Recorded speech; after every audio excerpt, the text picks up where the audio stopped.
caught my eye. Yeah. Ain't trying to waste my time, just standing in your line. Gotta take a shot before you pass me by. So you wanna be alone for a minute? Well, come on, tell me what's on your mind. I wanna know what makes you happy. I wanna know, can I make you mine? Ooh, I wanna know if you know that I treat you right.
for your previous guys that made you run away. You can bet you'd only have one regret, and that's if you didn't stay. Walk my way. 'Cause baby, no one can promise you tomorrow, but today you take away all of my sorrows. You know I'd beg and I'd borrow for you, so won't you take a chance on me? Right from the moment we met, I knew that I couldn't let my fear get the best of me. And every moment since then has proven time and again that we're exactly where we're supposed to be. Yeah. Oh, won't you take a chance on me? Ooh, oh, won't you take a chance on me?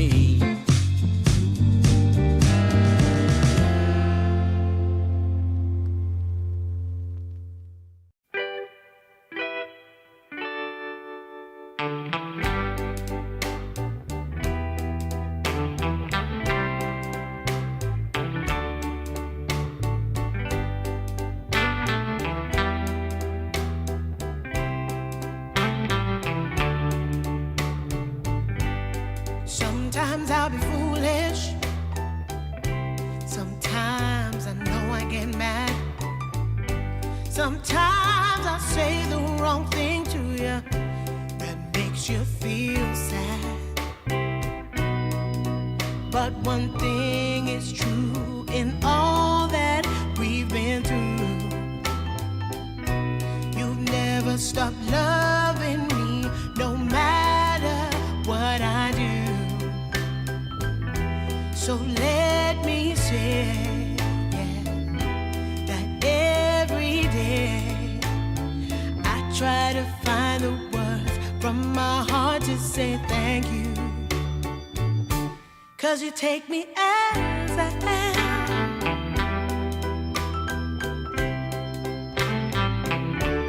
You take me as I am. Oh, baby. If you stop loving me, well, I would understand. But I won't take you for granted, no, no. When you hold my hand, your love makes me feel that I could fly to the moon. Not even the birds above can sing a sweeter tune.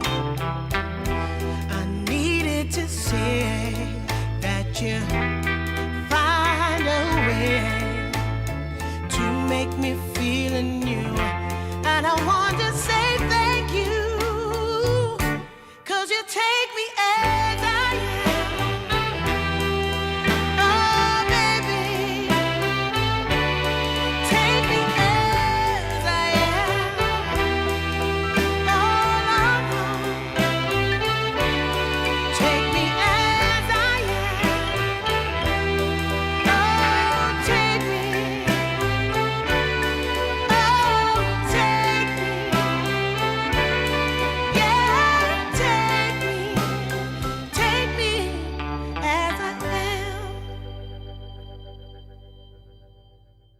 Look at the time, Winter. It's back for more Dream League Division 2 action, and we are closing in on the final day. In fact, specifically, we got I think tomorrow's gonna be the final day.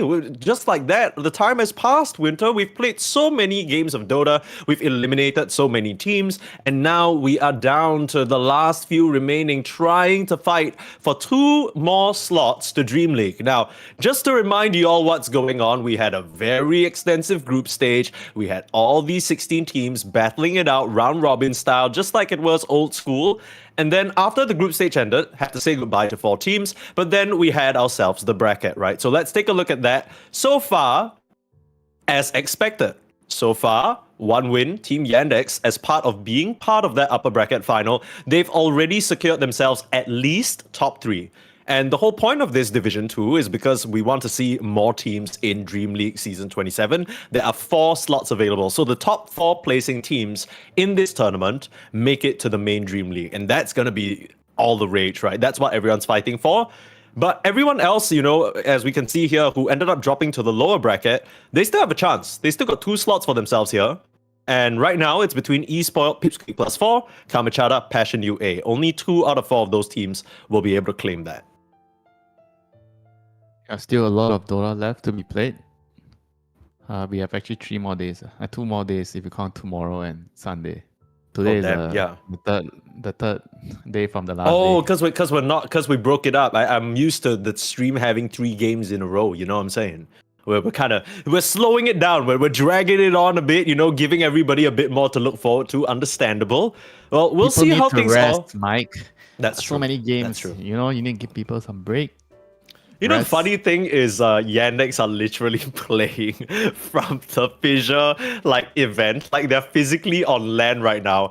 And they finish their Fissure Playground games and then they go back to the practice room and then they're like, okay, time to fight for Dream League slot. But to be fair, they've already secured it, so I'm pretty sure they're very happy with themselves. Of course, so far, up till now, I think Yandex have been operating with Saksa as a stand-in. It wasn't entirely clear what the situation was yet for them, but we saw an announcement yesterday on Telegram coming out from the team that unfortunately Problems had been let go. So we know for sure Problems is no longer with the team. Whether Saksa stays on as a permanent fixture is another story, but it's going to be a while before we see Yandex, because our match coming up ahead is Espoiled versus Pipsqueak +4. Now, both very promising teams. I think yesterday, Winter, we saw Espoiled on our stream for the first time, and they were very, very impressive. We liked what we saw. Yeah, they were really, really solid as a team. Just unfortunate they couldn't really, I think, close out the game. They weren't really winning a lot, but they were in a commanding position, especially in the first game against Yandex. I felt like they had what it takes, to challenge Yandex. They just needed to figure out the small little details, in the mid game, and they should be able to do better the next time. So looking forward to see more esports games on the stream. I mean, today they're not against Yandex, they're against Pipsqueak +4, so the game is obviously not going to be as stressful for them as the Yandex game. So hopefully they've learned enough to carry forward, into this game to improve as a team.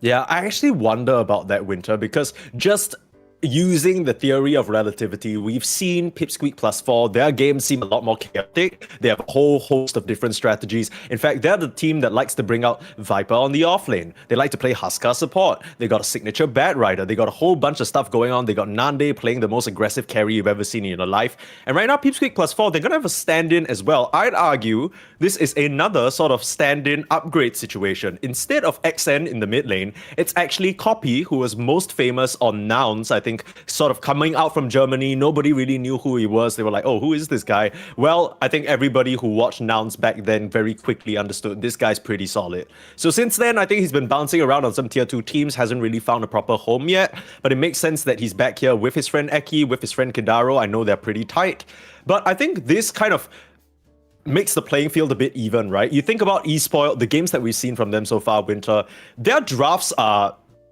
they make sense, right? They pick heroes that are in the meta. You always understand, I understand why they picked that hero. This draft looks like it plays nicely together. They covered all their bases. It's pretty well-rounded.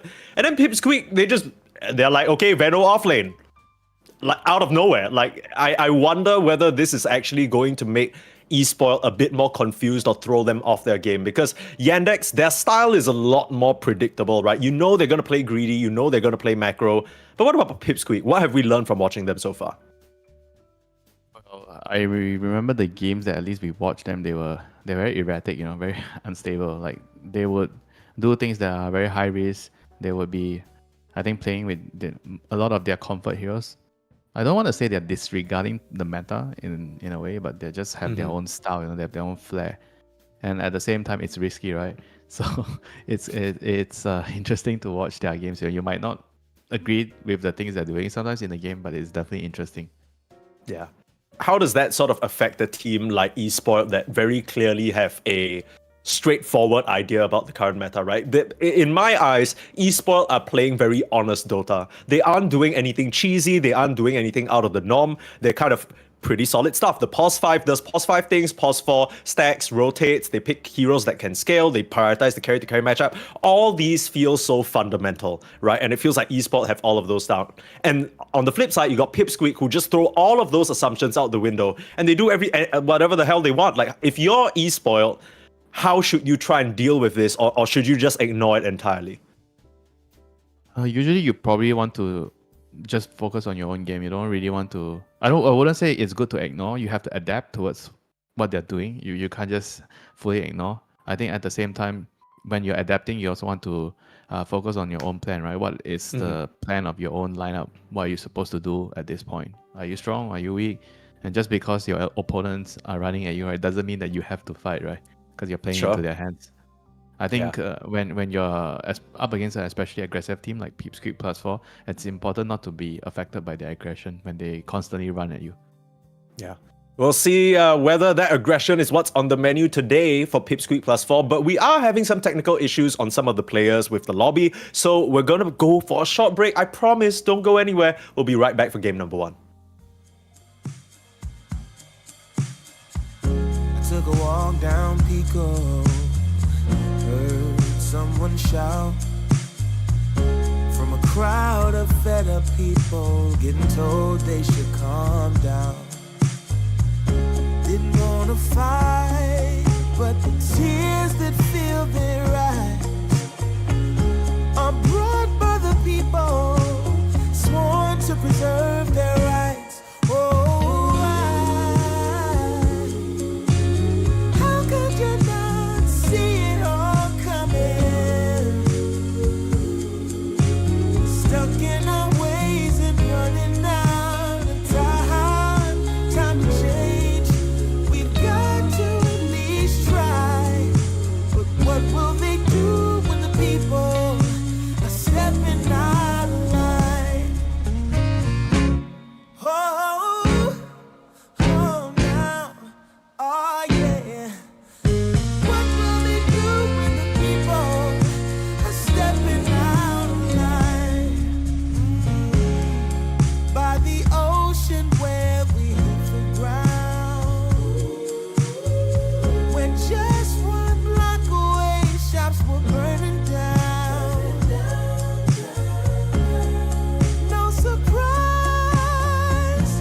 by her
constellation. My vision's far from hazy. I need no confirmation. Take my heart and don't let it stray. True love and affection will come again another day. As the sight of your light always takes my breath away. Lady, can you see me? You're my everything. You're my lady. Lady, can you feel me? I fell head over heels. You're my lady, lady. Maybe you can hear me. Welcome back again, folks, to DreamLeague Division 2 Season 1. We are on the third last day of the playoffs here and 2 remaining spots to DreamLeague Season 27. Again, if you were with us here just now, you'll understand that, we're facing a bit of technical issues right now that we're trying to sort out, but we're going to keep you entertained, right? Esport versus Pipsqueak is our first match of the day. Now, in case you didn't catch the graphic just now, in case you weren't caught up with what's going on, it's Permasleaze and Winter here to take you at least through this first series. And we still got a bunch of Dota, right? Let's take a look at the lower bracket right now just to see what exactly is going on real quick. So far, we do know that Yandex and OneWin are already in the upper bracket finals. Right now, we got Esport versus Pipsqueak +4 and Kalmychata versus Passion UA. They're going to fight for those 2 remaining slots. Basically, if you make it past here, you are guaranteed into DreamLeague. So this is literally the series to make it to DreamLeague Season 27, which is a lot of pressure and kind of sad that Esport are not going to have their main carry with them. He had some technical issues, so at least from what we see in the lobby right now, it's going to be Smiling Knight who's standing in for Esport. Another upgrade? Are you gonna say another upgrade? I don't know about that, but it's going to be funny because Smiling Knight is very, very, very familiar with Eki, right? They were both on Avulus for such a long time. So this is certainly interesting. Would you consider it an upgrade? Because honestly, for me, from the gameplay yesterday, I thought Snow was really solid. Yeah, I agree. I think the synergy is going to be different for sure. Maybe individually he could be better, but I don't know by how much. It wouldn't be like a huge margin, Yeah. I mean, the synergy part is going to definitely not be the same. Yeah, I wonder how much that's going to affect Esport, because up until now, I think we've only had the chance to watch 2 of their games, but just kind of looking back on some of their previous performances, it's clear that these 5 players work as a very well-oiled machine, right?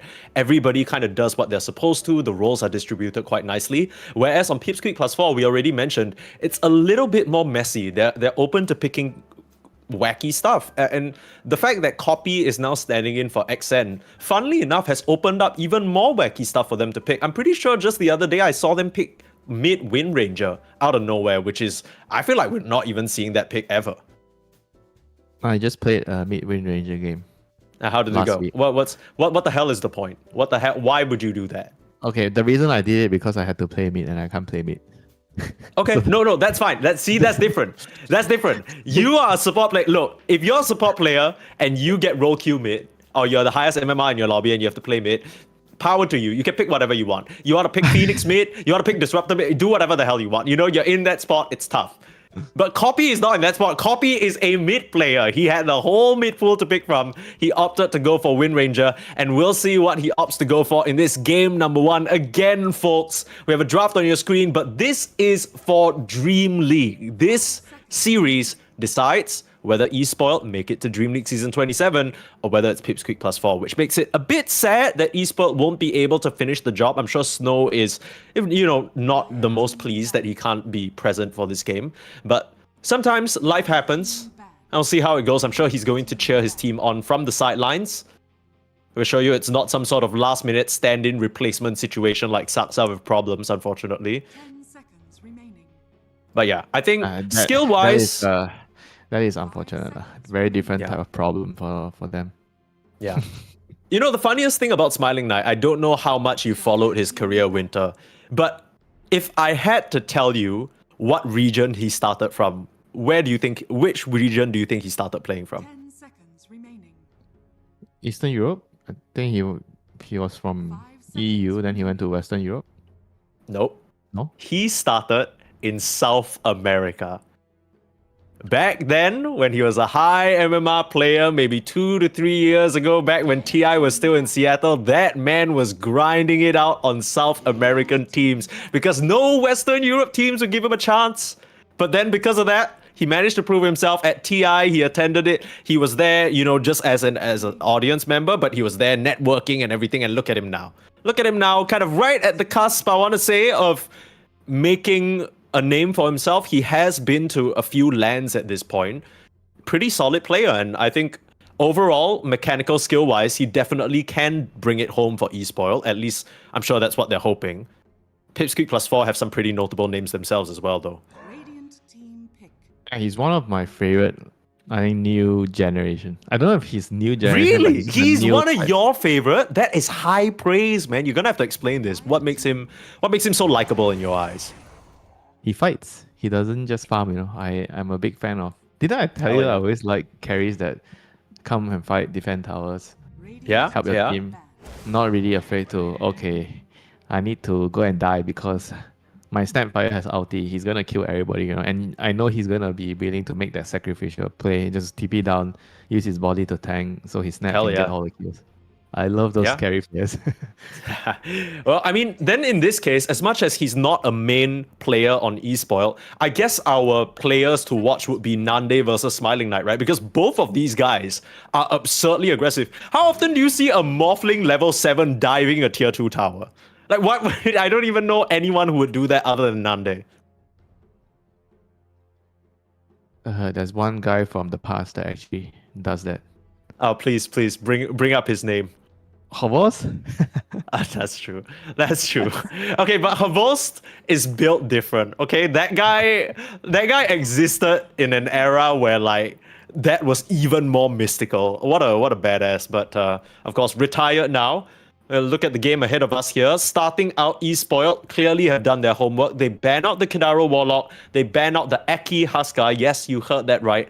Eki position for Huskar is something that Pipsqueak really love to play. But more than everything, they love their Eki Bat Rider. So this is arguably his signature hero. This is the hero that he rose to fame with. I really remember that when he was on Secret, he played a lot of Barrett. Even in the high MMR pub games, I frequently see him playing this hero.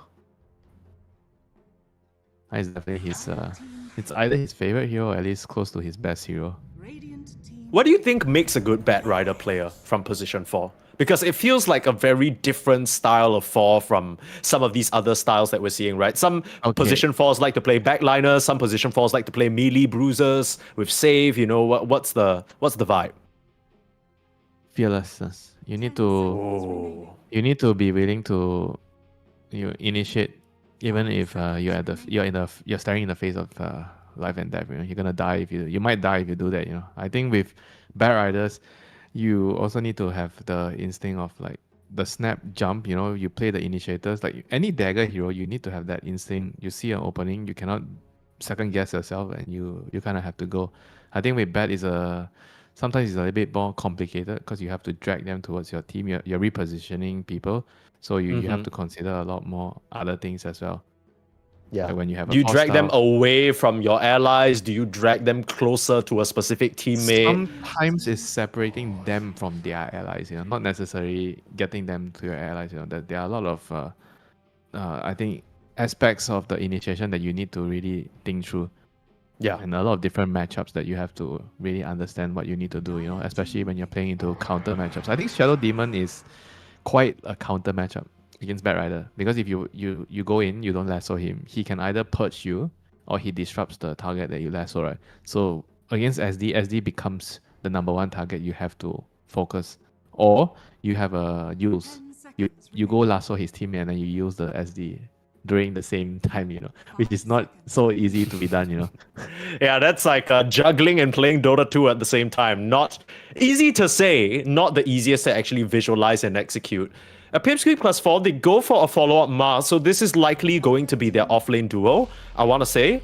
But then it makes things a bit weird, right? Because And the you're picking... Centaur is also strange, right? Because Yeah, they're picking I was gonna Centaur say. into Mars and Radiant Bat. team pick. And then now you've picked Terrorblade into Shadow Demon. Both these teams just kind of picking whatever the hell they want without any regard for what they see on the opposing side, it seems. They're Because picking just the SD and heroes Centaur works nice, right? Yeah, SD Centaur, SD Jakiro, this is really, really good. In the lane, in the game. 10 seconds remaining. I think both teams are just trying to pick what's good with their lineup, what their 5 players want to seconds play. remaining. They're not really putting too much stock into, okay, the opponent is doing this, we need to counter this. Yeah. I think they're drafting more for comfort, right? I think it's understandable because both teams, they have a stand-in, right? So you don't really, I think sometimes you don't really have a choice when you have a stand-in. You kind of have to just wing certain things. You have to pick more for comfort because you don't have a lot of experience playing with that person as stand-in, right? So you have to just try to make everybody feel 10 comfortable seconds remaining. and go with it, you know? I think it's harder to counter enemy lineup in those sort of situations. And now we see the Queen of Pain here against the Terrible and Chen. I mean, Zeros right now doesn't really have a lot of... I don't think he's really afraid of anything other than the Lasso. I think Lasso is the only biggest threat here for him. Quap doesn't really fear the arena. You can blink out. Terrible doesn't really kill the Queen of Pain easily. So the same goes for Chen. So let's see if Pipsqueak is going to be able to find some answers against the Corp here. But before that, eSport have to reveal their carry. So they know that it's a Terrorblade. Pipsqueak has already removed Juggernaut and Ursa. So there's still... what is still there against Terrorblade? I know Faceless Void is kind of the late game hero, you know, against Terrorblade. You just make sure he can't get his Thunder off in the chrono. I mean, what carries do you typically want versus Terrorblade anyway? Radiant team Either Phantom Lancer or Faceless Void if you're looking at ultra late game, right? But if you don't care about that, you're just looking for like a timing play, then maybe you go for a different type, you know, like Gyro, you know, you're not gonna out carry him, but you're playing for the early game, right? But now there's a Mars, so maybe you don't really want Gyro so much. So they go for the Lifestealer. He was also kind of on my mind because Lifestealer is not a good matchup into Terrorblade, but it's good with his lineup. You enable the Corp because you can save her. It's good into the Mars, Bat Rider, and Chen. And you have, I think, a very nice lineup to play. 10 seconds remaining. I would say for the Radiance plus, maybe you go Radiance, Amulet, and you keep fighting, and you get AC at some point with your Axe or SNY with your Axe. I think Centaur and Quap, they really like to fight during that period in the mid game as well. They have similar timings with the 3 cores. So I think they are just looking to run them over during that period, and they don't want to allow the Terrorblade to get to the ultra late game where the Terrorblade is going to be strong against everything. So Pipsqueak right now, they have to find some answers here against, I think especially the Corp, they need something to deal with the Queen of Pain. I mean, I'm going to be honest with you, Winter. I don't DK? even know how they kill anybody. Like, where's your damage coming from Pipsqueak plus 4? If you From don't get them Pipsqueak, within the right? arena, or like if you don't get them within the lasso, then they just walk away, or they get infest saved or disruption saved. I'm thinking Centaur gets like a Vanguard like Crimson, then your Terrorblade damage is like weak for maybe 20 minutes. I feel like this they last need pick has to damage. do so much, and Lash is banned, Puck is banned, Storm is banned. Like, who do you even have left? I think there's Dragon Knight that's good for the lane, but he doesn't necessarily provide a lot of damage for you. He's just going to be good in the lane against Queen of Pain, and he gives you another catch, right? Because against the Corp, you definitely want a couple of extra stuns to deal with the Queen of Pain. So we're going to see the DK. But That's why they pay you the big bucks, Winter. That's why they pay you the I money. wouldn't say it's like a super good DK game. SD is very, very good against Dragon Knight. Jakiro is also very, very good against Dragon Knight.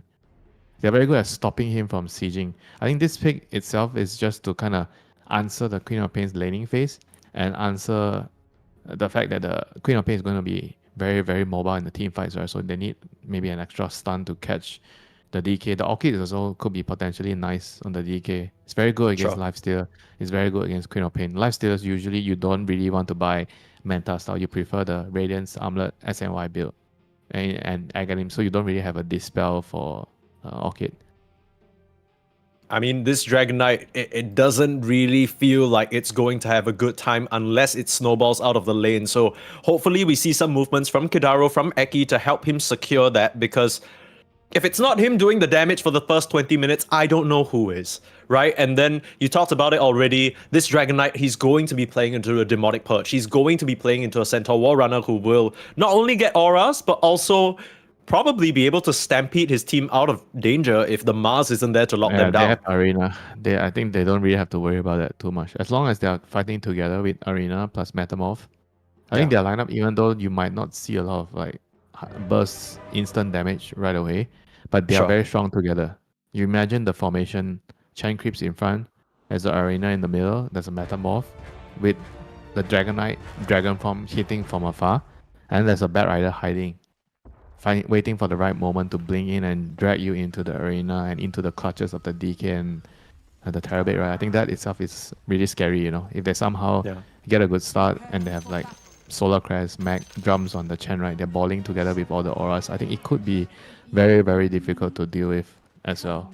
So I think the early game is going to be crucial. You want to be looking at the Chen rotations. How is he going to influence the early game? He's going to be a very, very crucial target.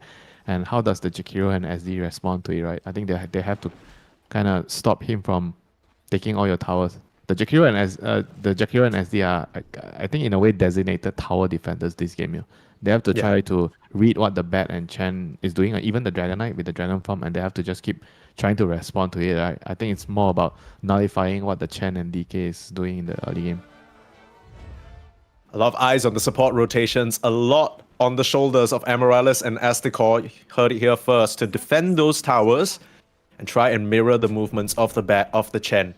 And I guess it kind of plays into what we were discussing about the active carries, because I can just totally imagine, you know, when you're trying to face off, defend these towers against a Dragon Knight, if the Life Stealer comes by with his Gore Storm on an Ancient Creep, that's going to be absurdly difficult to deal with. But same situation for the Terrorblade, right? Every time his meta is off cooldown, he can come join a fight, and we've already seen how much impact you can have when you're running around with that Metamorphosis early. It's pretty hard to deal with the damage. Early rune tussles. Bit of a triple split up there, like you really enjoy Winter from eSpoil. Still gonna end up being a 2-for-2 exchange though, as Waste is taking quite a bit of damage from Eki here, has to just TP out.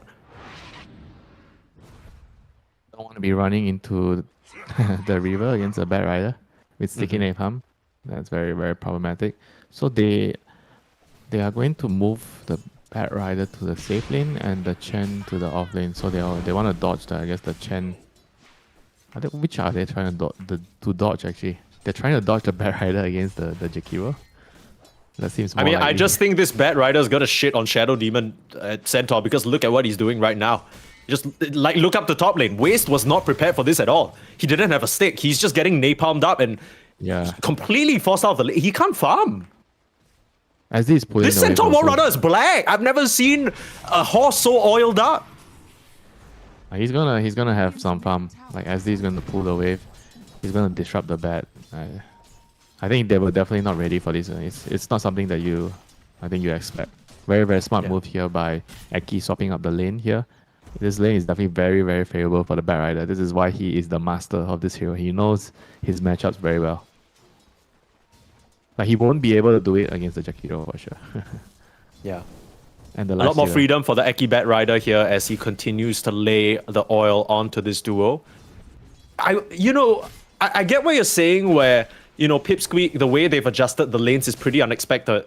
But if you even watch any of their games, this is very standard protocol from them, right? How many times have we seen Kidaro actually start out in that off lane?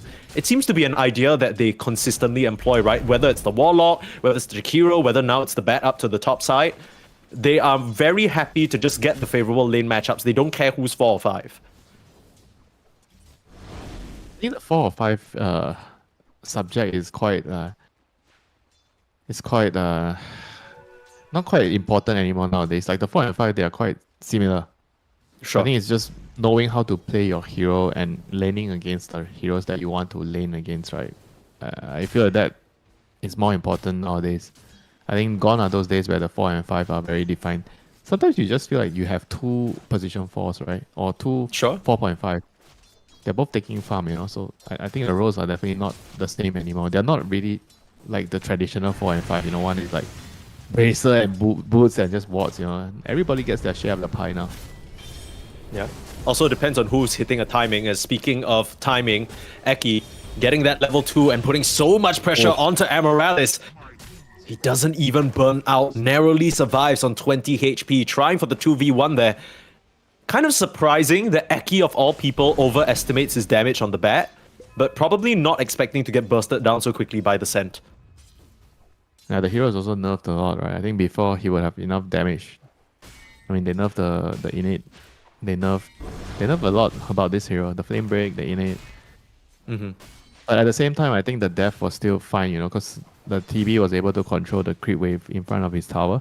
So it's not like, okay, the bat messed up, he died, and then the core can't farm in the lane. Those are the worst type of deaths you can have in lane as a support. Yeah. I mean, arguably he a copy in the mid lane. My goodness, difference. Getting him down to 30 HP. I've been keeping my eye on this mid lane for a while because it feels like at any moment, if Difference gets just a bit more mana, he's going to blow copy up. Even though the Dragon Knight is doing very well on last hits, he's going to be forced to reset now. Is that worth it? Is that kind of how you expect the matchup to go? I think no, but I think at this point the Corp just maybe she forgot some of the CS to just pressure the DK, right? So DK feels like he just has to go back. He has very good CS, but yeah, forced to go back. I don't think he's going to lose out too much. I think he lost 2 creeps. He's going to lose the third one. 3 melee is dead now. He's going to TP back to the lane with just a range creep remaining. Yeah. But I don't think it's the end of the world for him. He's still in a very, very good position in this lane. Sure.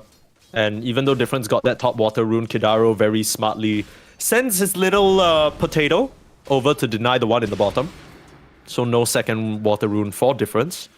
A very important topic for Quap in particular. I don't think Dragon Knight cares too much compared to Quap, but you'd still want to deny as much as you can if you're in position to.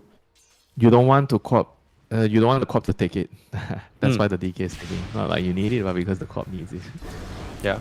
I mean, you're not going to say no to a haste rune or AD rune, but it definitely can go the distance on Difference compared to the Dragon Knight. Still pretty calm. I mean, apart from that suicidal, honestly, attempt from Eki, everyone seems to be getting their farm, especially the Mars, which is pretty interesting. I thought the Jakiro and Lifestealer would be capable of putting on a bit more pressure. He's 20, he's 32, he's top of the CS right now. Lane swap. This is because of the lane swap. I think the Chen matches up really well into the Jakiro's lane, right? He also went for the Hellbear convert, right? So I think this actually really helps him a lot more with the auras. You know, you have the attack speed aura, which I think really helps when you're trading range against range trading. I think this is also a thing that we didn't really highlight, you know. I mean, the Bat Rider wants to lane against the Centaur. He wants to run away from the lifesteal, but at the same time, the Chen also wants to lane into Jakiro, right? With this Hellbear creep, with the Penitence, he's really pushing them back. Wow. So look at that damage onto Aztekor. They're not really expecting the swiftness of these attacks. Actually almost die. Holy. Yeah, Aztekor. That wasn't even anything crazy, right? It was a spear at the end, but it was Kidaro's auto attacks the whole way.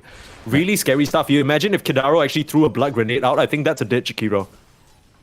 This is something you have to really understand the hero a lot. Okay, Eki is here. He's going to kill the Jakiro. Where the hell did Eki come from? From the gate. From the gate, he gated over. Just came all the way down. Very nicely done. Yeah, catapult wave, you know. Good time to rotate. I mean, I was talking a little bit about the Chen, where you need to really understand this hero to utilize the facets. I think the current facets that normally you will go is the mana burn, but in some lane matchups, it's good to go for this Hellbear convert, right? If you feel like the mana burn is not really going to tip the balance, but instead giving you attack speed is going to be more helpful. Yeah. And now, a bit of a 3-man dive situation. They want to punish this Jakiro again, getting the chain onto the dragon, and he ends up going down. Yayo, though. I mean, Smiling Knight's going to try and put some damage in, but you can't really do much as a solo lifestealer here. Even with the Shadow Demon now TPing in, I don't think there's actually kill threat between these 3 heroes. The lane swap actually upsetted the balance of the early game so much, you know. The SD and Jakiro, they were not supposed to feel like the game is so difficult in the early stages, you know. But because the lane matchups have been changed, they both entered the lane into unfavorable positions, unfavorable matchups, and it's really hurting you, especially the Jakiro. Because this is not a hero you expect to be running away from, dying in your lane, not getting trades, not getting the upper hand, you know. So this is Yeah. going to be really, really bad news for them because the lifestealer, he takes a long time to get online, you know. And if the early game doesn't go well, this is going to be a draft where they are going to be slow, you know. The Bat Rider, the Chen, and the Dragon Knight, they'll be running at your towers very, very, very soon. And look at this And rotation. here comes the TV. He's behind. Aggressive carries. This is what you like to see, Winter. Onto Amorales. This has become an absurdly hard game for the esports supports as one of them gets run down, the second trying to TP out. Yayo, no mana for a spear.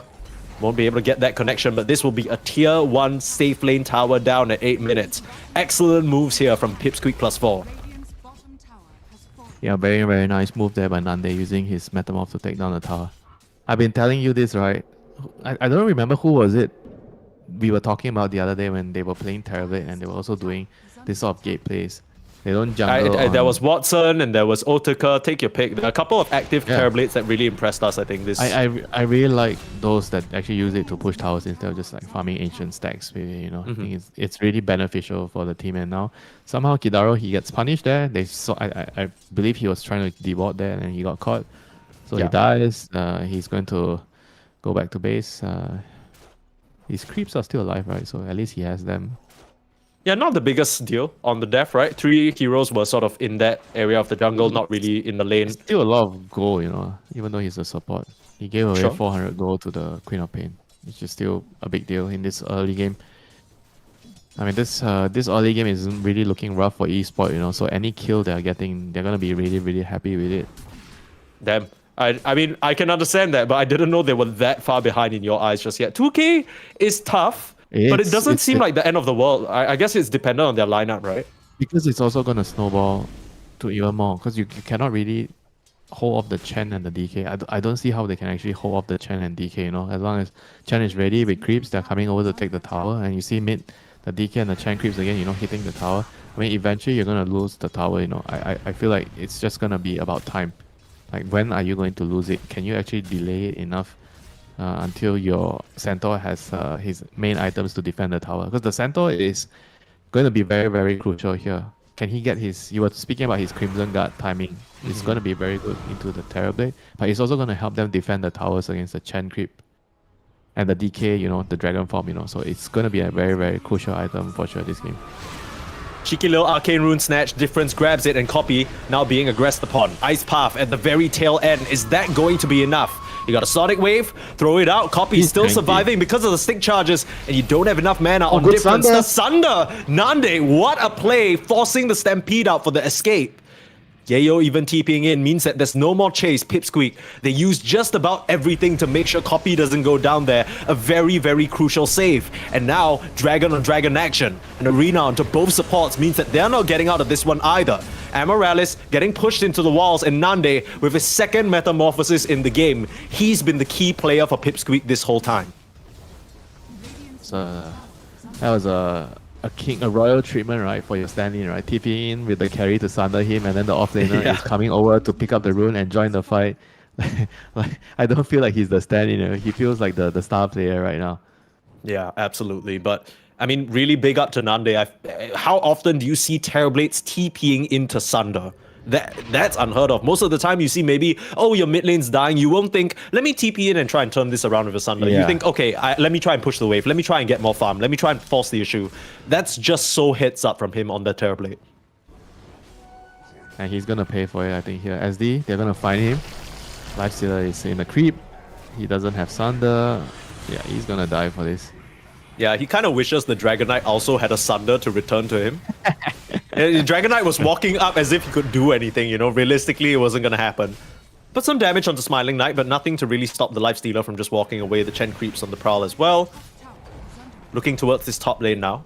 I mean, with that very nice smoke move on the Smiling Knight Gore Storm Ancient Creep, and get the carry, and they're going to be able to get the tier 1 tower as well. Not much that Pipsqueak can do to defend this. Dire's top tower has fallen.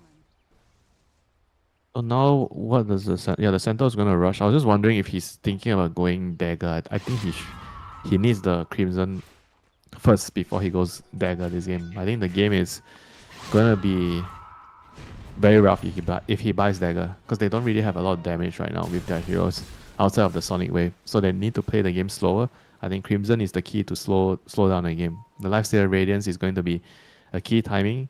He is not exactly rich, if you look at his net worth. Just 5k net worth, 400 shy of the Centaur. So the early game has not really panned out very well for eSport because of that excellent decision to change the lanes, on the supports from Pipsqueak. That kind of upset the balance of the whole game. And now eSport, they have to slowly but surely claw their way back into the game, Play a bit more defensive, just defend your area, defend your jungle, and don't try to be too aggressive here. I mean, their supports still need their level 6. Jakiro is still level 5. He needs some time to get his levels. But at the same you time, gotta be careful. Bot lane. Okay. This Lifestealer might be in trouble. If he gets his golem popped, he needs the hightail out of there. That was scary. Yeah, I was gonna highlight the SD's build. He actually doesn't have poison at all at level. Not even one level of poison. Just choosing to max his disseminate and disrupt here. Yeah, we've talked about it before. Disseminate, the sleeper spell of the game, right? Nobody notices it. Nobody knows how much it does. Well, hopefully this game, we're able to see what exactly it can do. But it's rather strange to not even have 1 point in poison. Like, Yeah, to even get some stacks. Oh, waste. Pops the Stampede a bit too late. Double Centaur Stomp is only going to delay his death as Nande, the third Metamorphosis, finds a kill. What else can they grab from this? Ideally, I think Pipsqueak would want that top tier 1 tower. Dire's middle tower is under attack. Yeah, so far there's all these movements they had with the TB, with the Chen, with the DK, with the Bat has been very, very effective. I think Mars is also trying his best to connect. He has a dagger now, so he really wants to fight every time he has that arena. It's good plays, overall by Pipsqueak. It doesn't really feel like they're playing with a standing, the movements have been so fluid. They've been connecting to each other very well. I was trying to actually look this up because I think just off of the names alone, it would make sense that Copy is quite familiar with the existing members of Pipsqueak. Yeah, Lifestealer's probably gone here, trying to get into a creep. Whoa, that was close. So close. There's still a lasso. Are they gonna... Okay, no. I mean, the dagger from the bat was in the career, If he had it, it was toast. Oh, and can you imagine if it was any other ancient creep as well? Because that creep has an Ice Fire Bomb, it actually delays the Bat Rider's blink, like the cooldown, so he can't actually jump back forward and catch Smiling Knight. All these small little things. I mean, the fact that he survives there. Now, Amaryllis might not be quite as lucky. Turns around for a perch, there's a lasso onto the support, no Infest to save him. That's a blink reveal. And not the biggest skill, but it's okay. I think as long as it's not your cause getting dragged into their death, by this Bat Rider dagger, I think you're happy as eSport. You continue to farm into your Radiance, you continue to farm more items on the Queen of Pain. I mean, the Centaur's Crimson is going to be online in 500 gold. This is, I think, going to be the key item. Bit of a setup here, but Aztekor was waiting around the wings. Can't really help difference out for now. A Sonic Wave, in comes Copy, looking for the stun. Nice disrupt, saving her for now. She'll be able to actually blink in aggressively if she would like. Aztekor using the Stampede damage to slow them down. What a play from the Jakiro, but I don't think it's enough to kill difference. His decision to go back into that fight ends up costing him and his support's life. Yeah, ultimately, just beating more than he can chew, That was like not a very, very ideal move for him to just go back in there. Seemed like the SD already saved the Queen of Pain. And that was probably going to be the end of it. And yeah, just giving up the 2 kills, and now the tower is going to take a lot of pressure from this Terrorblade. Manta done, Falcon Blade done. This is his attempt to siege a tier 2 tower. The Crimson Guard's online, so they should be able to delay this. You could try and stick around and do something. Here's an Ice Path looking for a Storm. Oh, good dodge. Nice blink in. Spear though. Nande and Gang, they want to fight. Aztekor saved by the disruption, but he's going to come straight back out into death. Very nicely done from Pipsqueak +4. I don't know how much more delaying you're going to get. You still have a lasso. Pull in the Centaur. That's a much bigger kill. Where's the rest of eSport? It feels like they're not decided as to whether they want to defend this or not, and they're going to pay the price for it. They're taking a lot of damage from that return though. Max return. How is he so tanky? Somebody on eSport, come and help this man right now. How did they not help him at all? He gave them a solid 15-20 seconds. He's running around at the tower. His teammates his teammates was like, oh dude, you look dead, you know, I'm not coming here. And then he's like, I'm not dead, bro. I'm not dead. Come, he was pinging. It's just a bit of Queen of Pain damage would have turned that whole situation around. All these heroes absurdly low, but now the Queen of Pain gonna get caught. Nice Sunder there, aggressive, but still able to blink out. Even Stampede thinking about a Sonic Wave, but he jumps into the Scream of Pain. Oh, that's a little bit rough for the Bat Rider. That was close. I mean, I understand why he tried it. You know, the quad was so close to dying. I think it was worth to risk his own life. You were ready to die so that you could kill the Queen of Pain there. I think he really didn't care about him dying as long as he got the quad. That's a 7k gold lead right now for Pipsqueak +4. Everything looking pretty solid for them so far. Espoil, like you mentioned, a lot longer of a road to climb back up before they feel more comfortable in this game. It's all about delaying. They managed to hold off that tier 2 push earlier, but don't think they can stop these supports from just getting picked off very easily.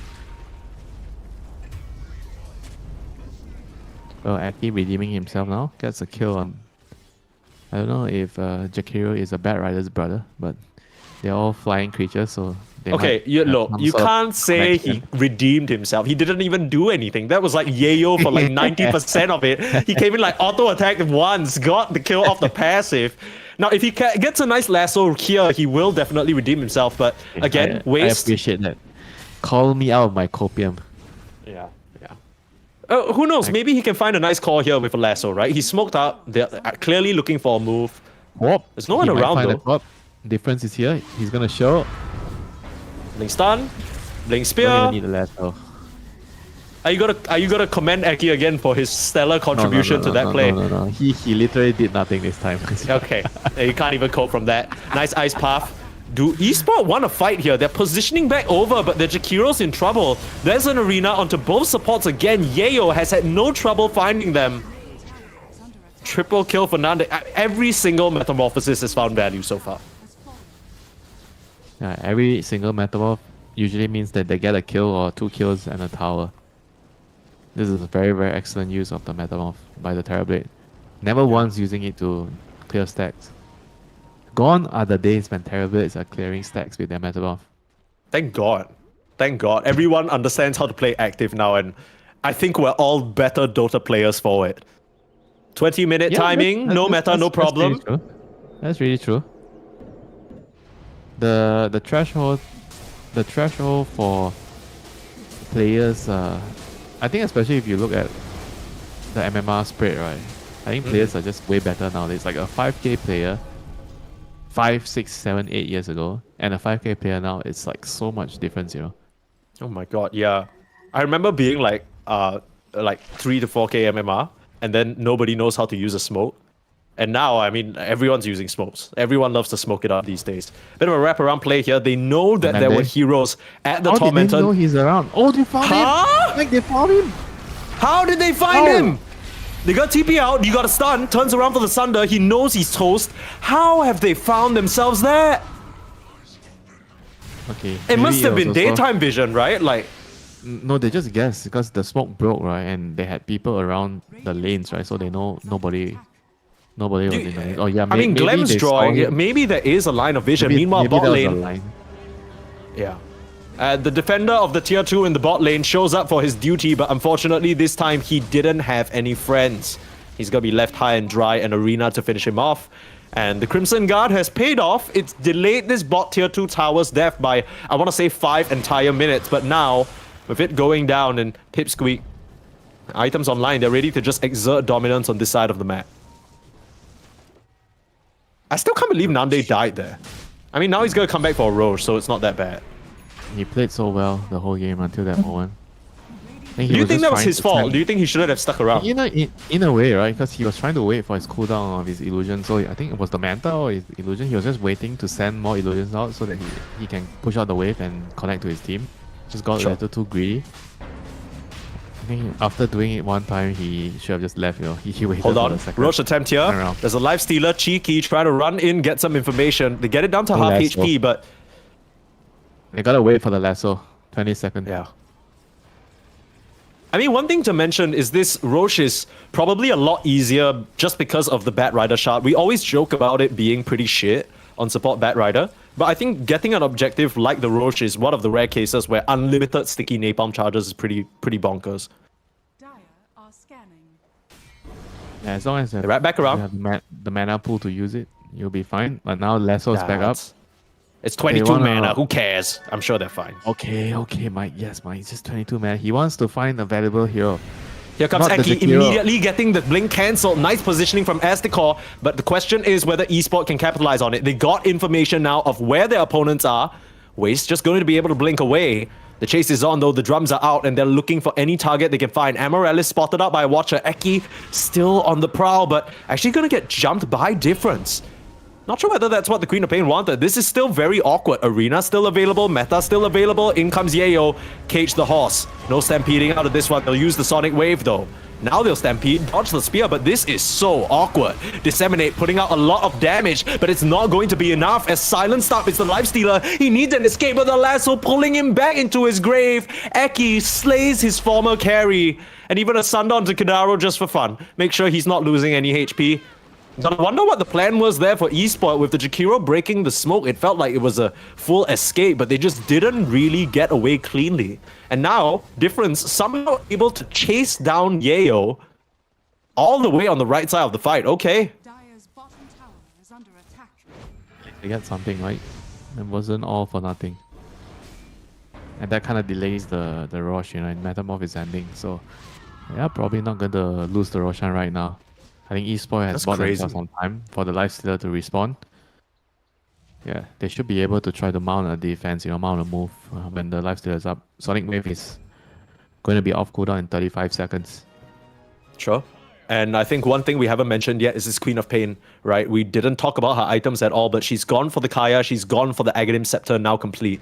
So this is another tool that is honestly great into the Pipsqueak lineup. They love to stick together, they're all kind of slow, they have some blinks, sure, but these Shadow Strikes, they're going to keep them cancelled, and the creeps also, yeah, like you mentioned. The Sonic Wave, rather the Scream of Pain bouncing is going to be absurdly annoying. This does look like a Roche that's going to go very easily over to the side of Pipsqueak though. They can't really get in position. Smiling Knight with a Rage preemptively on the high ground. Not sure what there was about Difference! He tries to come in, but immediately Silent Stop, you need some sort of save. Infest, is it going to be enough? You still have a disruption. In comes the jump from the Centaur. They get the first life of the Terrorblade and copy force the BKB and retreat. Pretty nice, all things considered for Esport. They're trying to kill off the Dragon Knight before he TPs out, but he manages to escape. Not quite as lucky for Nande. Can't get the Sunder off, gets the Stomp. The rest of the team couldn't help him out in time, and now, like Yayo, has to TP out as well. I mean, he doesn't have a TP, he's done. They're all gonna die. Yeah, just like that. This Okay. is a good move. Very good move. You know, somehow the co-op almost blinks in. Unfortunately, he couldn't get the Aegis, but it was perfect timing for him to blink in there. And they still get a good, really good fight out of everything. You know, good plays by Esport, just recognizing that they had the advantage, they had the firepower to take that fight. Pipsqueak, they just couldn't really fight without the Terrorblade having meta. You know, I think that is a very important component missing there. You know, so Esport took full advantage, and now the game goes into a much better state for them. I think they've bought themselves some time to farm, especially on the life stealer. It still needs to get one armor item to be able to deal with this TV. You know, currently working on the Assault Cuirass. Yeah, but he's gonna the Queen of Pain also gonna get more armor items, the Shivas, right? Yeah, AC Shivas are gonna be helpful, but for now the lifestealer is building an axe first. He thinks that he needs the axe to kind of kite the TB around in the team fights, which is also really understandable. Yeah, I think the biggest thing is Difference. Lasso. He's dead. Yikes. Oh no, nope. Maybe not. Still fine. Still saved by the Jakiro. And I think all these small little things are actually making the difference. No pun intended, of course. You can't avoid it with this player.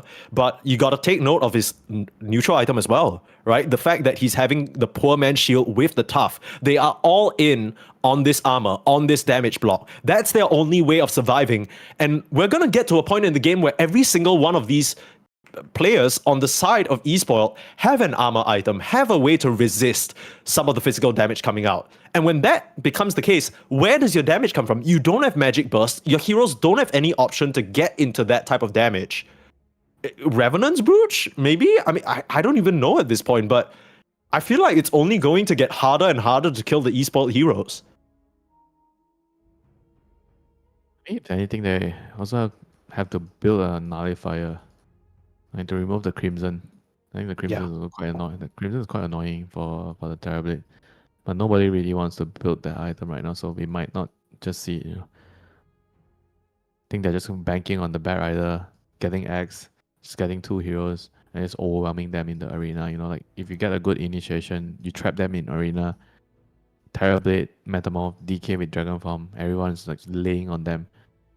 As long as the SD cannot save, then yeah, the target should be dead. It's quite a different complexion from what we saw in that Roche fight where it felt like eSpoiled. They had the chance to set up everything they wanted, right? The sequence was so clean. The Queen of Pain blinks in, Lifestealer rages in just to infest. It's clear that they talked about which spells would come out in which format, right? But if you can grab them with a lasso, like you said, break that formation, and suddenly Amaryllis is a bit hesitant about where he should disrupt, and then maybe you're infesting at the same time. I guess that's why the Lifestealer wants the Aghanims, right? That gives him such a lower cooldown on the infest that he's probably able to use it aggressively and defensively within the same fight. And it also buys time for him to have a second rage, right? You want to rage, go in the first fight, just hit people a little bit, take some damage, and then use your infest to heal up, and then hide around a little bit, and then when you come out, you almost have your next rage, right? That's ideally how you want to play this during the team fights. But you need to be very, very careful not to get lassoed by the Bat Rider. He could just ruin all your plans. I know you probably are going to think I'm memeing because we've joked about this spell over and over. But I think unironically, Disseminate's gonna do a lot of work in these fights, right? Because Pipsqueak, their damage is mostly single target. You got the Dragon Knight and the Terrorblade just kind of hitting the same hero, trying to focus them down. I think we saw a bit earlier when they were trying to focus the Queen of Pain. She actually dealt a lot of damage back to her opponents because of that Disseminate, because of that Succubus. It's honestly a really good hero to just slap that spell on and get a lot of returns from it.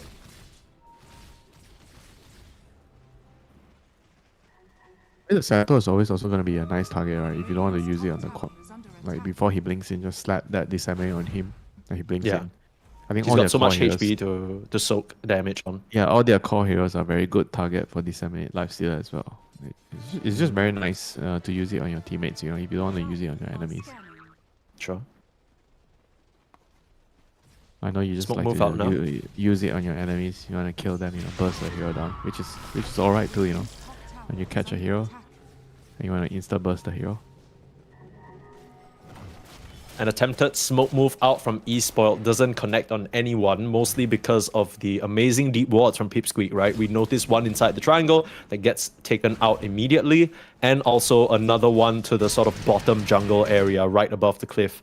So it's kind of difficult because Pipsqueak, they just don't see anyone on those wards, right? So they have to know something is up. They're going to try for a smoke move themselves. Now, a difference gets caught. That's going to be huge. Where's your save? The blink fall from the Shadow Demon trying to reach the Queen of Pain. Will find the disruption, and that should allow her, I want to say, to blink out. There we go. Ice Path to cover her tracks as well. That was really close. The Ice Path, luckily, was a friendly Ice Path, so she wasn't going to get caught by that. Yeah. Part of me just thought that it was a opposing. Yeah, like one more disabled thrown her way, and she's like toast, right? That's all they needed. Alive. She's alive, so Lasso is done. Not the biggest deal, not a very long CD. Waste is not quite as lucky. Will get disrupted, but I'm not sure whether he can blink out. Yeah, not this time. They will throw the Purge out onto Yayo, but there's no real follow-up. And without your Centaur initiating into the fight with his Double Storm, can you really defend this? Starting to lay into the tower now. Bloodthorn complete on Nande. A lot of backup as well. Copy jumps in first. Eki looking for the follow-up. Silence, but the disruption's there again. Amaryllis, he's been on point. Not allowing the blink out. Even the Lotus, but it's just not enough. They have way too much physical damage at this point. The Bloodthorn from the TB, not an item that you see right now during this stage of the game. After Manta and Falcon Blade, just proving to be a very, very crucial item to secure kills, on the Queen of Pain. Yeah. How many dispels do you have available? Clearly not enough. I was expecting it from the DK, right? The DK to buy the Orchid, but it's the TB that buys the Orchid. Yeah. And meanwhile, the DK's gone for a bit of a different itemization. He's gone for the Mjolnir. So he has that completed. That kind of makes sure that he's scaling as well. You can see it reflected in terms of the net worth, 17k gold lead now. It's just felt like, I mean, it's not like this is a surprise, right? Pipsqueak +4, they've been in control for most of this game. They've had a pretty absurd gold lead. But somehow, I feel like eSpoiled have been maybe doing too good of a job dragging things out. They've lost support, sure, but they've been escaping a lot on the Queen of Pain. Maybe this is the tipping point. Maybe Pipsqueak have gotten a bit too strong for them to keep up with. I think it's finally getting to the stage where this TV is just going to be too strong, you know, and the DK. Like those two just standing from afar, hitting you down. They're like two big turrets. The lifesteal is like no match against them, you know. He has to somehow find a way to bypass those heroes. They need to kill off the backliners, you know, the Mars, the Batrider, the Chen, and leave the DK and Terabit for last. Yeah. Somehow, you really want to take that Chen out, right? Yeah, he's got drums, he's got pipe, he's got Vlads. Looks like you found him. Smiling Knight. Right on the money. They'll disrupt. Okay. That was a weird disrupt. Like That was a... why? I have no idea what just happened. No, that was... You know what that was? That was like when a death row prisoner has their last meal. Amorales just gave him a bit of time to collect his thought. You know what I mean? Like, we're gonna murder you so brutally. So, you know, have some peace before you die. You know, maybe say a prayer, call your mother. You know? It was an act of grace. Last meal? Yeah, what would be your last meal if Clam you were put in chowder. that position? Clam chowder is my first meal, my last meal, my everyday meal if I had it my way. I love clam chowder. Have you ever had the ones in Seattle? You know, I the did. Pike Place Yes, I Market? did. Those are insanely good. You can literally taste the ocean. Have you had it? Of course, I've been there. You've been to. Yeah, Winter gonna flex the fact that he's been to every TI. He works every single TI. Okay, I get it, brother. No, that was not what I wanted to go to. You just but assume the okay. worst in me. You just assume every time I get a chance to shit on you, I'm gonna shit on you. Which is true most of the time, except for the you know the moments of grace that you gave me, much like that disruption. You know, now you're being nice. Okay. So I'm just being nice today. I'm not being myself. What if I'm just nice, you know? Why can't that be the case here? That certainly would be an interesting proposition to tell to everyone who has been watching you for years. You tell them, hey, actually, Winter's really a nice guy at heart. You know, this is all that stuff that he says on broadcast. Don't just ignore that. That's not actually. Right? He's playing a character. It's not real. He actually, after the cast where he just shat on all those teams, he actually hand-delivered a fresh batch of baked cookies to their doorstep to show them he still loves them. You know, I'm sending them beta fish, right? Not cookies, right? I have a lot of fish, not what the cookies. hell? Okay, well, we can discuss that a bit later, as there might be a game-ending smoke. If this doesn't work out for eSpoil, it could be very likely that they lose Roche and perhaps the game. They need to find these backliners. Way still smoked up, passing Pipsqueak he's hiding. right at their triangle. Eki, he's in a great spot. The smoke's gonna break. The center caster spots him, and I'm they gonna back use up, that smoke spot, up. Mike. That's a good Yeah, spot. that's I'm real copying good. that. Well, Now it's they kind of come good to because he smoke. has a summon, right? The fact that Centaur creep was also scouting. If he was in that spot and you didn't have a scout, it'd be over. Now it's a smoke move out from Pipsqueak +4. They want to be the ones to catch eSport by surprise. Terrorblade Illusions in the mid lane. You got to expect there is a presence there. The creeps coming in as well. This is way too telegraphed. eSpoiled. No way you fall for this one. Well, that's difference You on the say front that. lines again, You say trying that. to defend, and you can't even get in range to infest. Where's his I mean, you backup? don't. The SD was not even near. I don't think they expected that, even though there were literally Chen creeps just Yeah, clicking you down that just mid said lane. there's no way they don't see this. This is so telegraphed. The creeps are pushing. They're all missing, but they get caught. Mike, look at them. The center is stuck. He's not going anywhere, not in this arena, and you've already eliminated the Jakiro. Looking at your next targets, the Stampede damage, it's just pitiful. Come out, Avilus. Not Avilus, Smiling Knight now. He's infesting his own illusion. I've not seen that before. That's pretty interesting. Yeah, he had so many options to infest, but he chose to infest his own illusion. Here's a buyback from the Centaur, being gunned down by the turret. My game, goodness. This is I don't over. think they can recover from this. The flame break. Eki now a bit too far forward on the Bat Rider, and he saves. Copy gonna jump in with the stun. A disruption finally. Difference is back in the fight. Maybe diving a bit too far here. Pipsqueak. The ball back on two heroes. Esport. Oh Can my they god, the TP hero out? 4-star. Wow. Hero 4-star. Yayo. Blade. He's gonna try and escape Blade. now. Yeah. Nande is the man of the match. Nande Hands is down. in fact the man of the match. And he's been doing everything for his team. Like literally everything. Sunder his DK, push towers, carry game, kill heroes. The only thing he can't do is stun heroes because he doesn't have a stun. Yeah, but we can relieve him of that duty. I think that that's what you pick the Dragon Knight Mars and Bat Rider for. I mean, I think it goes back to what you were saying, Winter. This team does not look like they're playing with a stand-in. It looks so damn natural. Copies just integrated in seamlessly. Yeah, I think the other guy is the standing, the XN guy. He looks more like the standing because he's always.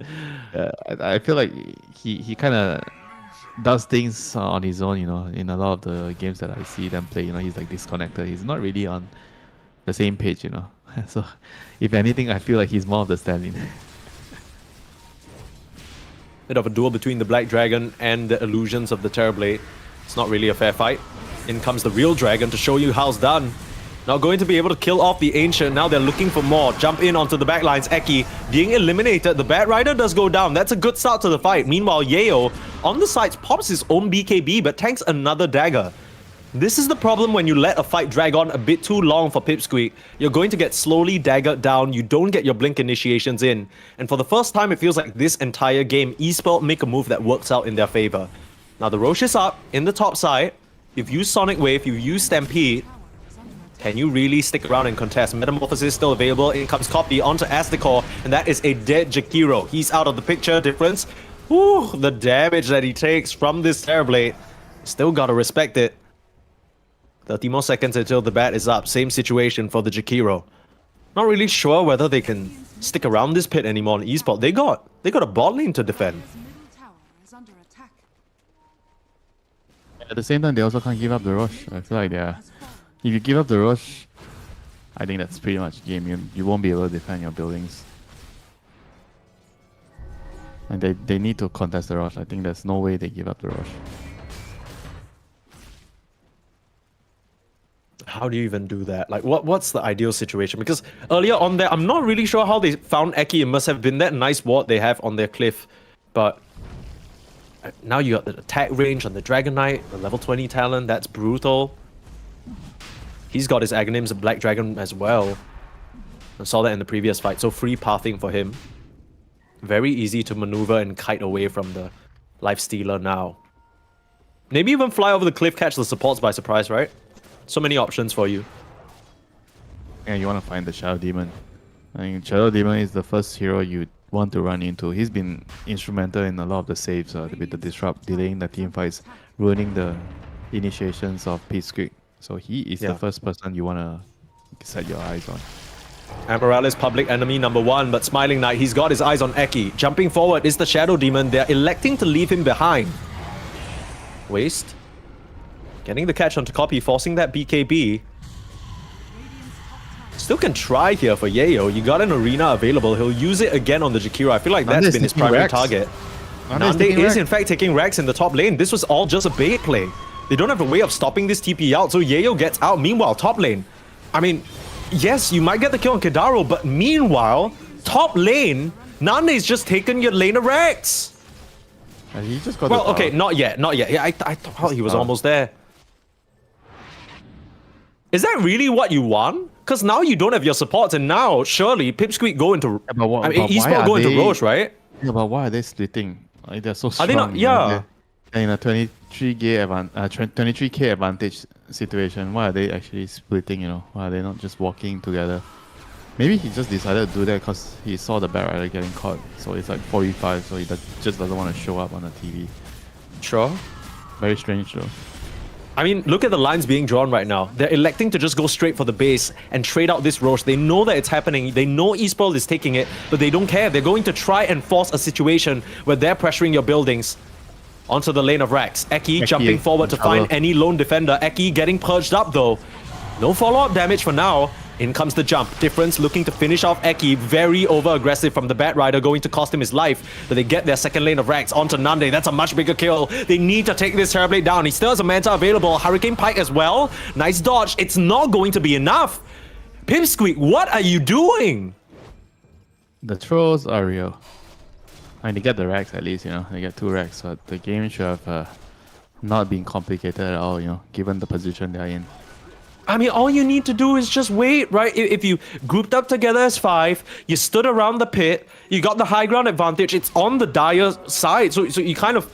They need to run into an awkward position. That's an easy lasso, easy team fight. I mean, we saw how much damage Yale was doing with the arena onto both supports. If he just had a little bit of backup there in the Dragon Knight or the Terrorblade, they would have just killed a couple of heroes, taken the Roche, moved on. We would be in game 2 by now, but instead... Even at a 19k gold deficit, you've now staggered your death timers and the life stealers on your high ground. Now, I don't think eSpoil are clear yet, right? There's still a long way for them to go. But you didn't need to do all that on Pipsqueak. Nope, you definitely did not have to do it. Now they're just putting themselves in a stressful position, It could have just been straightforward. They grouped up, they get Roshan, then they push, they get the last set of rags, and they end the game. Aki's placed down some vision. Maybe trying for a chase, but the past few attempts from him have not borne fruit. He's just kind of... He's really been having a hard time finding the moves, the initiations. I think it's because he doesn't have the Stoke facet, right? He went for the Arsonist. Usually you see this on the core Bat Riders. On supports, usually you don't see this as much. Sometimes you do, but not as much. It's greedier. You don't have the move speed to chase and find the initiations as well as Stoke, and it's just more greedy, like with this build. Sure. You're playing. I mean, on paper, it's kind of weird, right? Because you look at this lineup, you don't really think they need the Bat Rider Scaling, to also right? be a More turret, scaling. right? Like, Yeah, yes, no. he gives them magic damage, but They like, just it's need reliable fine. jump. That's all, because they don't Exactly. really have other problems. They just need people to get the jump, pull heroes into the Terrorblade and the DK, and they destroy the heroes. exactly. End of story. I mean, we've seen this happen the entire past 30 minutes. As soon as the Terrorblade's right-clicking you, you have 5 seconds. You either need to be disrupted, or you're sent to hell.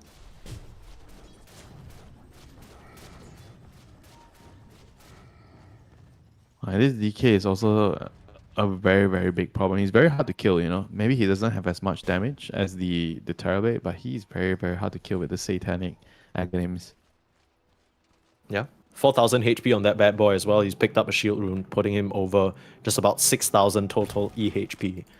Whew, scary. Now, you're still scaling up very nicely on Nande, right? Apart from the fact that he did get caught, he's also building up his own BKB, which I think is a very lethal final item to add to your collection. The late game BKBs are always a bit scarier, just because 9 seconds of, like, how are you going to kite that? Yeah, you can just BKB and hit your buildings, right? If you so want to. If he thinks that that's the wise choice, just ignore the heroes, kill the buildings. You're starting to reach a point on eSport where you're running out of these buildings, right? You need to keep TPing back to defend those 2 open lanes of Rax.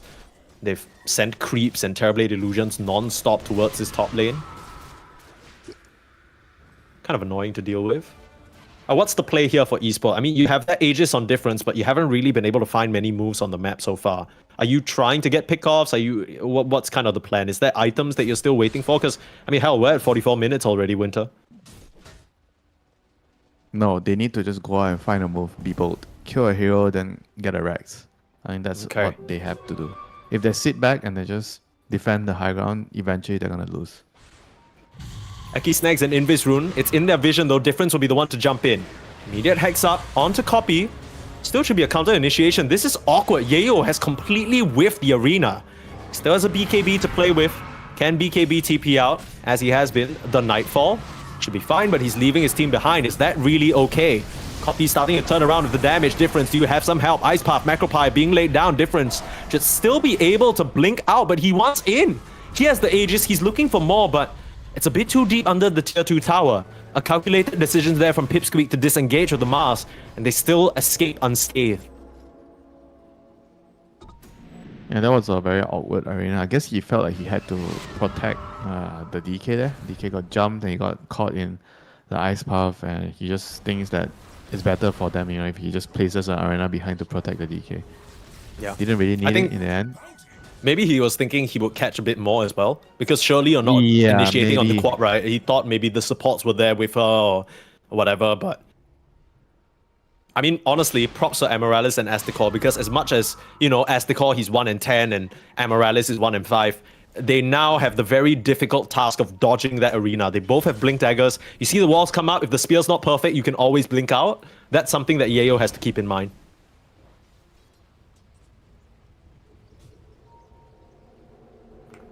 Alright, things are getting a bit weird here, Winter.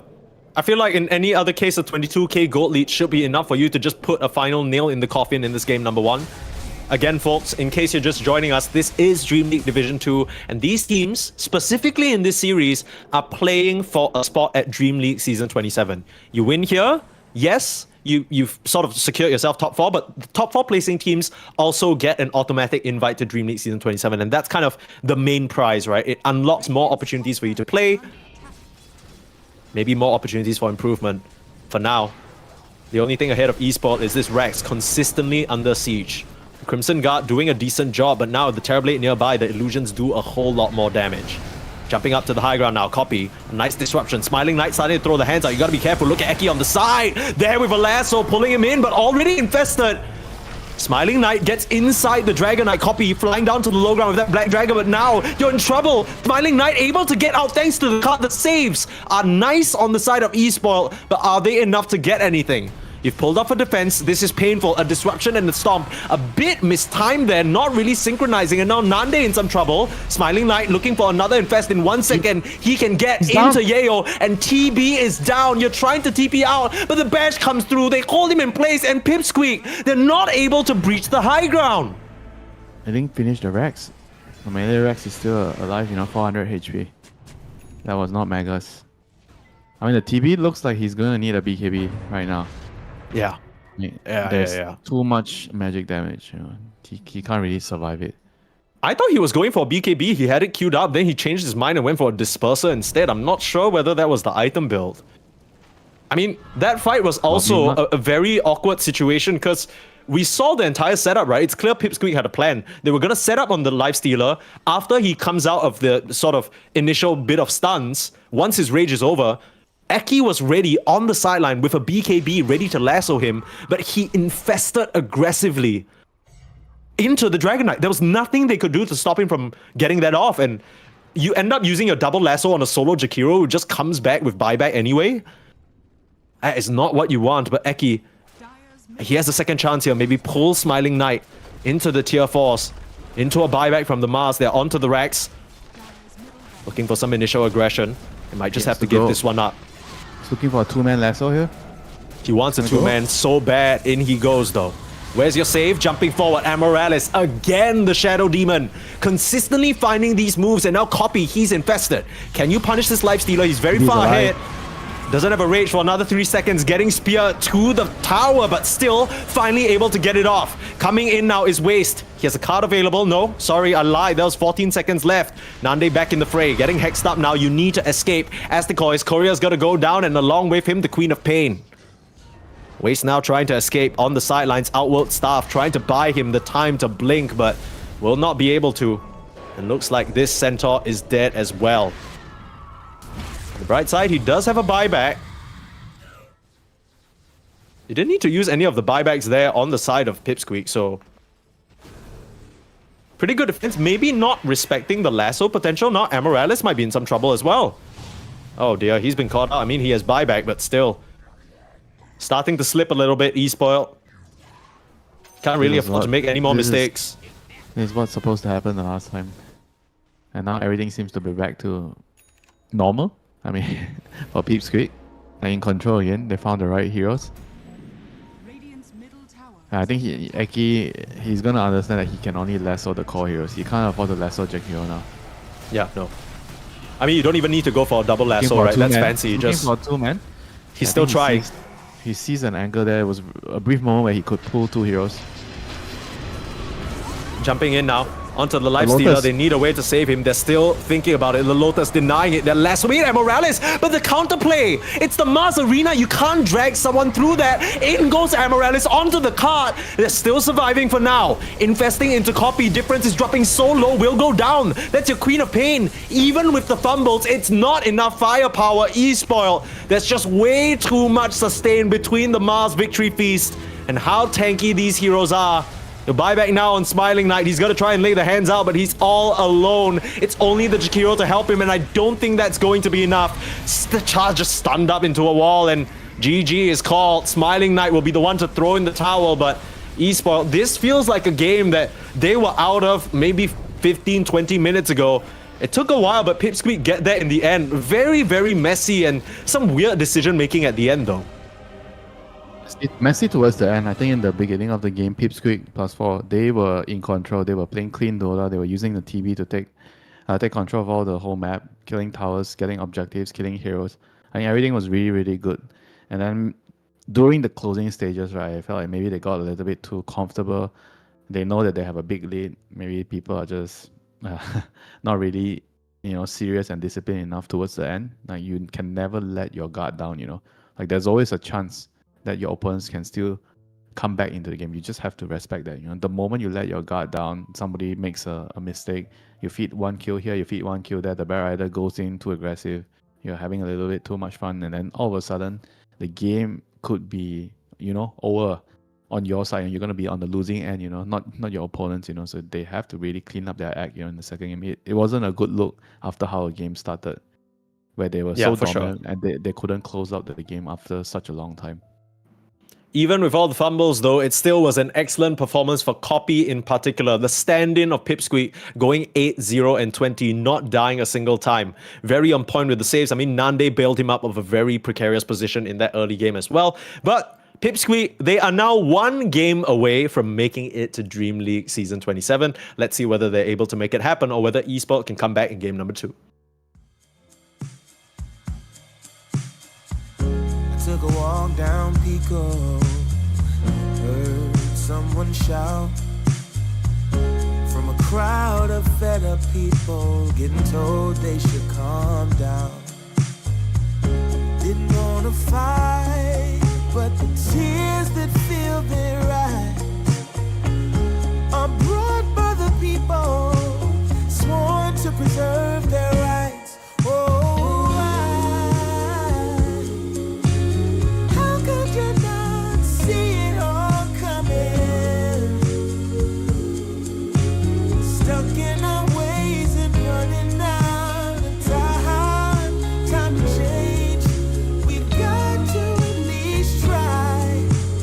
what will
drives me insane. She's heavenly creation, the spirit of the hot summer day, controlled by her emotion. Tomorrow seems too far away. Now I've got my shot. I'm meeting my soulmate. Lady, can you see me? You're my everything. You're my lady. Lady, can you feel me? I feel head over heels. You're my lady, lady. Maybe you can't hear me, my sweet little thing, my sweet lady. Lady, can you see me? You are my everything. You're my lady, lady. Some might think I'm crazy. You're my constellation. My vision's far from hazy. I need no confirmation. Take my heart and don't let it stray. True love and affection will come again another day. As the sight of your light always takes my breath away. Lady, can you see me? You're my everything. You're my lady. Lady, can you feel me? I feel head over heels. You're my lady, lady. Maybe you can't hear me, my sweet little thing, my sweet lady. Lady, can you see me? You are my everything. You're my lady, lady.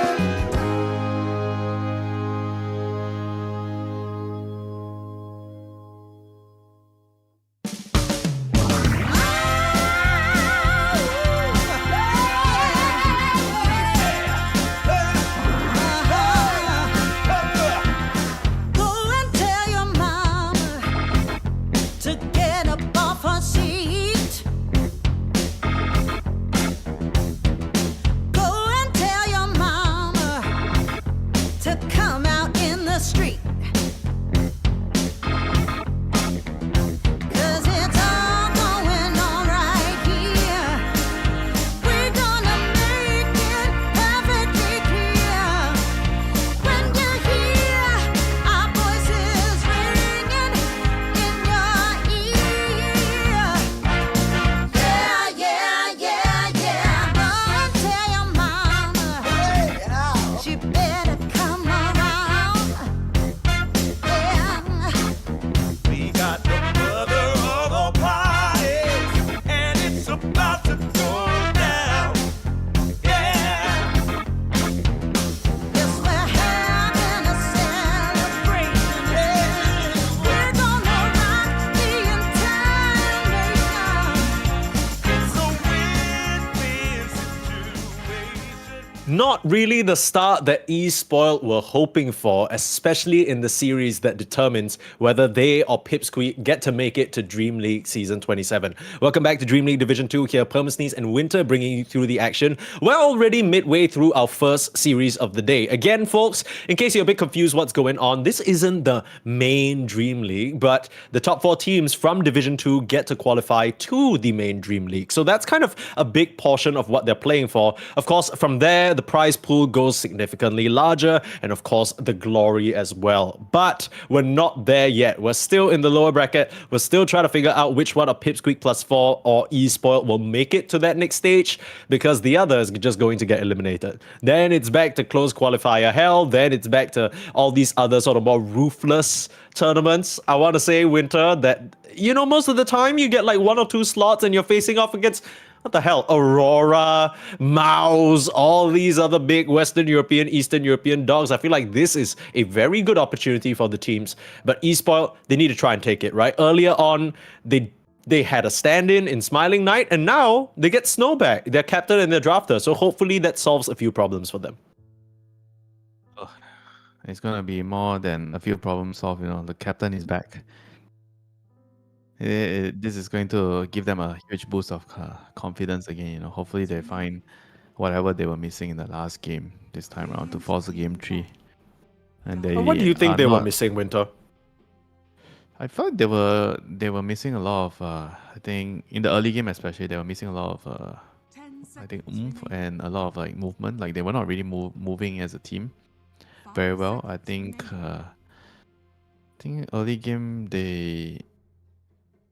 I think they got okay. The first thing that happened is they didn't expect the Bat Rider and Chen lane swap, right? So that kind of, I think, caught them by surprise. They lost the lanes because of that, both the side lanes. But then after that, I think they were not really making a lot of moves to use the co-op Sonic Wave to get important kills to slowly come back in the game. I felt like they were very defensive. They just sat back and basically tried to set back and farm with the life stealer. I mean, he did show up to some fights with the ancient creeps and whatnot, but it wasn't really a lot they could do, you know, during that stage. You know, I'm not sure if that's Sure. due to the heroes because they didn't have a dagger hero because Centaur needed to buy Crimson, which I think was the right call that game. He bought Crimson 5 seconds plus Helm remaining. before going to the dagger, so they couldn't really do much, you know. So maybe it wasn't so much of like the captain not being there. It was just they didn't expect the lanes to be swapped, and I think after that the game was just difficult. They're going to just snatch that Mars away from Yayo, so no big team fight for them. Interesting that Pipsqueak choose to ban out the Slardar first, but out comes their Huskar, so we're back to sort of more typical Pipsqueak funk. You choose to ban out the Bat Rider this time instead, along with the Terrorblade, so that's kind of the trade-off that you're making. 10 Yeah, the Terrorblade is like, remaining. you played the hero well, just screw you, you know. 5 Yeah, I think seconds remaining. I think that's how I read it here because Mars is a pretty decent hero into the Terrorblade. In the mid late game fights, you can block off a lot of his right clicks with the arena. And the Bulwark as well, right? Just redirecting a lot of his attacks. This series is just about like comfort, right? I think teams don't really care so much about meta or countering heroes. It's just more about finding the heroes that are going to make your team better because it's more 10 comfortable. seconds remaining. Finding heroes that will allow you to shine more because you're comfortable with the hero. It's less 5 seconds about remaining. strategy, but more about comfort picks.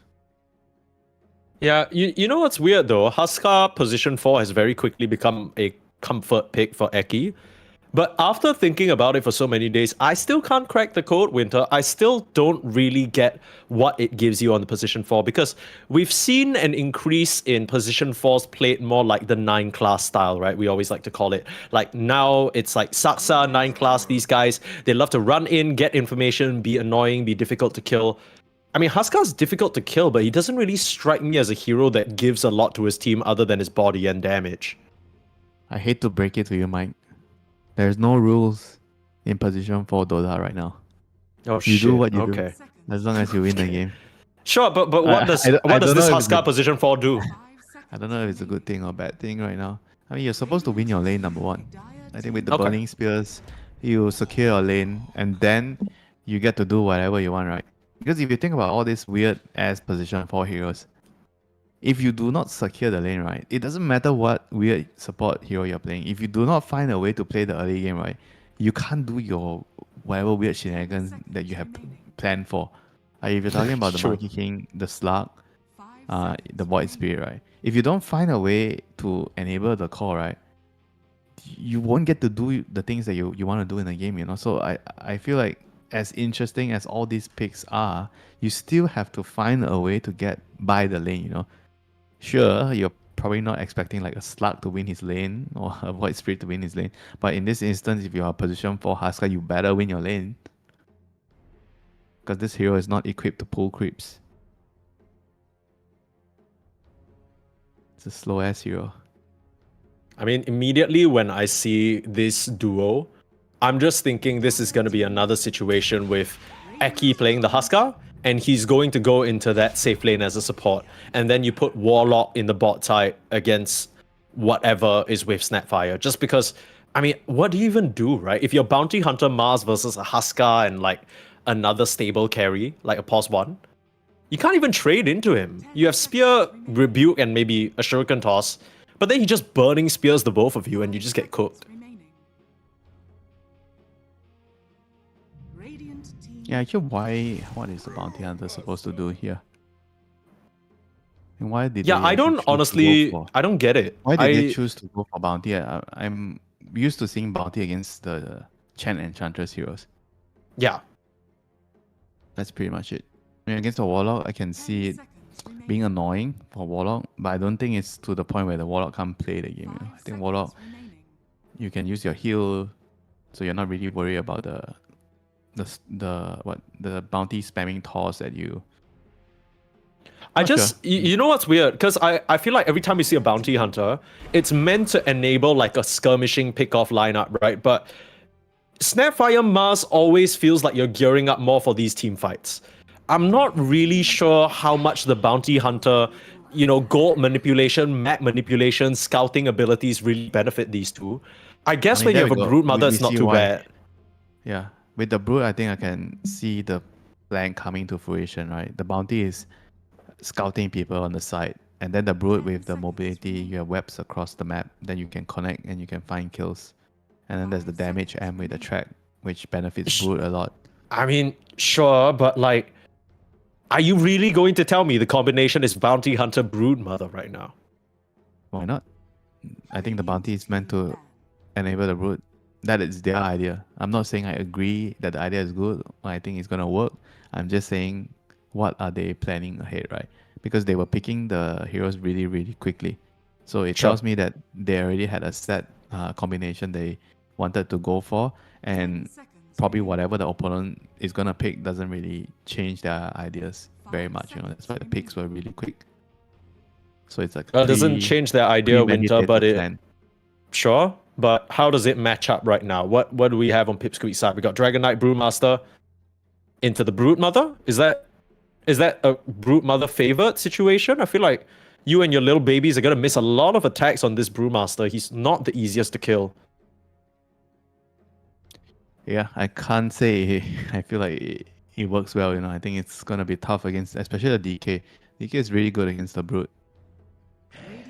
I mean, I think it's good overall against their supports. The Huskar and Warlock probably have no way of dealing with the spiders and the track coming in, and the Brute is just going to find those backliners, destroy them. So I think it's really good against their supports, and they are going to have to rely on it totally on the cost to kind of deal with this the Brute, right? You want a Radiance on the Brewmaster to deal with the Brute. I think that's going to be very, very effective. We'll see what And the now plan he's- is. I still don't Yeah. really believe in the Brute, I'll be honest. It doesn't feel like this smash. Oh, damn, what a great Brute Mother game. Oh, what a sick 18 pick Brute. You know what I mean? It's like, okay, well, now we have But a it's Brood. different, I you know, guess the hero is very different nowadays. I think you're thinking more about the lineup, the enemy lineup having no wave clear, right? So they can't deal with your spiders. Then you think that, oh, it's a very good Brood Mother game, right? I think the pick right now is just very different. This hero is one of the best, if not the best, late gamer with the talents, with the 25 base attack time talent, plus your insatiable hunger. The scaling on this hero is through the roof. I don't know if you can find a hero that scales better than Brute, you know, in the game right now. So I think the hero is just a very good scaling hero. You're picking the hero because it secures your late game. It's not so much about the spiders anymore. I mean, to a certain extent, if the enemy can't clear your spiders, you're gonna do a lot in the game. Sure, that is still in the game, but I don't think it's the reason why you pick this hero anymore.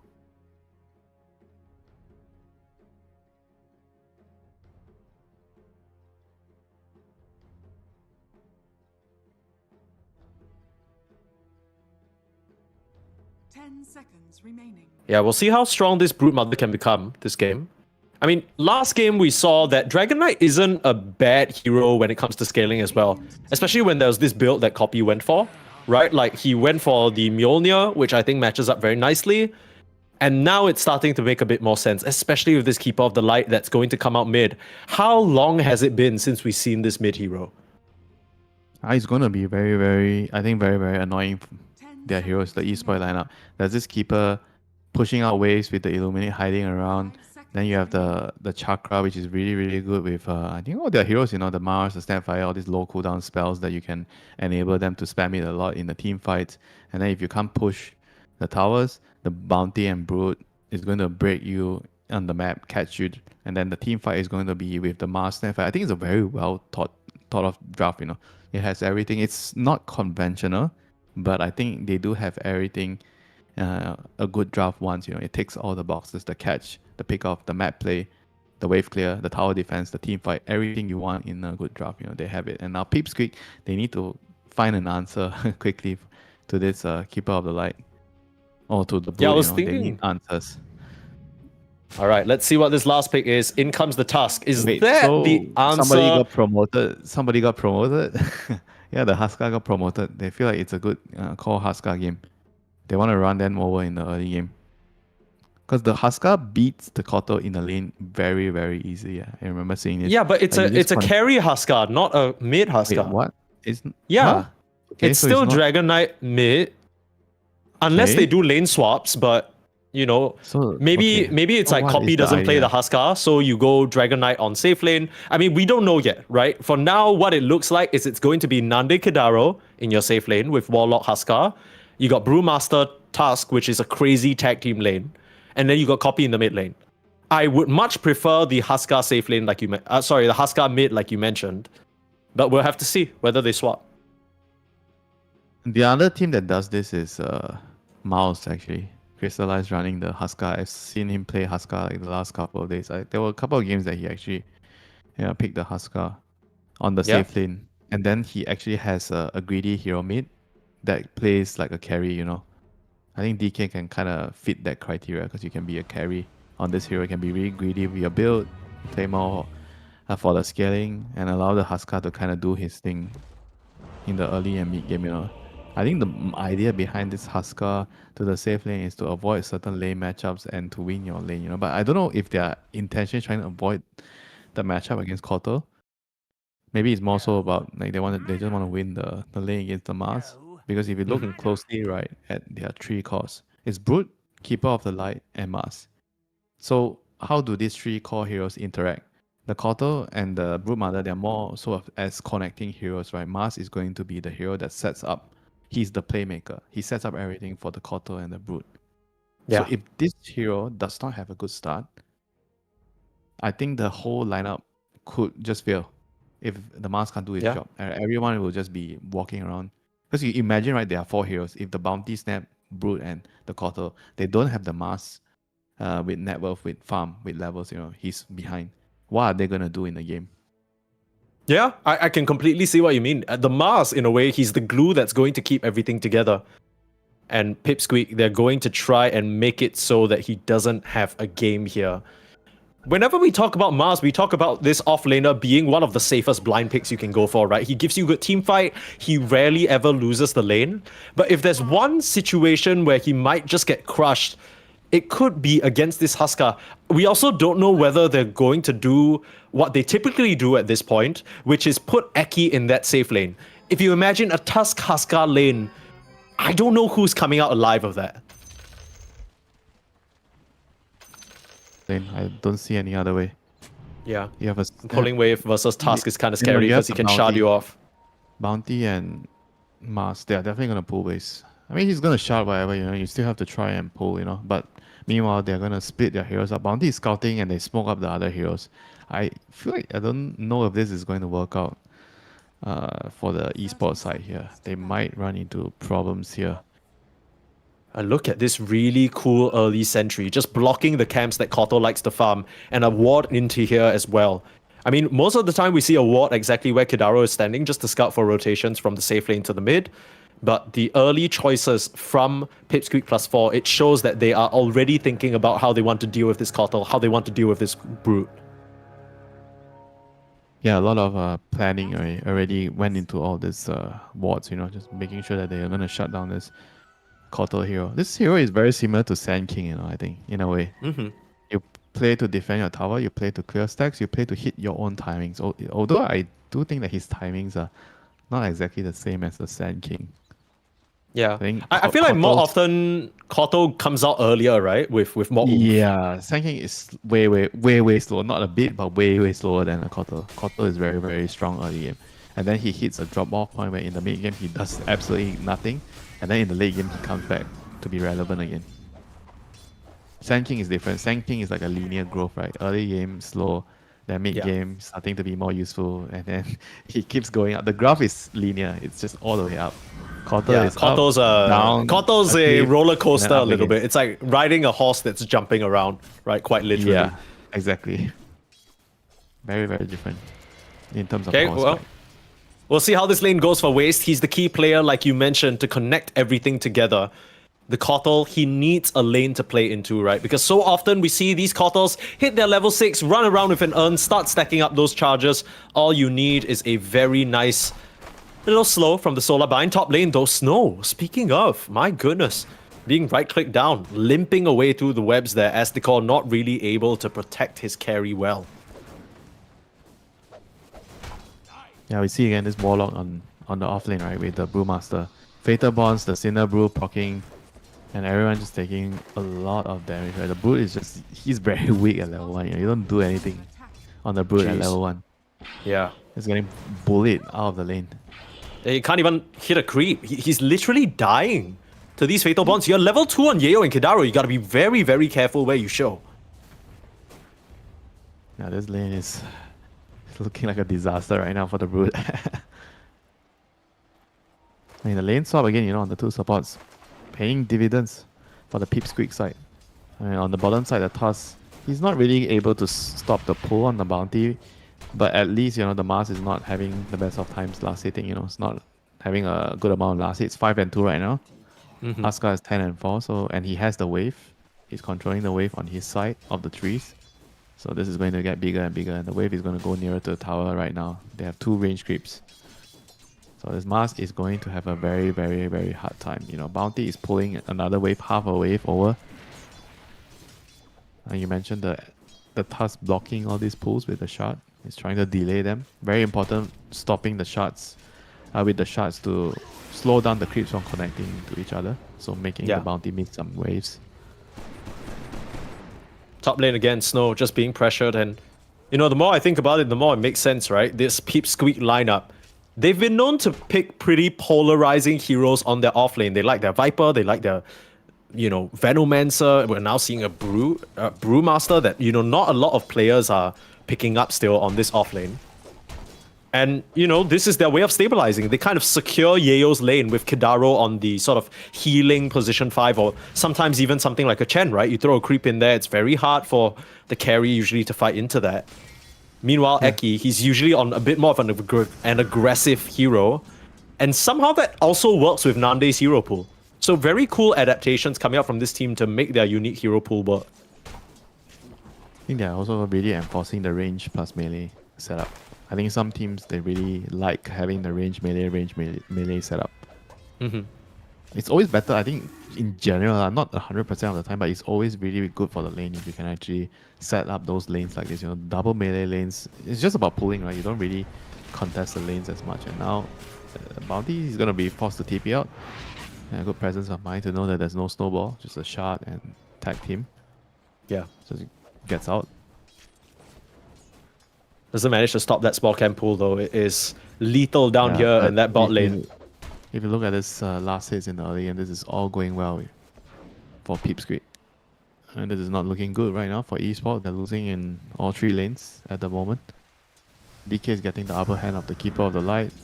The Brewmaster is getting the upper hand of the Brute. And finally the Huskar obviously is beating the Mars. So all 3 lanes going really, really well for the Pipsqueak side. Gotta keep our eyes out on this Keeper of the Light, though. I feel like level 6, he has that urn now, is where he wants to try and make his first move. if you can get a kill on these side lanes and start that engine running, that's where the early game is going to get a lot trickier for Pipsqueak, but it still feels like such a long way to go. And look at the rotations already. Eki is up here trying to steal EXP away from him. They understand that there's nothing that you can do to really contest Nande, so Eki's literally just taking creeps from right under the Keeper of the Light's nose. Yeah, he's also going to move to top now. The Brute is low. I think they could potentially set up a kill onto Snow here. Look at that rotation though, the Bounty Hunter. Wrong move. I mean, the Bounty can't really stop this from happening. I feel like he's not going to be able to do anything. They just need to find the Brute, dive him, snowball, and he's going to die. You need more help. For now, you're turning your eyes onto the Snapfire. A bit of a harder target to bring down. No help on the horizon though. Looks like it'll just be the support that they have to settle for. They're trying to set up a kill onto Kidaro. Using the dust to hold Amoralis. He just needed a little bit more oomph, but you're not going to find it. It's a Shadow Word at level 2. And Amoralis, he doesn't have the damage. He's the one who has to run away now, and I don't know how far he's going to get. Starting to get Fatal Bonded up now. Here comes Difference, level 6. Ready to try and make things happen. Big blast into Kidaro. That should secure the first kill. Earn charge secured. Now you're jumping in with the cookie. You need to slow down Yayo. Can Eki do anything to help him? And he stuns, and he stuns. None at all, as both auto attacks coming out from Amoralis actually get evaded by the Drunken Brawler. And mid lane, like you mentioned, Copy is just destroying this tower. The Koto leaves and the DK just takes advantage of it.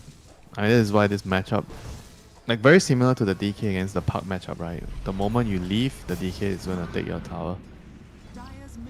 And this is looking very worrisome, you know, if you're an esports fan. Things could go very, very badly. You know, the snowball is going to begin now. The tower is down, so you're going to have a harder time defending your stacks.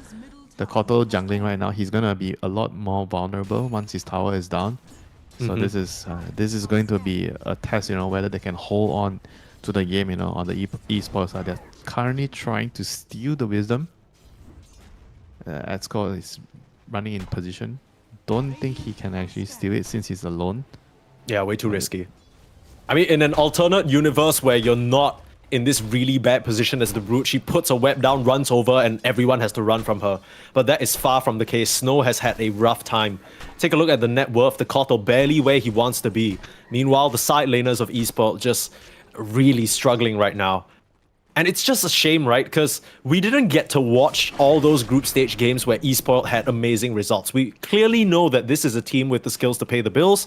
They did well in the groups. They showed us promise in the Yandex series. And even now, where they're losing versus Pipsqueak, that game number 1 that felt pretty lopsided, there were still moments where they were hanging on and sort of making good decisions, but you just can't really keep up with this pace that Pipsqueak are bringing to the table right now. As the call, he's going to get snowballed on. Getting picked up, nice shots to cut him off. Manages to weasel his way through, but still way too much physical coming out. And now Snow, I don't know how long he can afford to stick around in this area. He's getting surrounded. Tower's gonna go down. He's not gonna have a tower here, so he has to leave this area. I mean, being forced out of your lane as a Brute 8 minutes in the game. This is very, that very never bad happens. You can't afford to let this tower go down. It feels like eSport. You need to bring all the numbers to try and prevent this from happening. Difference is gonna TP in. Gotta try and get the kill onto Eki. Need a bit of a slowdown. Amoralis just trying to save the stun for as long as possible.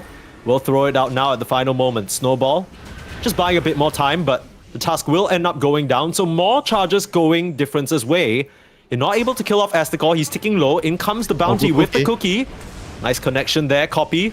Still very tanky and difficult to bring down, but with the blast, they'll be able to make it happen. This is a very necessary move from eSport, and they make it happen for themselves. I mean, the Snapfire made a huge play there. He was getting focused by the DK, and he opts to cancel his cookie right at the end, right? He knows that he's not going to die. And because he saved the cookie, he didn't have to use it to run away, and then he could use it on the bounty to catch the DK. You know? That was a huge play there by the Snap, just securing them that kill. Yeah, I feel like so many times when you're in trouble, you just kind of go into autopilot mode, pressing spells. Oh, the rock. I mean, now, big rock coming down. If they only get Amoralis with this, I'm not sure whether it's worth it though. Yes, it's a kill for Pipsqueak, but Kidaro, that level 6, with how dominant your early game's going, it feels like you want to get a bit more. Now, if they can still crack open this tier 1, it'll be worth it though. I think they should be able to secure the tower, but I think the kill on the DK kind of slowed down the snowball a lot, you know. Now you have the level 6 on your Brewmaster, so he's going to have the split. but the whole game just kind of slowed down a lot. Like the brakes have been pulled, you know, once you kill the DK there. The tower probably still gonna go down, but they're gonna deny it with the Brood. And here comes the Kotal. The Brewmaster, Again. they're gonna force him to use his split. Can he get it off in time? Oh no, the cookie again! This snap is saving the game with those two cookies. The cookie on the DK and the Holy. cookie on the Brew. How often do you say that, Winter? How often do you say a level 4 snap is keeping the game from falling into shambles? But this is exactly the situation that we're having here. And honestly, Winter, this is why we've become such big fans of esport over the past few days. This is what they were missing, right? Even in their games against Yandex, they found these small little advantages to almost make it look even. This game against Pipsqueak, they're able to pull out some of the stops.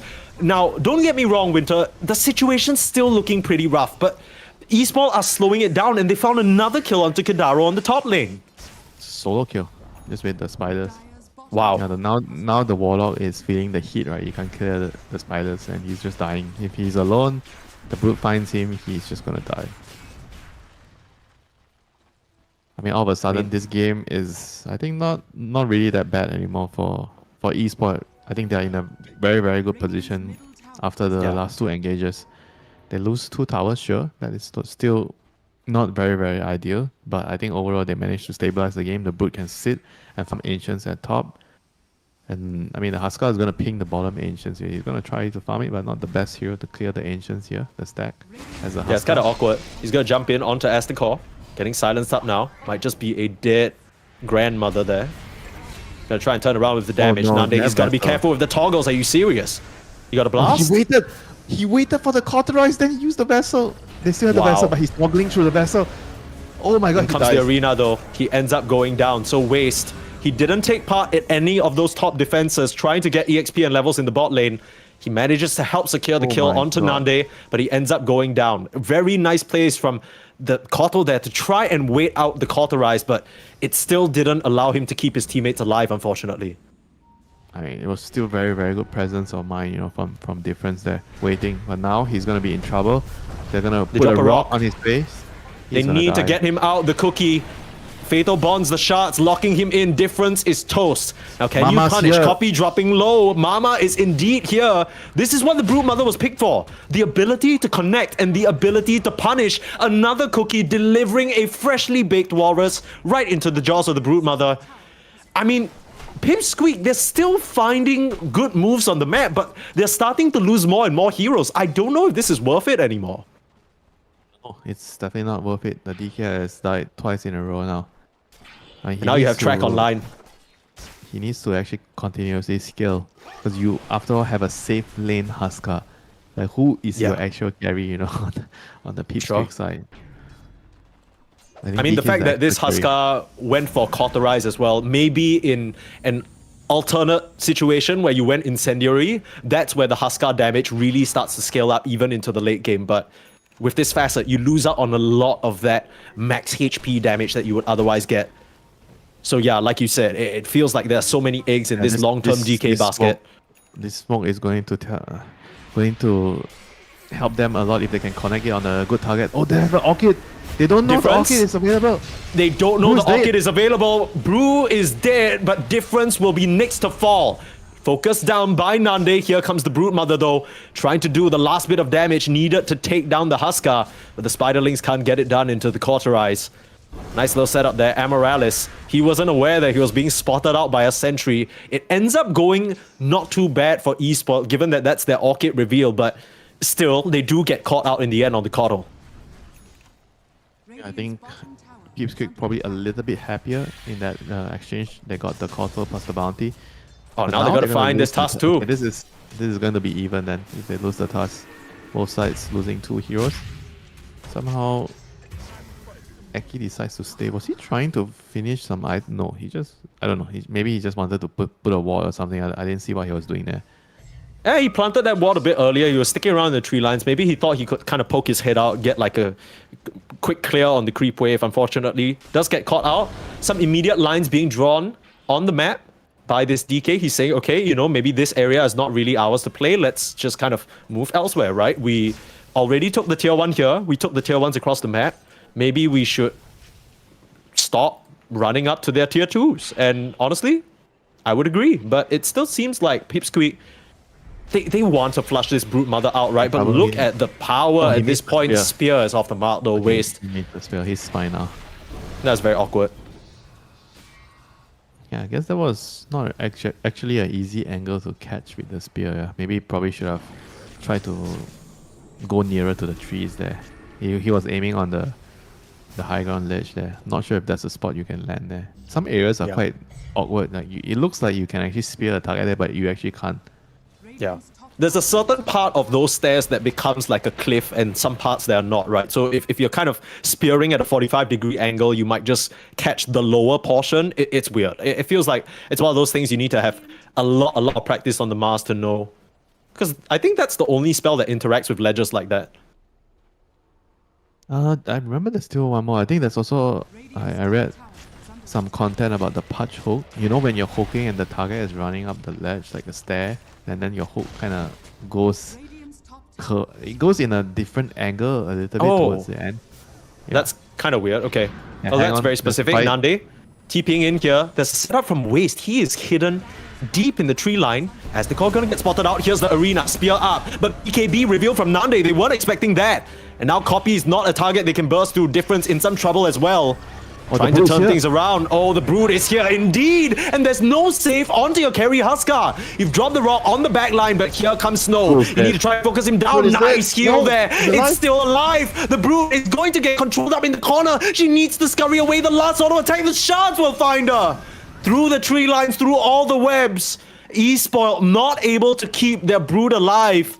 If she managed to get out killing Nande, that would have been huge. But it ends up being a 1-for-1 trade.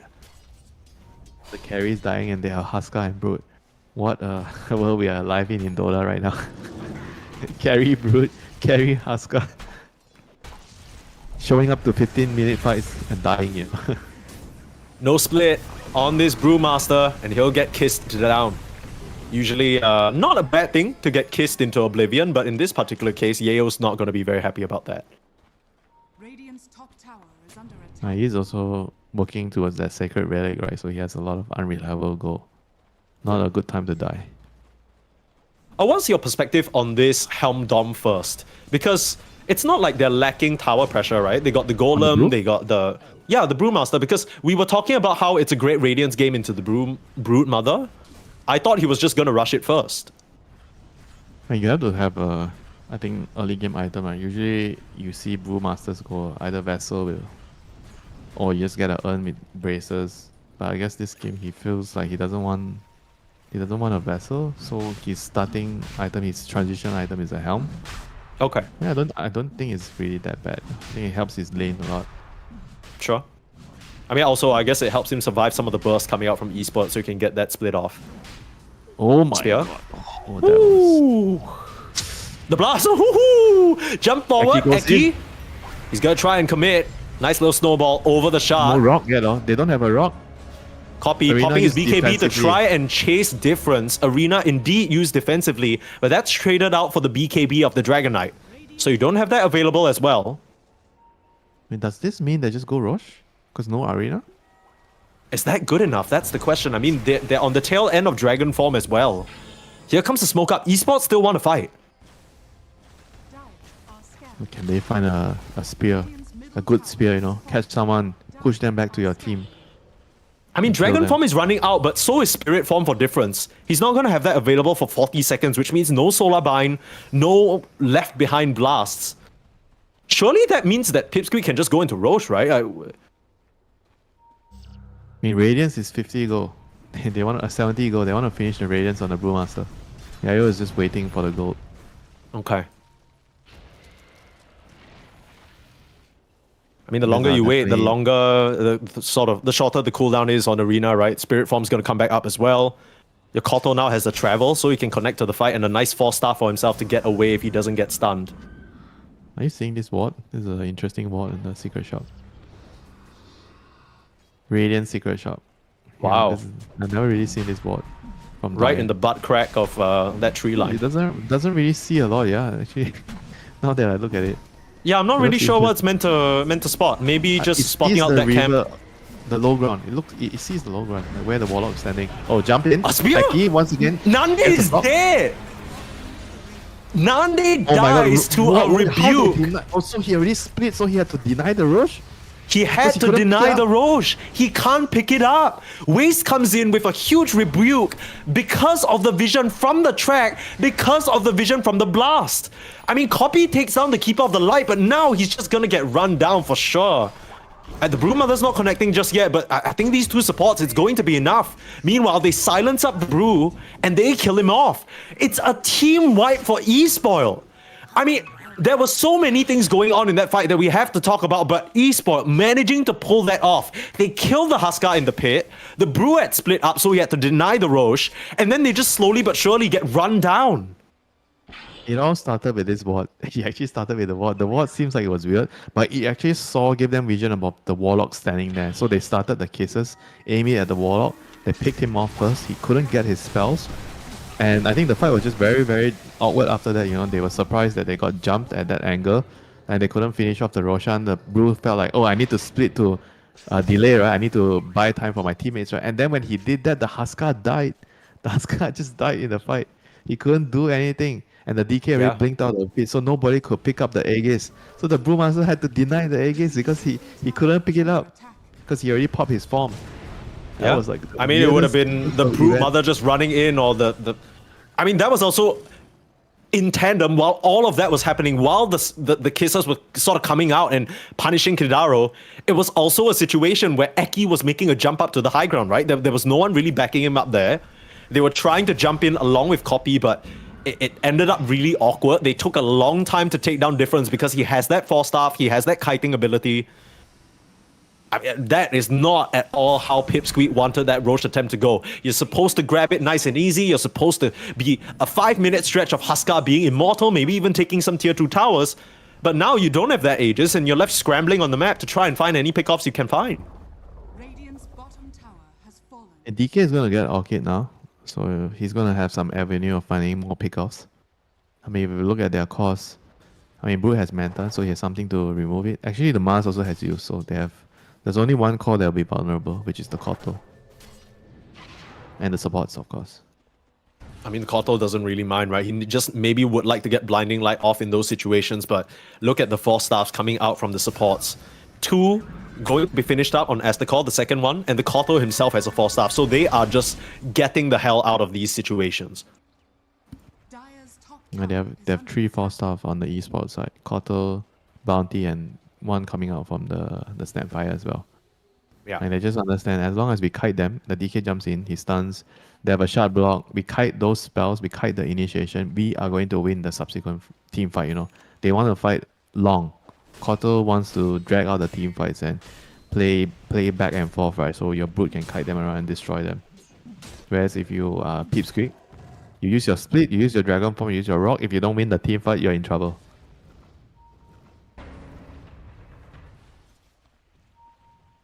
Mars is gonna pretty find the deep Mars. alone in here. Okay. I'm not sure what he was Any dagger? doing. Okay, he's dead. Yeah, why was What- he farming so deep? Yeah, why was he there? It's very strange. I mean, I know the team smoked up together and they went into that area, but then they all left and he was just kind of sticking around a little bit. So maybe just not Discipline. retreating fast enough. I don't know. It's just discipline. Sometimes it just happens. You want to clear one extra camp. I mean, you hear this a lot, right? People dying because of one extra camp. Just players, they want to maximize their efficiency, and sometimes you just die because of that. Oh, Eki, nice blink out. Ahead of the damage coming in. Now they don't have the Orchid available for Nande. They gotta be careful. Eki still has the snowball. Throws it out onto the Spiderlings. You gotta be careful on snow. Huge rock dropped on his head. BKB to Nande, dodge away from the in kisses trouble. damage. Nande is in trouble, but he's still fine for now. Snow trying his best to lifesteal up, but now he's getting silenced. Cookie forward. Does he have the lifesteal? No, he doesn't, but Nande goes down.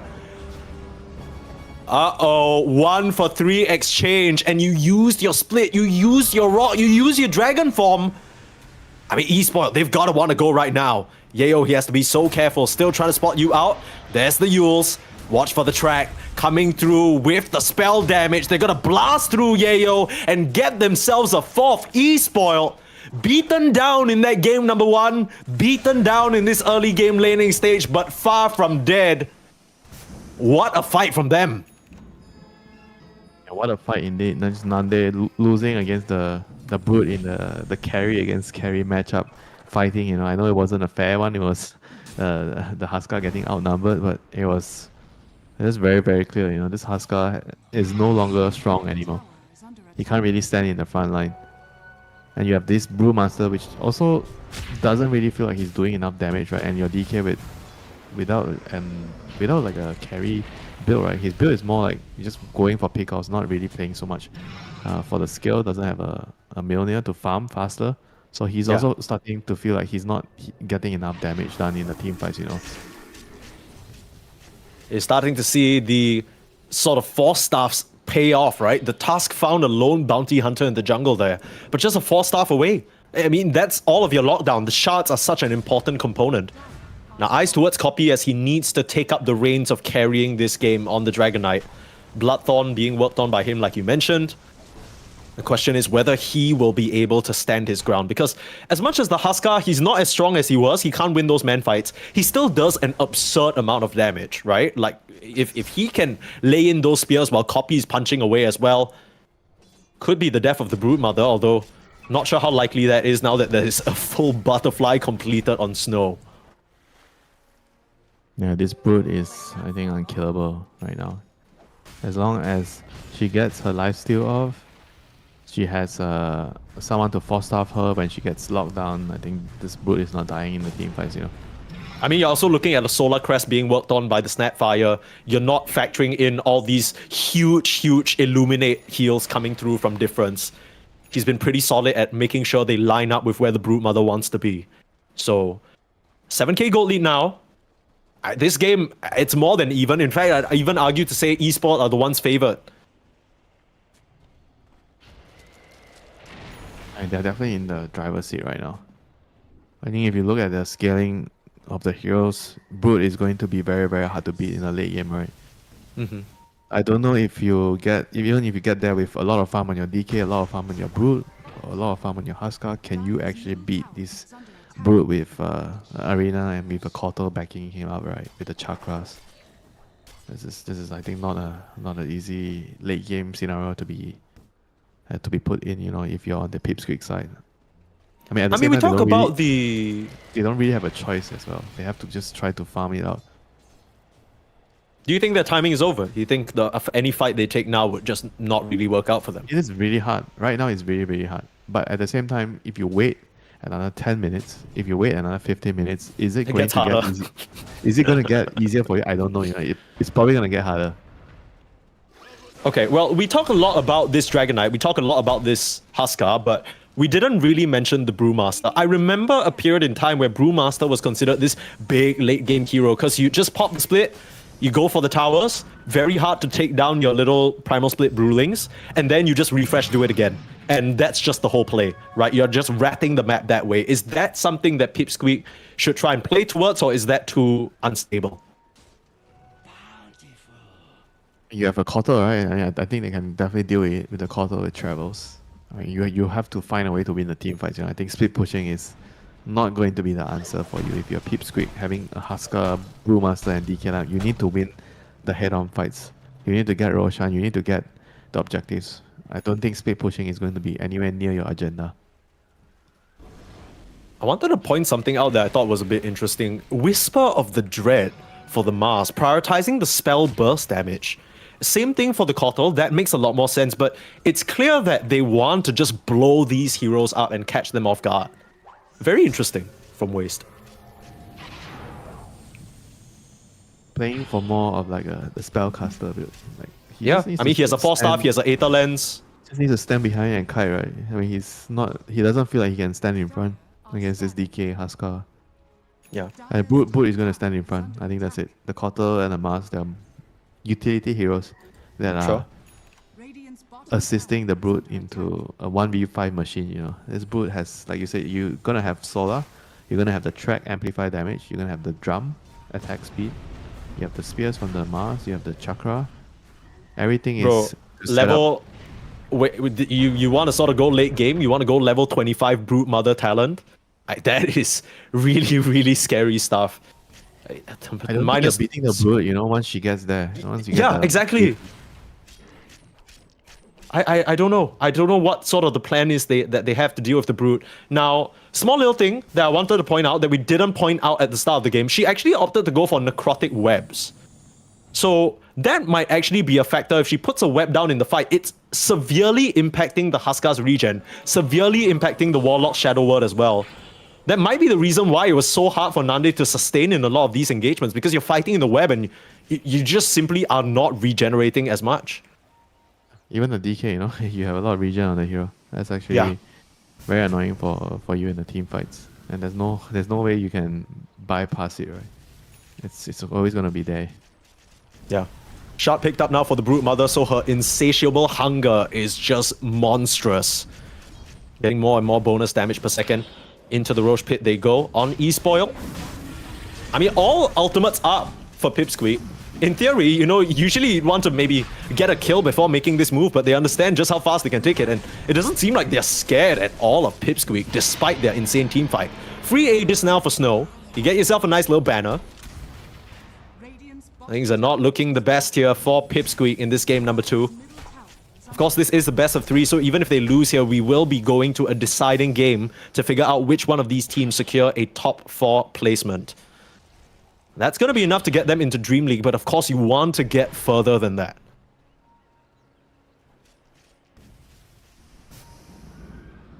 You gotta focus on your task at hand first, you know, get through this game. It's not over. I mean, Winter, even you don't know how they're supposed to take on this game on the side of Pipsqueak. Maybe it's going to start with stealing away the gem, though. 4-staff in the wrong direction, that's certainly awkward. 4-staff into the right side, Cookie away. Is that really enough? My goodness. No way of stopping this TP, I say that, but in comes the Mars with the Yules, with the Spear, and they punish Eki instead. They can't even get themselves a support Snapfire. Ooh, elusive. 4-staff and a Cookie. 4-staff, Cookie all the way. It's like moving a knight in chess, you know? This guy moves in an L shape. It's pretty crazy. Just wait till he has the talent, the level 20 talent. 2 Cookie charges. Oh shit, he's gonna be playing Leapfrog in this game, brother. Everyone's jumping around. How do you lock these guys down? I mean, your stuns are so awkward to use. You can't really burst someone down. You don't have that damage. Yeah, you don't have big magic burst. That is the real problem. Not the stuns, but the burst. Because if you don't burst the heroes, then they can 4-staff away, right? I think that is primarily the problem. Yeah. They're not doing damage fast enough. That's why the 4-staffs are annoying. I mean, even if you don't burst them down, their allies can 4-staff them. You got 3 options for 4-staff. You now also have the Aghanim Shard Friendly Shadow on the Bounty Hunter, so if you don't have vision there, it's even more trouble. Meanwhile, bit of a fight up here in the top lane. In comes Snow, nice snowball save. Brood Mother is still absurdly strong though, just standing your ground, fighting away. You can't fight into Mother. Double kill. I mean, this guy just literally standing there 1v5. You're going onto the Brewmaster Brewlings as well. Yayo, he has to be so careful with his Earth Brewling. The Mother is hungry. Double kill was not enough to satisfy her. My goodness. And this is even before the level 25 talent, Winter. She's already killing heroes for free. That's the main course. Huska as dessert. And she's still insatiable. She's still going for more kills. She's hungry for some Warlock, but unfortunately a bit elusive on that one. A rare delicacy. Usually not the case for the Brute Mother, but this time he's a bit too close to his own base. You gotta be careful where you show, though. I mean, they see you. You gotta get speared. Yummy! Okay. Dominating now. How do you deal with Snow? That is the question. We were worried about the snowball getting out of control, but we should have been worried about Snow because Pipsqueak now, they're staring down the Brute Mother that seems impossible to kill. Keep in mind, she still has the Aegis, by the way. She's full HP.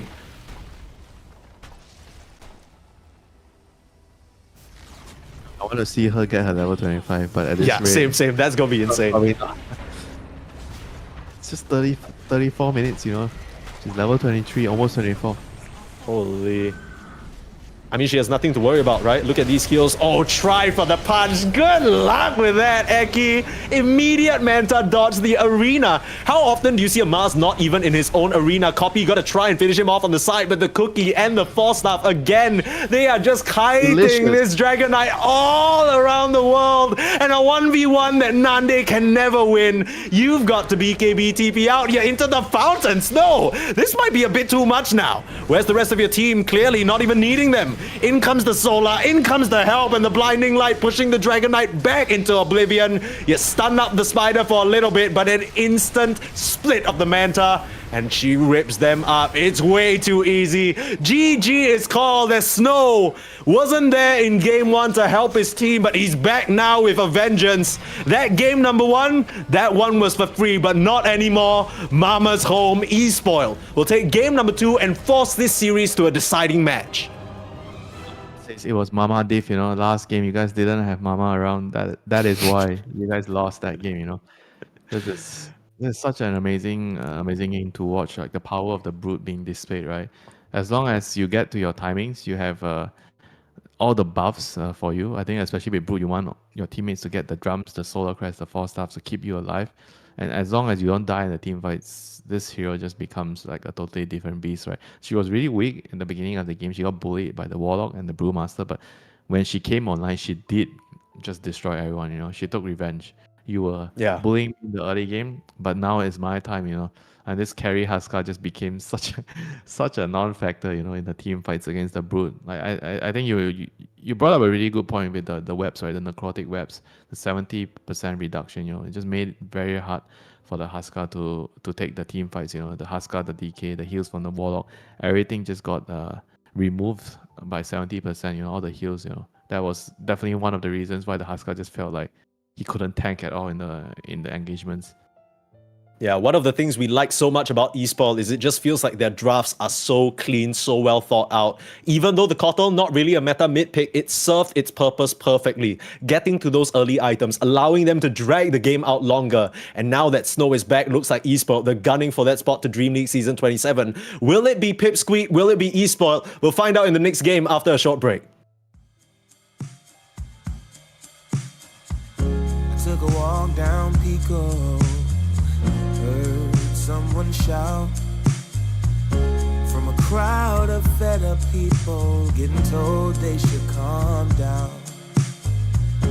Didn't wanna fight, but the tears that fill their eyes are brought by the people sworn to preserve their rights. Oh, how could you not see it all coming? Stuck in our ways and running out of time. Time to change. We've got to at least try. But what will they do?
creation.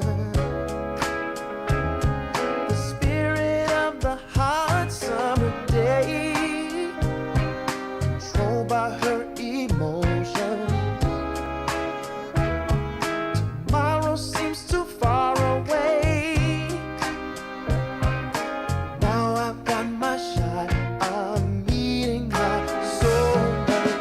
Lady, can you see me? You're my everything.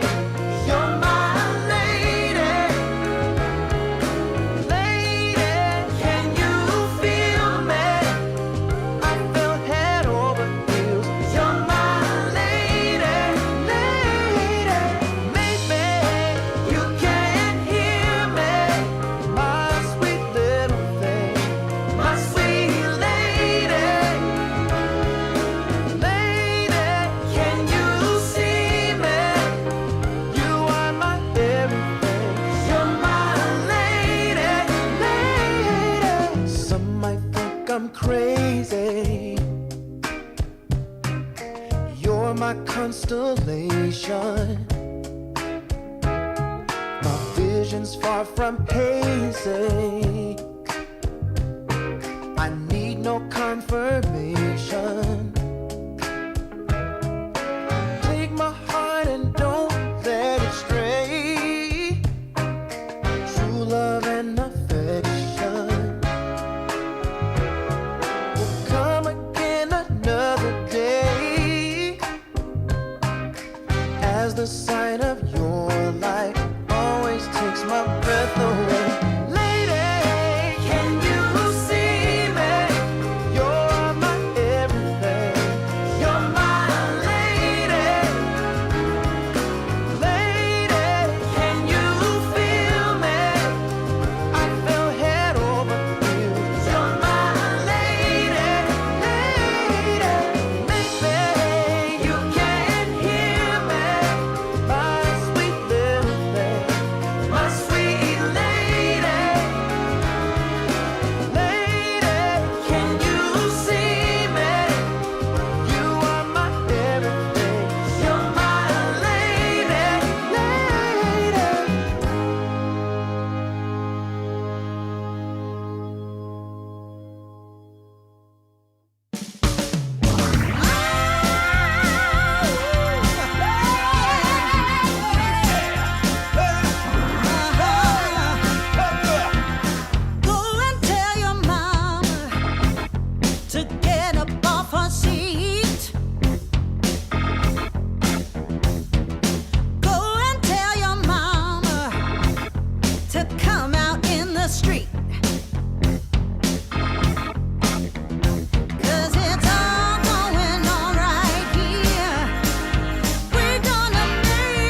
A Game 3 situation on the cards here in our first series today for DreamLeague Division 2.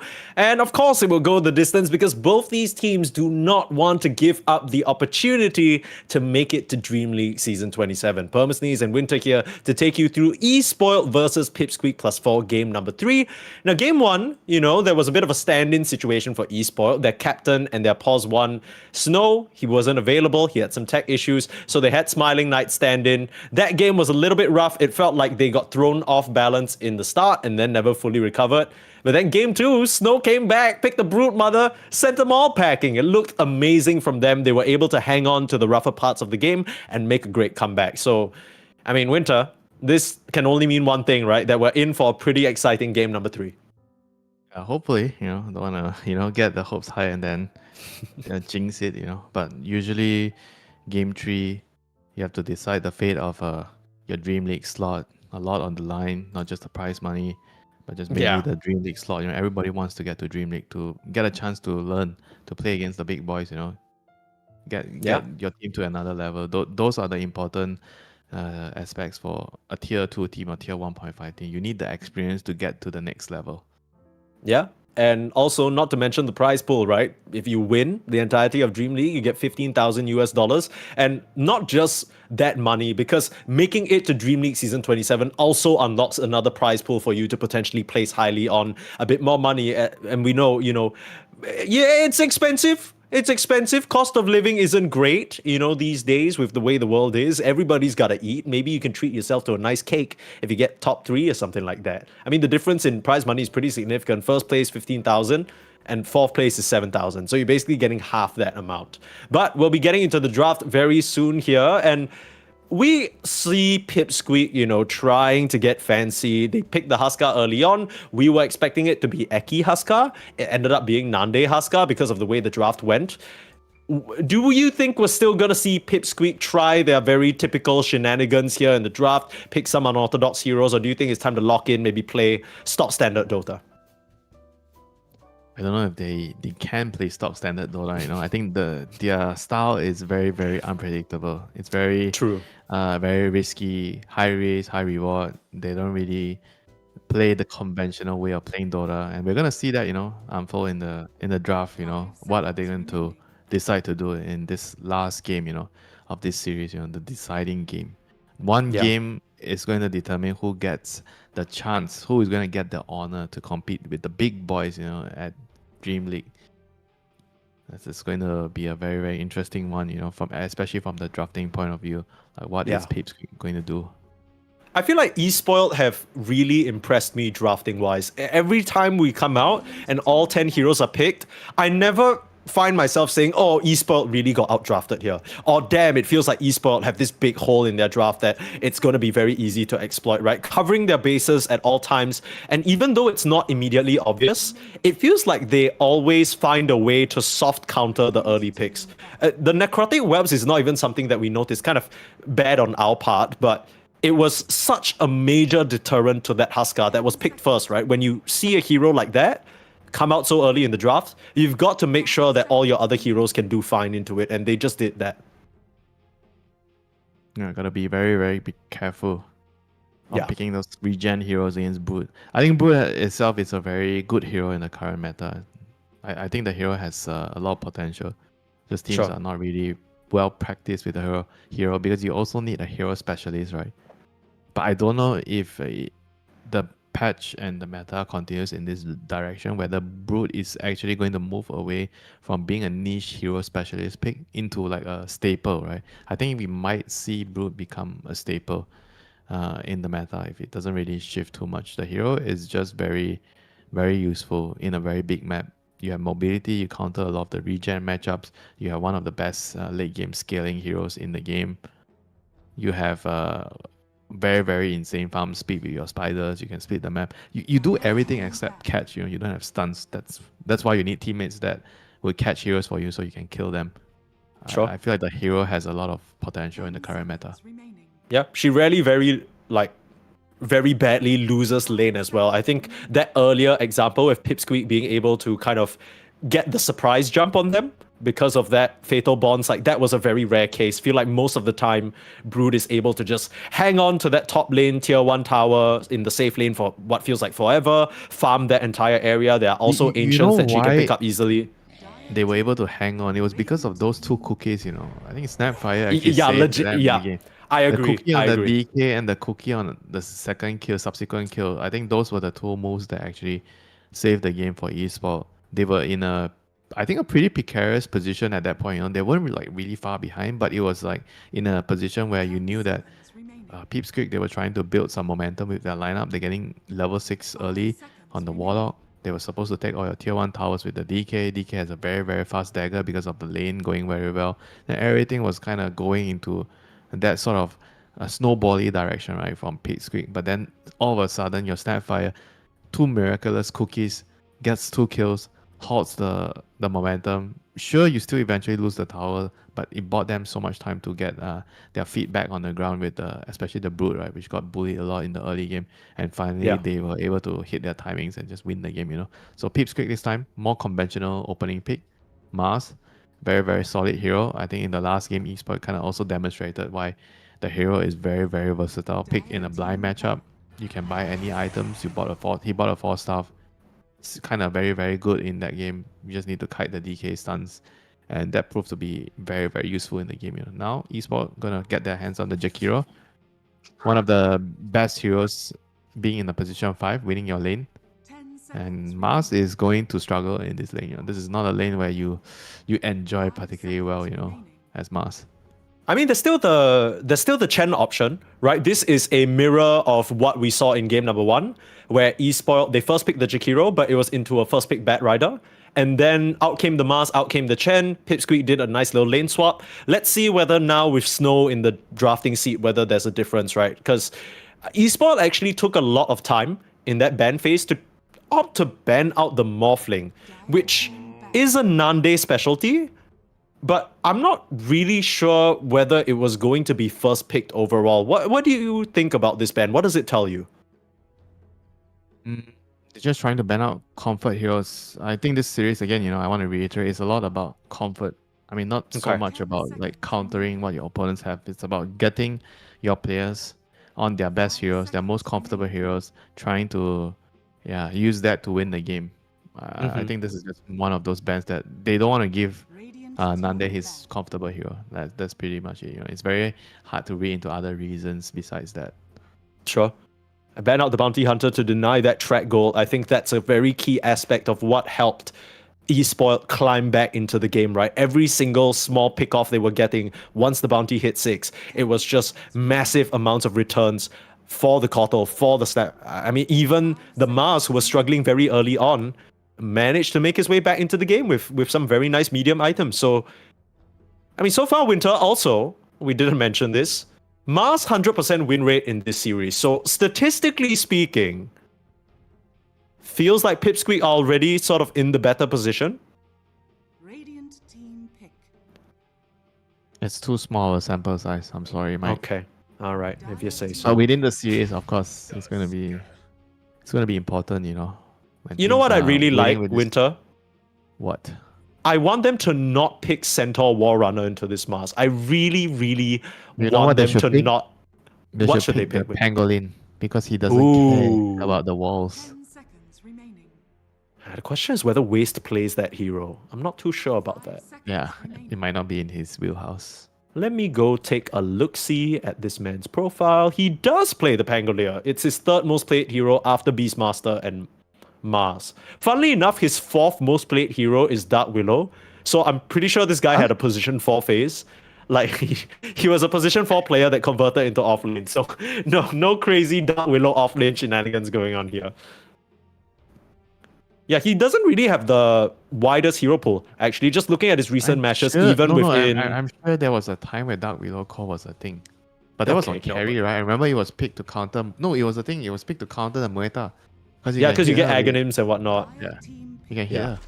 But no, Doing in her- his past 3 months on eSpoil, he has not played Dark Willow because he is not an offlane Dark Willow player. He was a position 4, I'm assuming. So Okay, this is the Kidaro hero coming in. I assume they were trying to figure out what are they gonna pick into this Jakiro? Who are they gonna put into with the mask, with this range melee Sure. lane? And now what is Eki gonna get his hands on? Radiant team pick. He doesn't have a bat. Okay, so they are both gonna just be playing backliners, I presume, unless something something special happens here. Maybe the Dazzle is a core and the Mars is the support. Sure. I mean, the Dazzle's already proving to be pretty difficult to get to, right? You have the Mars Snapfire creating a big wall and kisses to protect the Dazzle. The Dazzle can also Northel project from a safe distance, so the Tusk, even if he's jumping, would have to jump very, very far forward, make it through the walls, find the real Dazzle. And here's a way of getting on top of him. The Nature's Prophet, if you just find the Dazzle in the fight, TP on top, Marcy to dogpile in as well, E-Spoiled. They are cranking up the pressure here with these two picks. Marcy carry, Nature's Prophet mid, or are they gonna do Nature's Prophet carry, Marcy off lane and pick another mid? Everything is gonna be up in the air. It's difficult to say what they're gonna do here, but overall they're very, very solid early game. There's a lot of aggression with Tusk, Marcy, Jakiro, right? And then you have the Nature's Prophet tipping in. And in Pipsqueak, they're gonna be under a lot of pressure in this early game. There's a lot of aggression, a lot of aggressive moves coming out from this Tusk, Marcy, and MP. So Pipsqueak, they are going to need like some very, very solid hero to counteract an MP. Okay, Tinker is something that does counteract the MP. You can match his movements because you are also a global hero. You can kind of keep heroes alive with your laser defense matrix. The laser is very good into Tusk and Marcy because of the miss chance. They rely a lot on right clicks to kill people. So I think this pick definitely not conventional, but it makes a lot of sense. And I also do feel like this hero is very similar to Broodmother MP. Like you want heroes that have global presence because the map is so big. And I think as long as you get past the laning phase, you don't get totally owned, then this hero is going to be very effective. I think there's a certain amount of heroes that you need to watch out, like Bat Rider, for example, heroes that can really hunt you down and kill you. This is kind of scary though. I mean, this is also one of Copy's signature heroes. The Copy Tinker, something to be feared even from his Nouns days. It's his best hero. I remember this hero being his like almost, for the lack of a better word, his secret weapon. I mean, not so much of a secret, but he's just ace under his sleeve. This is the hero that he goes to when his back is against the wall, when he doesn't know what to do. Bausch the Tinker. It's shows funny though, himself. because I think even back then, it was very much a situational backs against the wall type pick for him. Because I don't think every game is a Tinker game, especially in this current meta, especially in the past few metas. No, Mike. No, Mike. Every game is a Tinker game now. I think Tinker Sure, is in I mean, that phase. look, I mean, you can say that, but clearly Copy doesn't necessarily agree with you because he hasn't played it in a hot minute. You know why? Because his backs is not against the wall every game. Okay. I'm trying to track back to the last time that he played it pro. It's at least 6 months ago. It's been quite a minute. I mean, hell, he's even played Arc Warden before he played Tinker. And you know what's funny? You would think that a player so known for a hero would be busting it out more, but overall, he's only played Tinker 20 times in his professional career. It does have a 60% win rate, but that is nowhere near as much as I thought he would have. 10 seconds. It tells you Last that time he he played really- it 4 months ago on Navi. It tells you he really knows when to pick the Tinker. Yeah, So when he picks the Tinker, he's okay. gonna win the game. Sure. See, that wasn't the case when he was on Navi versus Cyber Goose. That was 4 months ago. He lost that game. Wasn't the case when he was on Into the Breach versus Passion UA. That was 9 months ago. Also lost that game. Also wasn't the case when he was on some random stack that was trying to qualify for ESL 1 Bangkok. This is almost a year ago at this point. He lost that game. Should I continue or do we need to talk about how much I think more we he knows how should- to... We should talk about the Night Stalker carry, maybe. Let's talk about the Night Stalker. I think it's Night Stalker carry, unless it's some Armlet Mars carry. I mean, the Night Stalker could be. is a, I think, designed as a counter to the MP mostly. I think once you see this NS, you are going to not put the MP as a 5 carry. seconds remaining. I think he's going to be mid. If I were to choose, I'm going to put MP as mid and pick another carry now. Yep, they pick Abaddon. There we Abaddon go. is very, very strong here. It removes the poison touch because they are kind of predicting Kidaro to go to that lane. So now maybe you don't put Kidaro on that lane, you put the Snapfire on that lane. You avoid the matchup. Pretty sure they're going to do it. The Abaddon is going to give them the necessary front line they're going to need. Very solid. immovable object, defend the towers, Yeah. and you can provide the shield to save against the spear, the poison touch, everything else. I think it's just a very solid hero that binds the whole job together, right? Because they had MP backliner, Marcy kind of like frontline / initiator, and then now Yeah. they have a save, right? So they have everything. They have double save, in fact, with the snowball. So their heroes Yeah, are very difficult to kill, very mobile, very annoying. I still wonder though, Winter, because at the very start of the draft, when we saw this Dazzle, we were wondering whether it would be a core of some sort. I still feel like this game, it's going to be so hard for them to find this Tinker, find this Dazzle. They have a lot of ways of jumping in, but really, when you think about starting the fight, apart from the Abaddon already being on the front lines, it's Tusk or Marcy who have to jump in. And, you're dealing with nighttime vision, you're dealing with the walls, you're dealing with Cookie, you're dealing with Tinker Blink into the tree line. It feels like a very difficult game for eSport, even though this Abaddon last pick, I really like it. I just don't know whether they have enough tools to stop Pipsqueak from doing what they want to do. It's going to be easy for eSport to do what they want to do. With the Tusk and the Marcy in the early game. I think with their Helm on the Marcy, with the MP TPing, they have a lot of potential in the early game. I think kills are going to come easy for them. Sure, when you have this Tinker traveling around, being annoying, global TP, then you have the NS with the ulti. But I think before that happens, right, you got to be able to get past the lanes, right? I think overall eSport, they have very, very strong lanes. I think Abaddon is going to absolutely shit on whoever goes to his lane. I don't know who's going to be the carry or the off lane, but whoever goes there is a melee against melee matchup. Abaddon, he wins most melee against melee matchup. And you have a Jakiro, you have a Tusk plus Marcy lane, which is also another insane duo, Tusk and Marcy. You see anyone, you jump over with tag team, the target is going to die. And don't forget, Mike, there's an NP that can TP into the side lanes to kill, Yikes. Well, the first 5 minutes might not be so easy for him to connect on the Night Stalker given the Night Rain facet, but they want to strike a bit earlier than that. eSpoiled with 4 members out in this early stage. Not sure whether they saw that observer board being placed right next to theirs.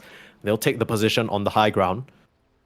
It's pretty risky. Pipsqueak, if they walk on over here, they're going to get vision because the smoke's going to break, but they opt to go towards the bottom side of the map instead. 30 seconds to battle. Yeah, smoke is going to end. The wall is going to see, I think they might try to run bot to get a first, but they know so many heroes are top, but they're going to notice one hero is missing. I don't know if they're counting, but they're going to know someone is missing.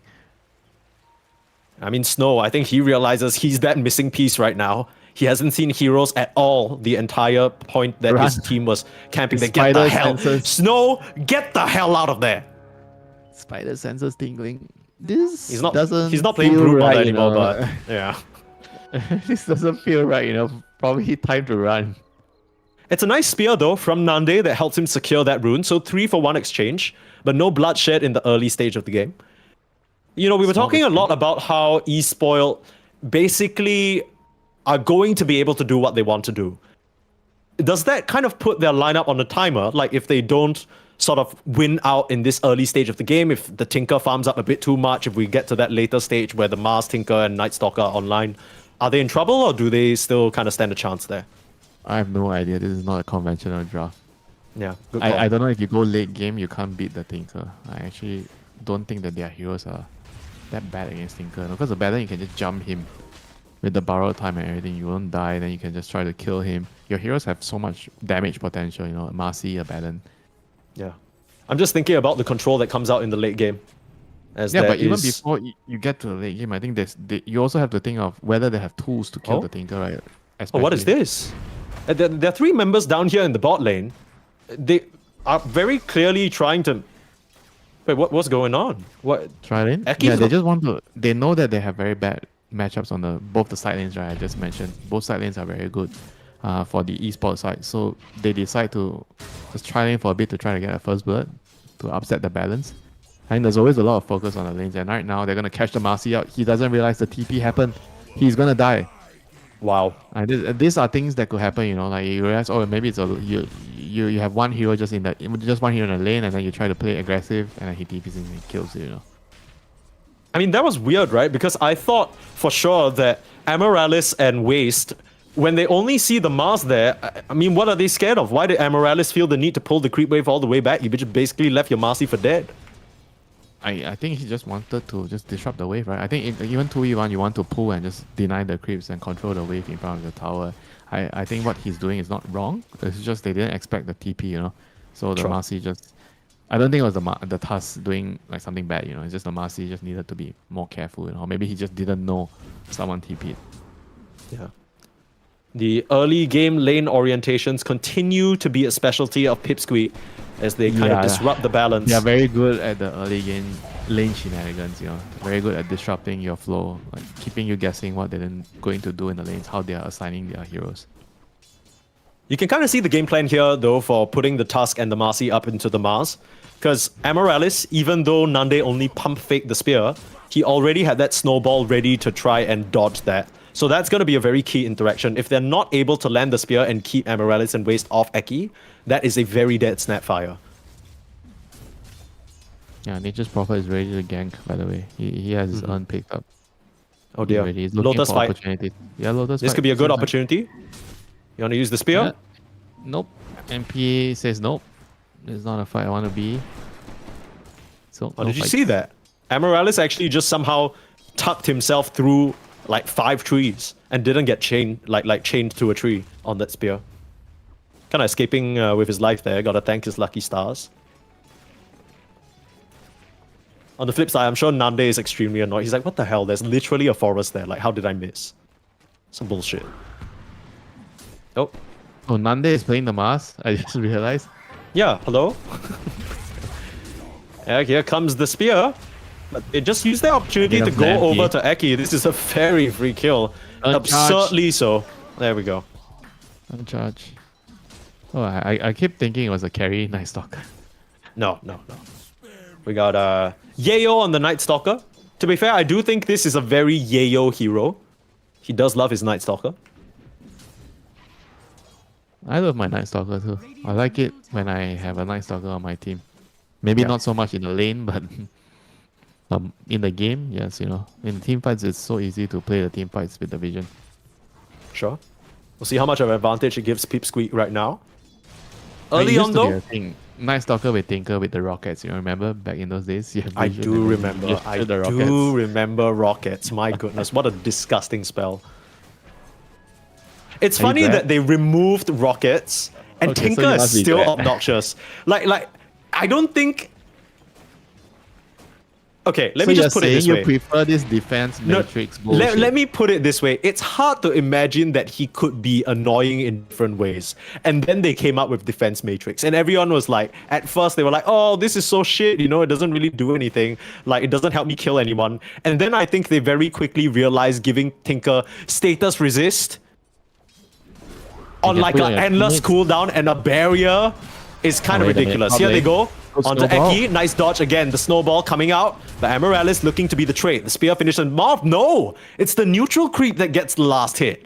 That is painful stuff for Pipsqueak. I mean, they rotated a hero up here and get a bit of damage onto waste, but nothing that he can't regenerate up with that Helm of Iron Will. That's tough. Yeah, in bot lane, Yayo getting left alone against a Jack hero and a Baden lane. He is going to be scared. Yeah, and it's daytime. Would you look at that? The sun's out. So your regen is cut by a significant margin as well. But for what it's Slow. worth, he's making good time towards his Helm of the Overlord.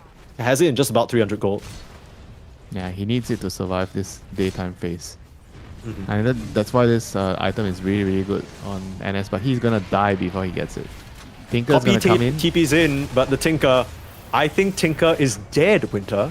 Gonna try and TP out, and he slows. No, not even needed. Rejoice! Mike, the anti-Tinker person, you know, he rejoices. But I guess everyone is the anti-Tinker person. Nobody likes that hero. Only the player playing that hero likes that hero. Even the teammates of Tinker hates the hero because you don't get any farm with Tinkers on your team. Bro, you're sitting next to this guy at a LAN or in a boot camp. He just plays Tinker. Every time you hear that stupid ass rearm noise, you just side eye him. Give him the stinkiest side eye you've seen in your life. Do you hate Tinker players more than you hate Techie players, or do you hate them, or do you hate the Huskar Viper players more? Which one? Or the Brute players? You know. You know what I hate? I actually hate Meepo players. I hate Meepo players. I hate Arc Warden players, and I hate Lone Druid players. That's my 3 if I had to Yeah, select. those are like the same category, right? Yeah. Husker. Are they the Meepo. same category, you think? In a way, annoying micro heroes, they can just dominate, snowball the game on their own. Very hard to deal with in the early game. Lone Druid, I think, is a little bit different because you require your team to coordinate in a way, with you. You can't. Oh, I hate Lone Druid. Nobody knows how to deal with Bear. I've had so many times in a laning stage where I'm against a Lone Druid, and like my ranged carry will not hit the Bear. And I'm like, are we really losing to an offlane Lone Druid right now? Like, what's happening? It's kind of miserable. Big stacks there for Copy to farm. I think he's learned his lesson. Lane. No more taking MP. part in the early stage of the game. Nature's Prophet is going to punish you big time, especially if you come to this Abaddon lane, because my goodness, is it deadly. Spirit Vessel already complete for difference, farming up those charges, and the momentum very much going esports way. This Nature's Prophet has been really influential in the first couple of minutes. It's giving them a lot of advantage in all those small little skirmishes. Whoa, that's the call. What the hell? What was that? Was that bait? Okay. Okay. Was that weird. not crazy? Like the Dazzle was TPing right in front of him and he just stood still. He was like, yeah, I don't give a shit. And he somehow and he lives. I thought he was dead for sure. I'm sure the Dazzle is thinking, there's no way there's heroes behind me. Behind this guy, right? He's not moving. Why is he not moving?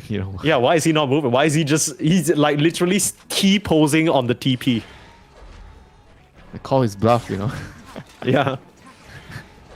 He's like, you really got a TP in on a like level 4 Dazzle? You got poison touch me? Then what? You die, brother.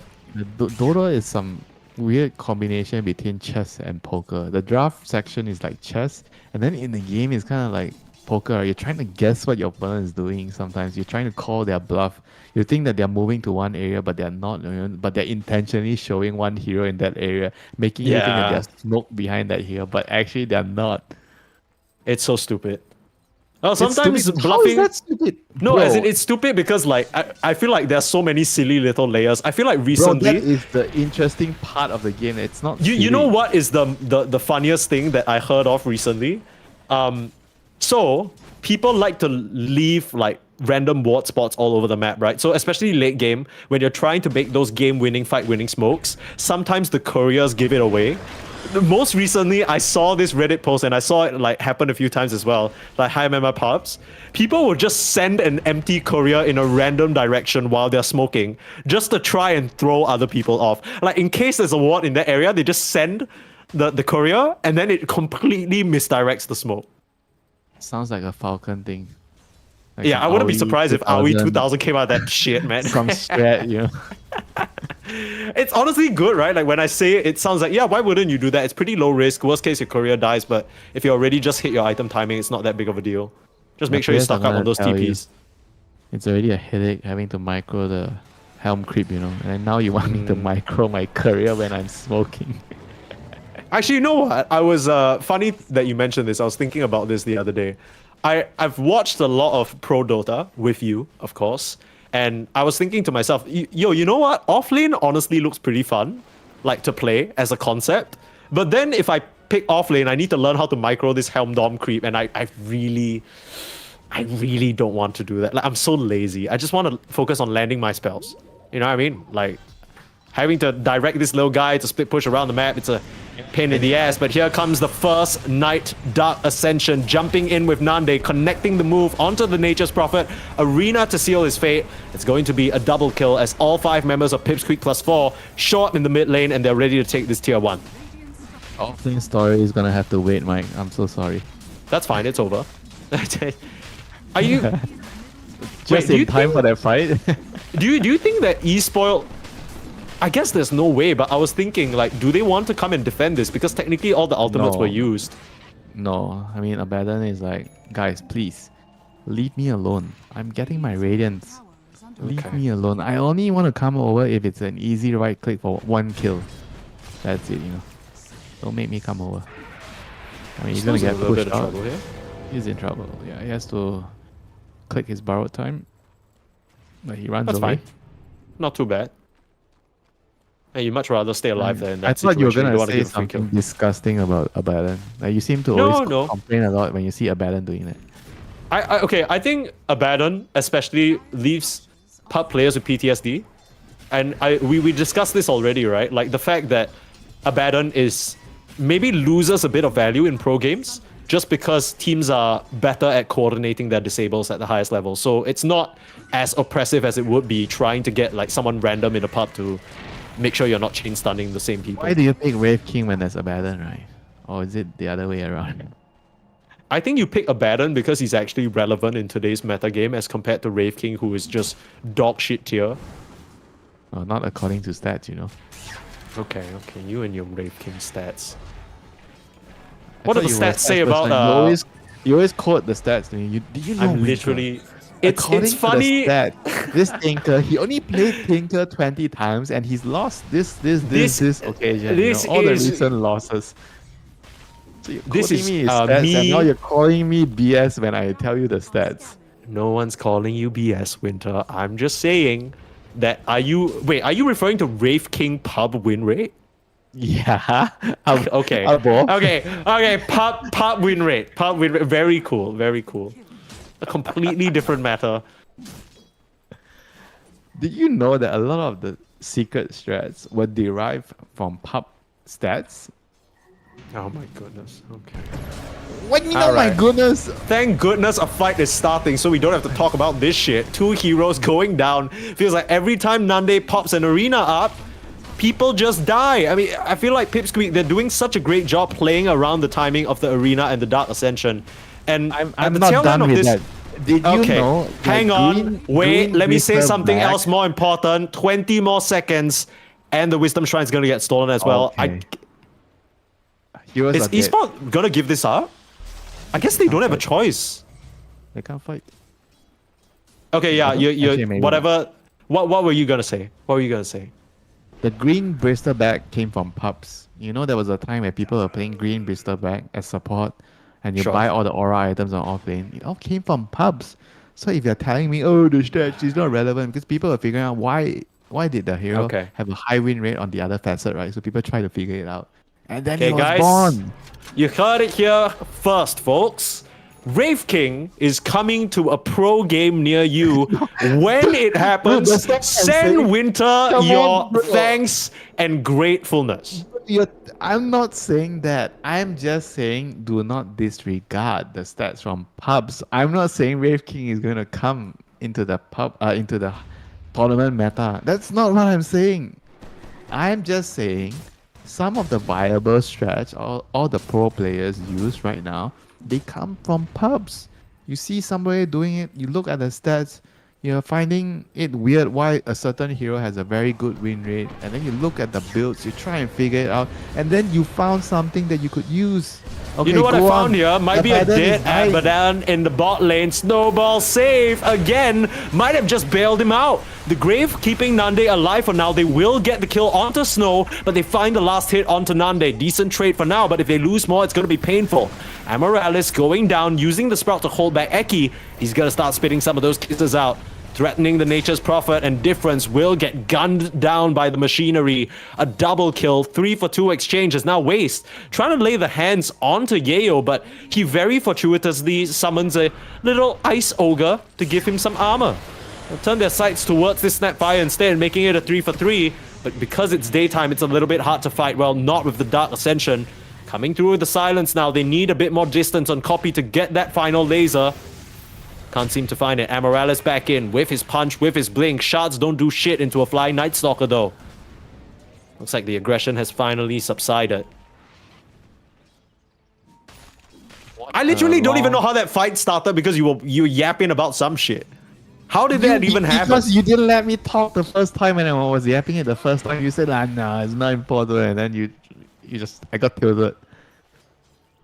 Okay. All right, can we get it out of a? Okay, no. Let's get it out of your system. Okay, we got a serious.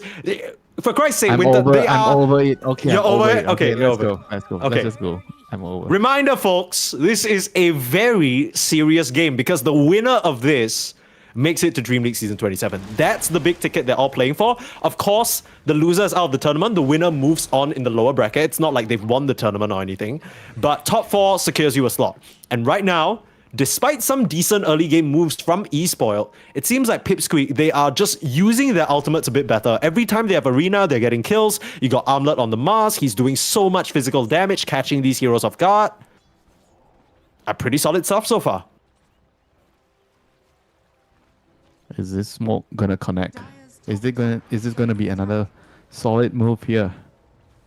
Nope. Oh, who are they Waste TP's out. Okay. He was there. He was there. He showed himself.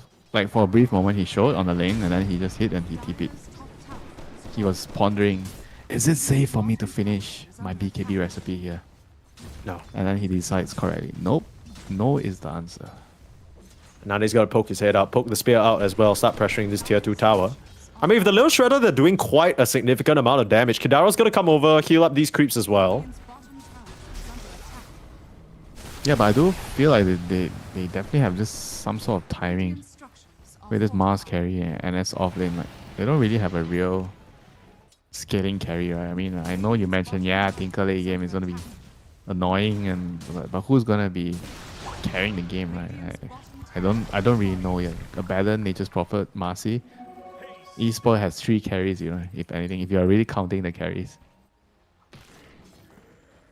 So you think this is, I mean, even though they've just lost the tier 2 tower, you think that the pressure's on Pipsqueak to make even more happen? Like, it's not enough at the moment. That's actually what I feel like. I think the longer the game goes, once you have BKB, Marcy BKB, the Nature's Prophet eventually going to have BKB. I mean, the scaling is going to be off the charts, right? Abaddon, Nature's Prophet, Marcy. And those heroes are very good at finding Tinker. And MP can TP in, use the shard, the Curse of the Overgrowth, find him, kill him. Marcy can jump in. The Crimson Guard pickup from the Night Stalker is kind of uncommon, but I think it's so much value this game. I just wonder whether it pushes things in the direction that you were hoping for, Winter. Do you think this helps Pipsqueak just progress their game even further? Because that seems to be the main concern right now. It helps them win the fights, the earlier fights, the fights that they want to win right now. I think they need to make sure they keep building onto their advantage, right? You don't really want the game to go long, you know, so that's why I think he feels like going the Crimson is the right choice for him. Scaling out the window, they want to finish the game soon, as fast as possible. Stack all the aura items, make sure your heroes don't die, and then there's a grave from the Dazzle. Sure. Then there's a Tinker with Defense Matrix, so everyone is alive. And you ball together, you know. I'm not sure who's gonna be killing the towers. Probably gonna be the Night Stalker or the Mars with their right clicks. But yeah. Yeah, I really do wonder who's actually gonna walk up and start right-clicking. Nande has an Armlet Deso, so you get the impression that it should be him, but he's also the person who has to sort of prepare himself for that Blink Arena setup. Of course, the ideal situation is Pipsqueak. They win a fight before anything even happens, but for now, it's eSpoil. Baiting on Snow. Fight. I don't know how big it's going to be. Nande, he has that second life. Jakiro is in fact dead. Starting to chase down onto the backline, forcing the Tusk out of the fray is Yayo. Huge lasers coming out from Copy. He's in the middle. That's not where he wants to be. For now, you're punching up Yayo, controlling the Night Stalker. I think they almost know. The heal comes out at the very last moment from the Dazzle, keeping him alive. And now Snow, he doesn't have a borrowed time. Jumping forward is Copy. That laser finds its mark and takes down the Abaddon. They will be able to take down the first life of the Mars and the Dazzle. But now, with a very easy spear to follow up, they get the kill onto Waste as well. Even with a buyback from the Tusk, it's not going to be enough. The sheer force from Pipsqueak is too much for eSport to handle. Bots rebuilt with the Desolator and Armlet was just destroying heroes left and right, you know. Like, they don't have armor right now.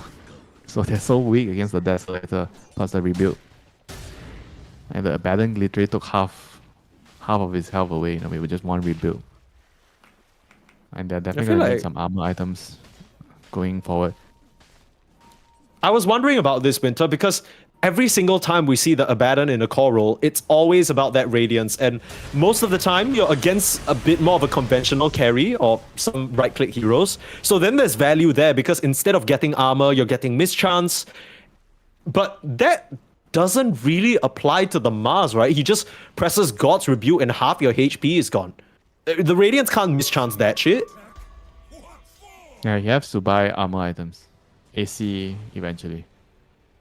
Like right now, he's very, very vulnerable to the God's Rebuild with the Desolator, with the Brigand's Blade. Like there's a lot of physical damage. They don't really have They don't have a solar crest or anything, right? Yeah, no solar crest, no aura items, nothing, you know. So Yeah. they have to try to slow the game down. The game is moving at a pace where it's too difficult for them to get their items up. You know, they have to find a way to slow down the game. You got to keep in mind as well that the Dazzle went for the Noto Boon facet, so that just increases weave effect on his allies. Even more armor, even more physical resistance as Amaryllis looking to be caught here. Arena up, just to secure the kill on the Tusk. Use the snowball a bit earlier on and won't have that as an option.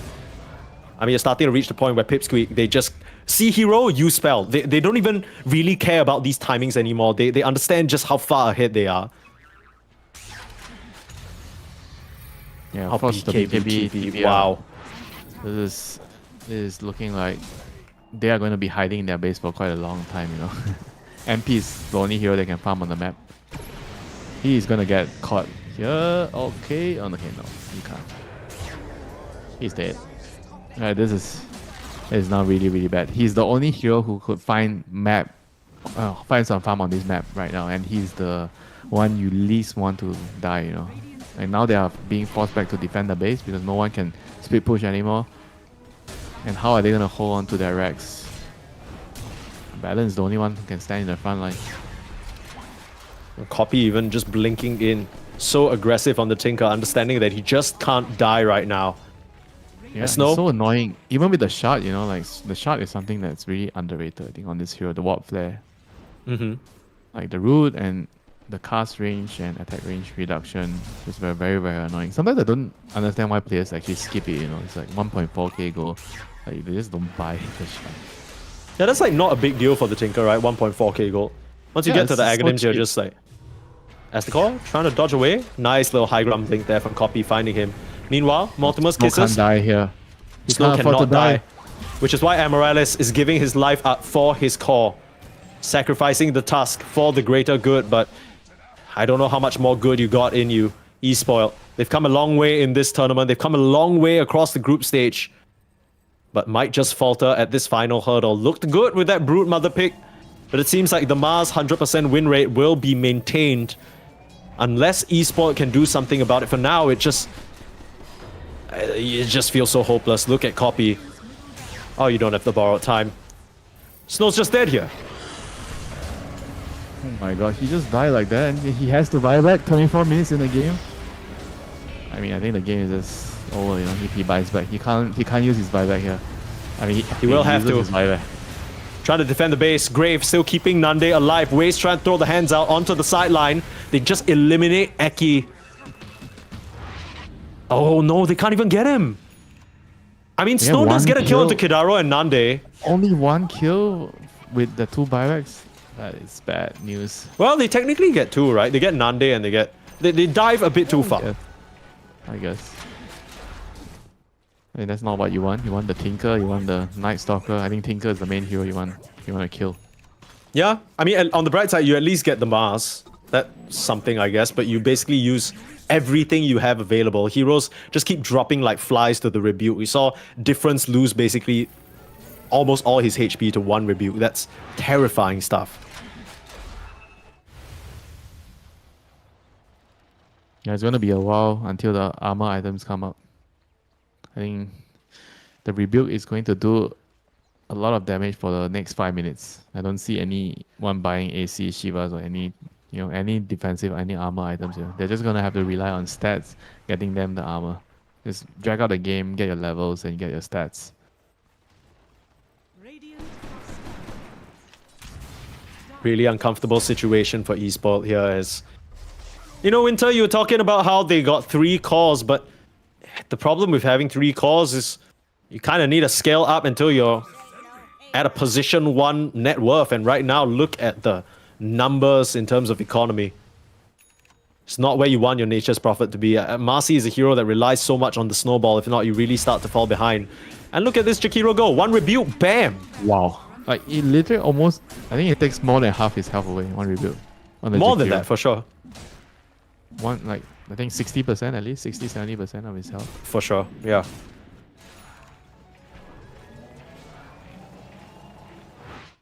Dire's top tower is under attack. Right now you got the God's Rebuke distance, you got the God's Rebuke cooldown. Trying to start a fight onto the Mars. Doesn't have that Aegis no more, but the problem is you don't have your Prophet. He's not back in the fray just yet.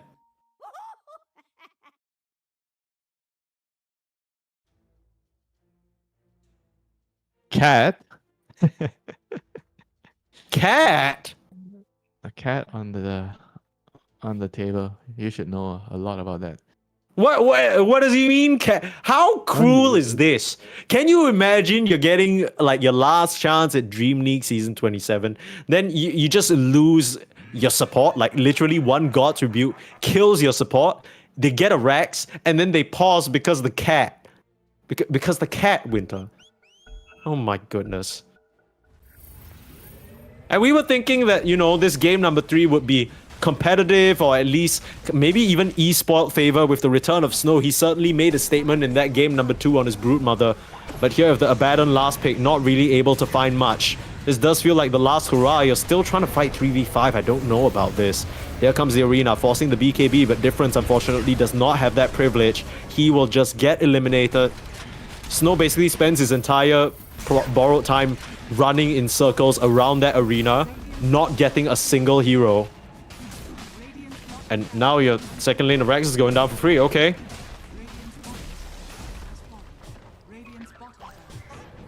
Really don't know what can they do right now. They got outpaced like way too much. The game is way too quick. They don't really have time to get to their timings on their heroes. Yeah, Battle needs like a couple more items. He's gonna need his levels. He needs his level 20. I mean, MP needs his BKB. He needs his armor item. There's so many things they need. Yeah. They just don't have time to get it. Meanwhile, you got so many options. Look at these supports. They are so damn poor. You got 4 staff on one, a blink on the other, and that's all you can account for. Meanwhile, a full mech, 1 item ahead of their opposing supports there on each one. Smoking out. Still trying. Maybe an AD rune can tip things into their favor. The Abaddon's going to be able to pick that one up. This could make the difference. Jumping in now. Onto the support. That's 1 kill claimed. Quite a bit of net worth onto the Tusk. Not really who you wanted it on, but still. You won't complain about anything you can find. The thing is, they know that Dark Ascension was used, so they're keeping a very tight timer. They're hoping that the Roche has spawned miraculously early. Unfortunately, that's not the case. 30 more seconds until that Dark Ascension is back online. 1 whole minute until it's nighttime again. And then things continue to be nigh impossible for eSport. They're trying to enjoy their time in the sun, Winter, but I think the sun's setting on them very soon. Not just in this game, but in this bid for Dream League Season 27.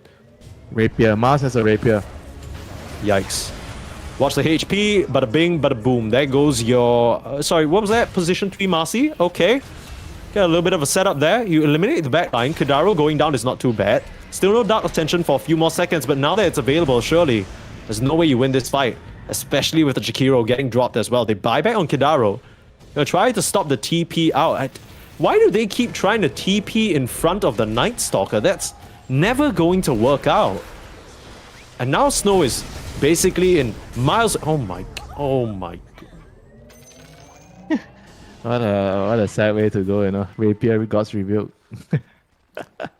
That's tough. The tips come through, the XDs come through, and the DX. One side definitely way happier than the other. Not sure what Eki is about with that Pu Hao GG.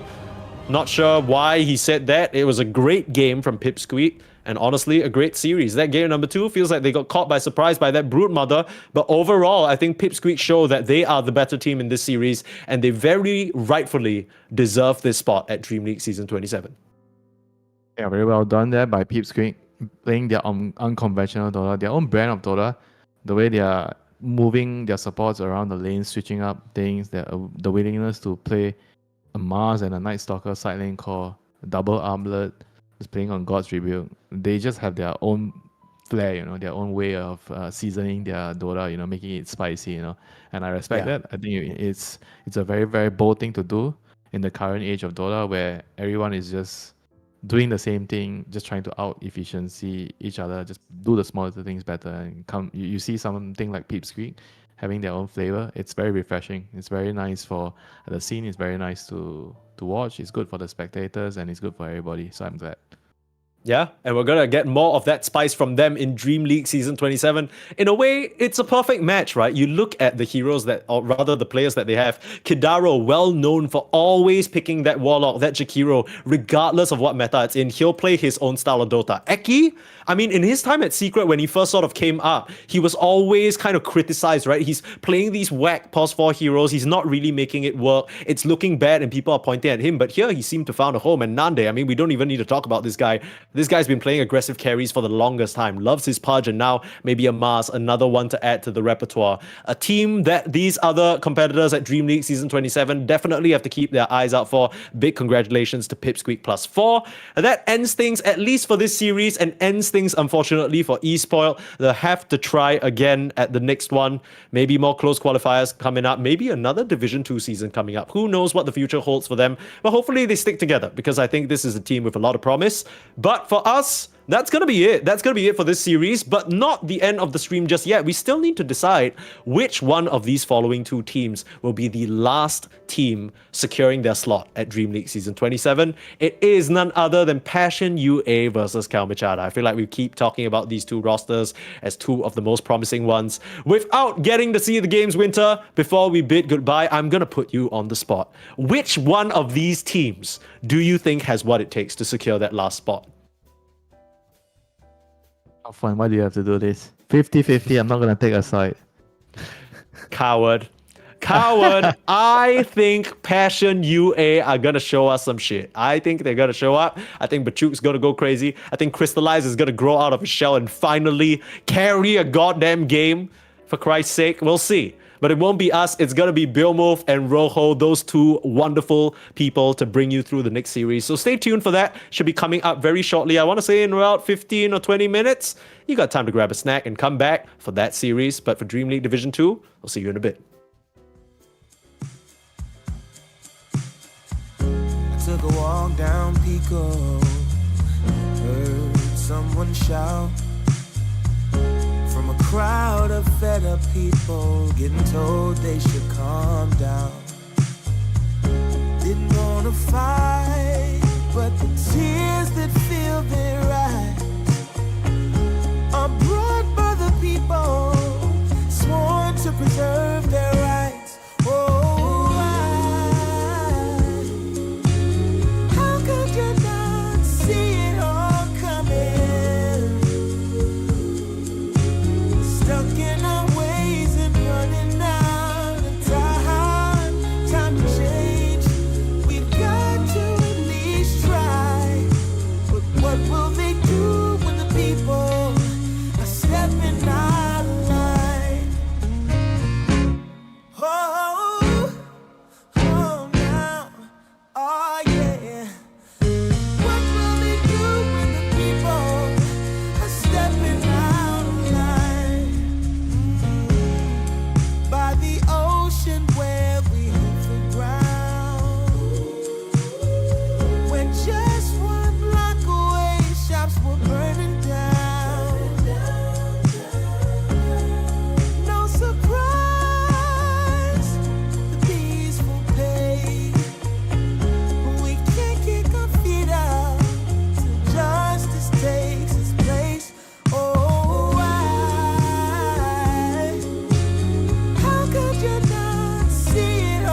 drives me insane. She's heavenly creation, the spirit of the hot summer day, controlled by her emotion. Tomorrow seems too far away. Now I've got my shot. I'm meeting my soulmate. Lady, can you see me? You're my everything. You're my lady. Lady, can you feel me? I feel head over heels. You're my lady, lady. Maybe you can't hear me, my sweet little thing, my sweet lady. Lady, can you see me? You are my everything. You're my lady, lady. Some might think I'm crazy. You're my constellation. My vision's far from hazy. I need no confirmation. Take my heart and don't let it stray. True love and affection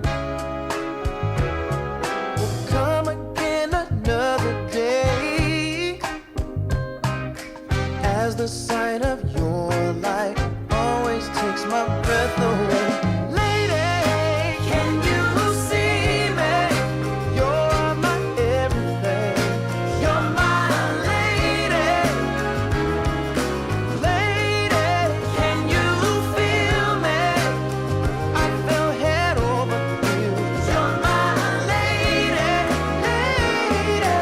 Maybe you can't hear me, my sweet little thing, my sweet lady. Lady, can you see me? You are my everything. You're my lady, lady.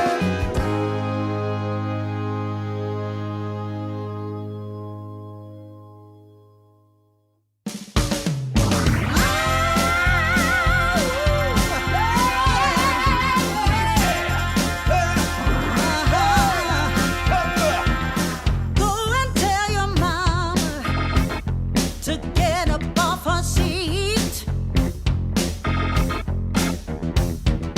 Go and tell your mama to come out in the street. 'Cause it's all going on right here.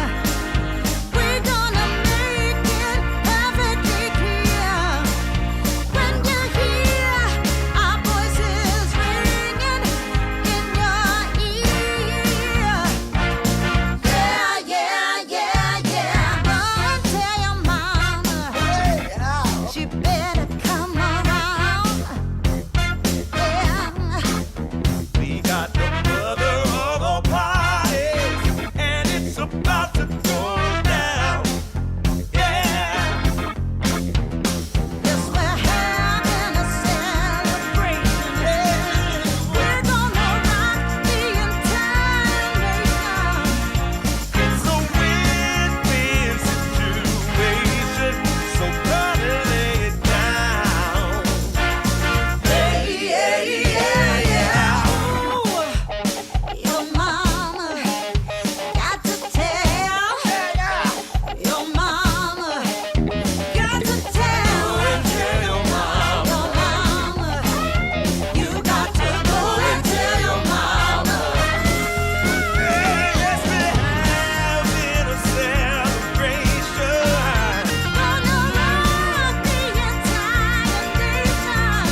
Welcome back to Dream League Division 2. Here as we're trying to figure out exactly who moves on to Dream League Division 1, who stays home, and Rojo, we're in the lower brackets. It's Kalmychata, it's Passion UA. Passion UA, they've had a long run through the lower bracket. Kalmychata only losing in the bracket stage to 1 win. But the story I want to focus on here, outside of the fact that Kalmychata, Passion UA have played each other in multiple different events, is the fact that these two teams, they played in the group stage. And Passion UA, they were able to go and take the 2-0 there. So, Ro, you know, you've played in leagues like this before. What kind of information do you get from playing a team in the group stage, regardless of what happens, and how do you apply that to playoffs later on? I mean, obviously, Passion UA, I think, just wants to replicate the success that they've gotten. Obviously, they came 5-2 out of groups, which was very impressive. We caught them, I think, during one of their worst series, but still, they have looked really impressive. I'm really glad to see them here. Similarly for Kalmychata, they went kind of equal in the groups. If they would have beaten Passion UA, they would have been in that same position. So playing against each other, it's kind of just how much did you want to take those games at heart? How much do you want to study them, right? Do you want to look at that game and say, this is the clear reason why we lost against Passion UA? Or do you look at it and you say, okay, the games were fine, the drafts were fine, we just didn't execute, you know, which we know we're now capable of. So moving on, you know, into this kind of next series, you know, are there going to be any big adjustments? I'm not entirely sure. I think both these teams do have some kind of interesting heroes that they bring out. Of course, we have the playoff bracket here. Kalmychata did drop down after losing to 1 win there. Maybe not the most unexpected loss, as 1 win has been on an absolute terror throughout this tournament. So that's something that you'll accept. But, you know, Passion UA, they dropped to a spoiled as well earlier. So they've made it pretty far through the lower bracket, Bayo. That they have a very solid run, taking down 4 Pirates, taking down 0 Tenacity, which is often a pretty good team in this kind of tier 2, tier 3 scene. And now it's 1 series. You win this, you're moving on Dream League Division 1. That is a big, big deal. Even if you're not maybe you don't know how you're gonna do in Division 1. The opportunity to cut your teeth against the big teams in Europe and from everywhere else is very, very useful. So we're going to have to see what's going to happen as our draft is now ready to go here. Some interesting bans already, Rojo. This bounty's being removed, Shadow Demon first phase. Talk to me about it. I mean, I think this is just particularly, we're going to see a lot of really strange bans as both these teams don't really necessarily love their normal heroes. We see, of course, Slardar, I think, is a really big one in this series, as both offlaners love playing it. I think mid laners can kind of flex it a bit. But Rare Gods is really somebody to watch out for on Kalmychata, as he loves Bounty Hunter. We've seen that just banned against him time and time again, and nobody wants to play against it. But also, he loves to play like Dazzle, which is another kind of interesting one. And particularly, I'm a little bit curious if, well, these interesting bans, I'm kind of curious what they were going to pick up first. I think the Abaddon is fair.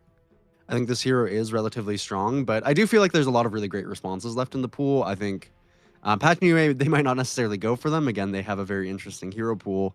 But something like a Timbersaw, like a Pangolier here, I think is very fitting. Maybe even something like a Snapfire, which is one of the few like really high value supports left in the pool. But I'd probably go for one of those strong cores. And yeah, the Timbersaw is a very natural response to Abaddon. There's not really anything that the hero does to stop Timbersaw from being Timbersaw. Nope, he just goes in to kind of regen most of the damage. The one, I don't want to say bad thing about Timbersaw into Abaddon, because it's a good matchup. The one thing that can sometimes be annoying is that is the Withering Mist. You kind of lose out on a little bit of the regen, but realistically, it doesn't matter all that much. You nuke down this Abaddon. And the other nice thing about this, right, we talked about this Timbersaw, with Whirling Death, it actually decreases decreases how easy it is, or makes it easier to get your opponent to get the Abaddon into borrowed time, which is in the early to mid game is often the objective when you're fighting this Abaddon. You know, can we force the ultimate? That's going to force them to back up, even if we don't get the kill. But Rojo, now we're looking at the bans. They're moving a little bit further. Huskar in the second phase of bans. I know that Huskar is becoming more popular. We're seeing like Crystallis go, and he's playing carry Huskar a little bit, but second phase here, is this team specific? You think they're saying, we just don't want Crystallize to have this, or why is Huskar moved so far up in the ban priority? I mean, definitely the Huskar player I think to watch out for Passion UA is Botyuk. I think he's been playing Huskar since before it was popular. He's a Huskar hipster. He's very good at the hero, so I think this is a bit team specific, but in general, I think this hero is super high value. So I definitely agree with their decision to get rid of it. They go straight away into the Ringmaster. Last time we watched Passion UA, I believe this was a big pick in that series.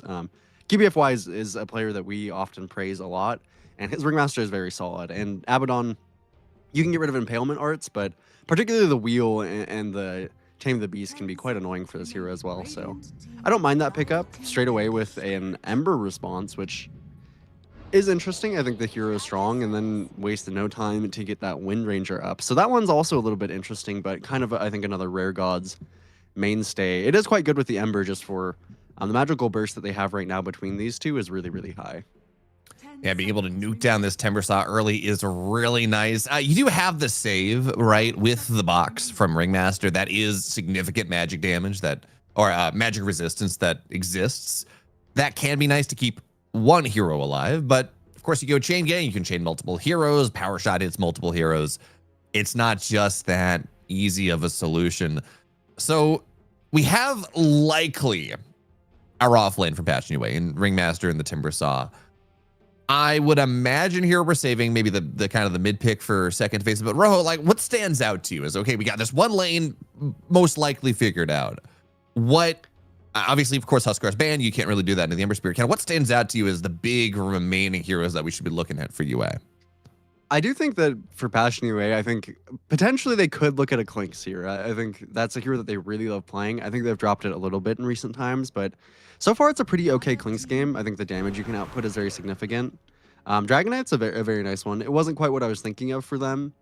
Again, it's really hard to know with them because especially with, Passion UA, they could go something like an offlane Void Spirit. This Dragon Knight could be Botyuk's Void Spirit, as he just loves those really strange offlaners.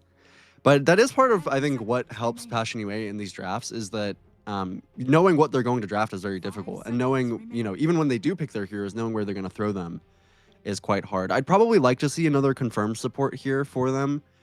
Just something, I mean, honestly, I could really see it being a super strong Oracle game, but that might make your, it might be kind of awkward, I guess. Sometimes Oracle is awkward.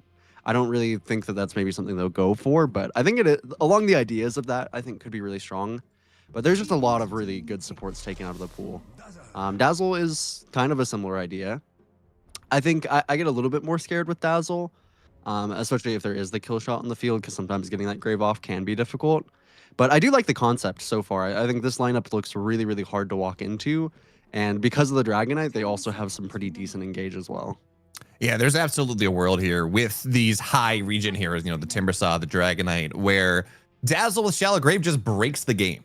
Where the healing amp you get on Shallow Grave, these Timbersaws, these Dragon Knights, they just become pretty much untouchable. And then it's like, well, okay, well, you got to die with the Dazzle, but the Dazzle's hiding in the trees and can Shallow Grave. It just becomes pretty awkward. And you talk about this Oracle, I do like the Dazzle a little bit more, I think. You dive the Oracle, with a Bad and Blink, Ember Spirit, Remnants in, Wind Ranger runs in. Dazzle feels potentially a little bit less vulnerable to that, but Deuce is going to pop out for Kalmychata, and there's not a Dragon Knight Corrosive doesn't really care. Deuce doesn't really care about Timber being Whirling Death all that much. This seems like a pretty solid 18-pick Deuce. Yeah, it's pretty much the perfect Deuce game. One thing that can be annoying is that there's so much beef to go through, so I think that this isn't maybe like the most cut and dry Deuce game, just because, again, there's going to be so much healing and so much sustain from Passion UA that at some point in the game, I think it will be very difficult for Medusa to fight, but granted, past 30 minutes, when Medusa does have their items, regardless of what build they go for, they could go, I think, the Mjolnir build this game for that earlier damage if they want. They could go Scotty with that kind of butterfly build up.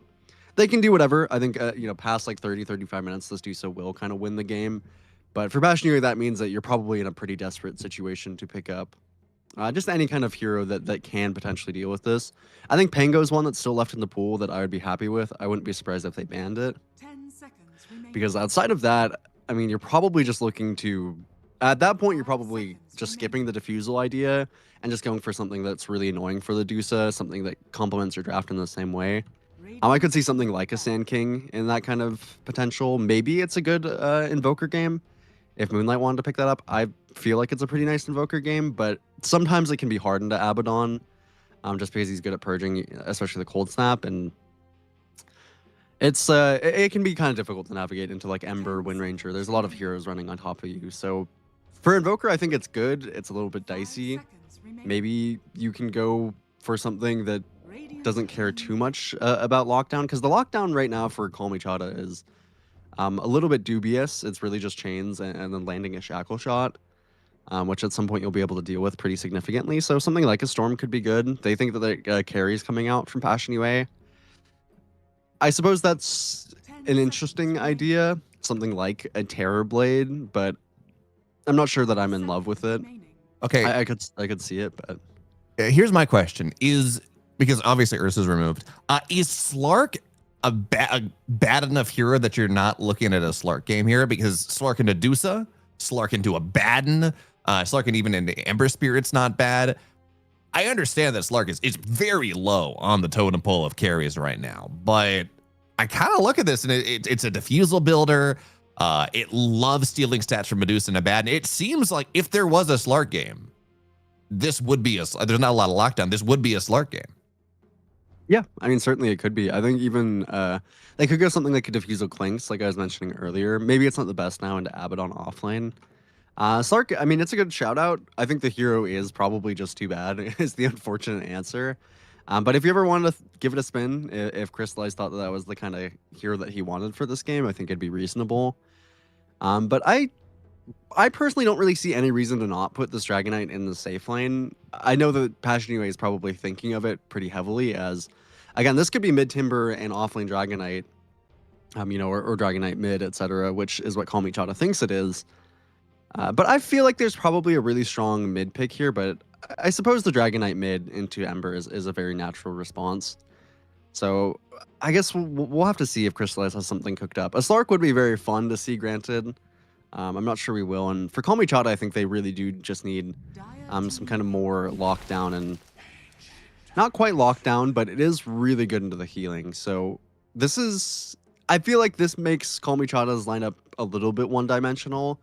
But it does kind of counter the one-dimensional aspect of Passion UA's draft. Very interesting. It's, this is kind of like a rock, paper, scissors thing, but it doesn't really help Kalmychata's lineup, I think, function very much, which scares me. Probably not Slark now, unfortunately, into the AA. I feel like this makes the Pango very reasonable. I mean, I feel like it's a very good Pango game, but again, we'll just have to see. I mean, even Clinks, I think, can feast off a lot of these heroes. Granted, it's given a good game for it. Very curious to see which way they kind of spin here. Yeah, I also view this as just something where this is a weak lane combination, right? Ancient Apparition and Medusa. That is not something. Now, against maybe a melee hero, it could be fine, but not something that does all that much. I would say, maybe there is some offlaner that you can pick, but it's just going to be this mid lane, or carry Nature's Prophet on Crystallize, Moonlight on the Dragonite, and well, Rojo, I gotta say, I've soured on the Prophet in recent weeks. It feels like with the amount of dive that's available in the meta right now, it just feels not great. And we're playing into a Wind Ranger that can shackle shot onto the Sprout. We're playing into an Ember Spirit whose entire thing is dive. Anku's going to eventually get a blink. And I'm not convinced that a Prophet out carries a Medusa in the late game. I'm not sure how I feel about this one, man. No, I mean, I don't think that Nature's does, but I do kind of like the concept from Passion UA here, as they're kind of thinking, you were mentioning really weak lane, Dusa AA. Now you have a hero that can globally teleport into their lane, which becomes, I think, a pretty big issue. Crystallize's ability to move around the map, I think, is rather scary. I think they did, address particularly the Dazzle. I think they addressed well. I think they addressed some of the lack of damage, but Timbersaw, they didn't do too much to deal with. Like, if Botyak gets to his 2 to 3 items, I think he'll be really, really strong on this Timbersaw. And if his lane gets off to a really good start, I could see some issues for Kalmychata heading into this mid game. Especially Wind Ranger, I think, is a very feast or famine support. I think AA can be kind of similar. So having supports that are feast or famine and then kind of weak cores around it, maybe outside of the Ember, but the Ember is countered in lane, it does scare me. I think this draft has come out pretty even, all things considered. But And I like Passionue's concept here. talking about Passionue's concept, what is also really fun, there's a cheeky little combo you can do with this Prophet and this Timber Saw where, of course, you do more damage the more trees that are around you when you cast Whirling Death. So you can go sprout someone, Timber Chain or Timber Saw Timber Chains in, cast Whirling Death, and all of a sudden it is a much bigger nuke anywhere on the map. You don't have to optimize your tree coverage. Well, 7 trees. Timber Saw, Timber Chain kills 1, but there are 7 trees around the target, and it can be even against a Dusa who doesn't really care about her stats all that much. At least doesn't really care about her strength all that much. At least, not really. There's no axe in the game. It's still a lot of damage, Rojo. Yeah, it's a scary little combo. I mean, the kill threat overall is rather scary across the board for Passionue. So again, for Kalmychata, it's going to be surviving these lanes and then finding value on these supports. I think if both these supports can get their early levels, I think this game will be in a great position for Kalmychata. Difficulty is getting there. Wind Ranger is very much a hero where I think if you get 2 to 3 kills in the first kind of 10 minutes, I would consider that here that very valuable for the hero. But otherwise, sometimes you can kind of struggle to find that mainstay impact. Meta gets a really nice boost to his XP, gets that kind of free D ward there. But I am rather curious as well of how badly this mid lane goes for the Ember. This is definitely Dragon Knight favored pretty substantially, but good Ember players do seem to draw the lane kind of more frequently than not.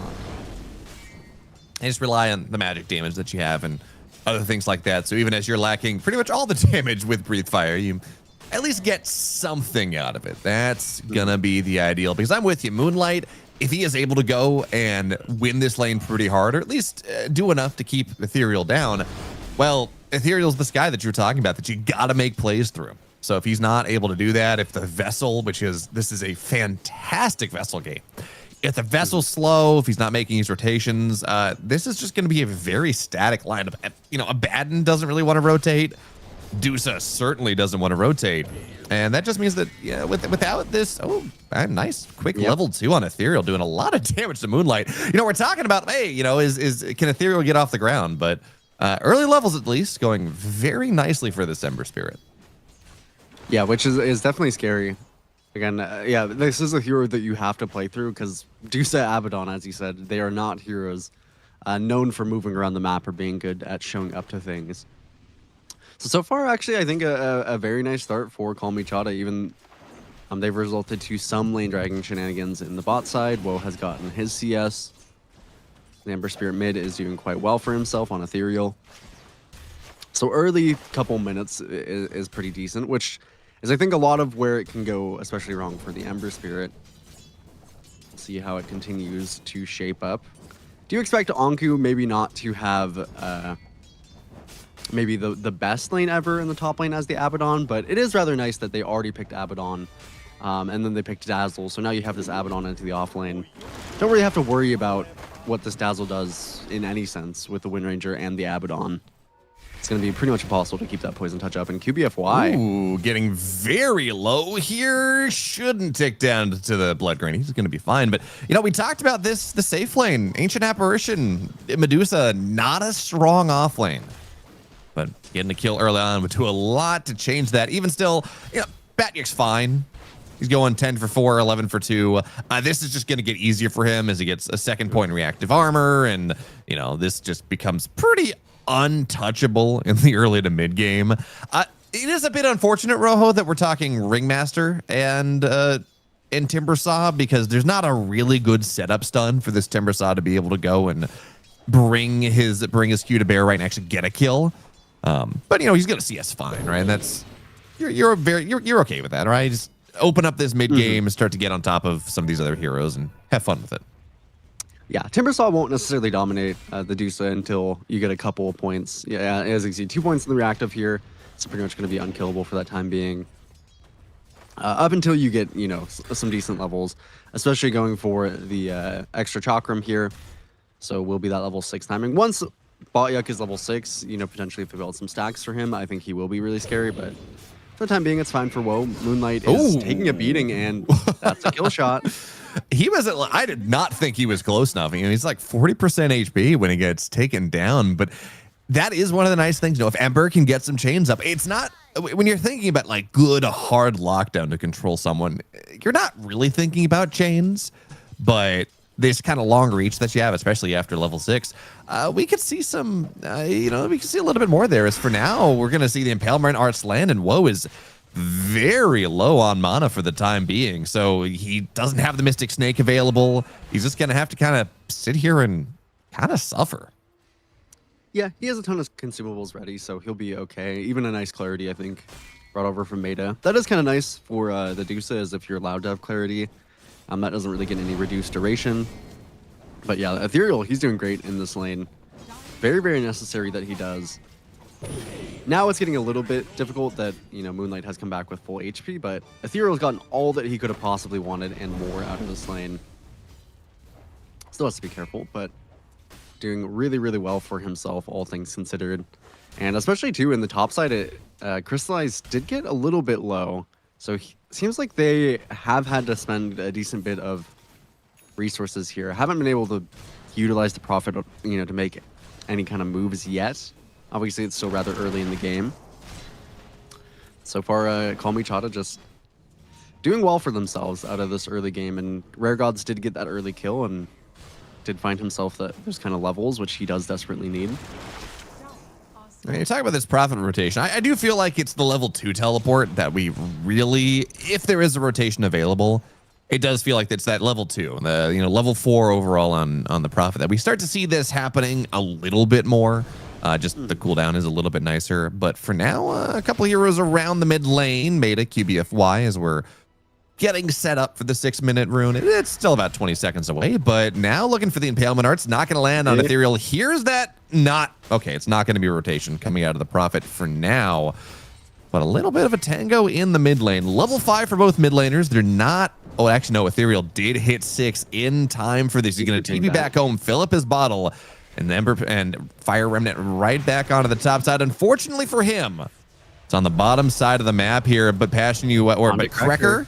Yeah, they're going to be able to go and eventually take him down. Maybe. There we go. But Crystallize shows up as well. And now Rare Gods, he's got to run here. But he's actually very content to try to trade this out. Because if they kill Crystallize as well, that's going to be very nice indeed. And the Remnant is going to be enough here. Now Ethereal, no Remnant available. But he's going to be able to get on out of here. One would think QBFly with the Invis rune would love to tame the beast and maybe set a kill up. But it's not going to happen. And 2 kills on this Ember Spirit, or well, I guess a kill and assist on this Ember Spirit early on into what was supposed to be a counter matchup, Rojo.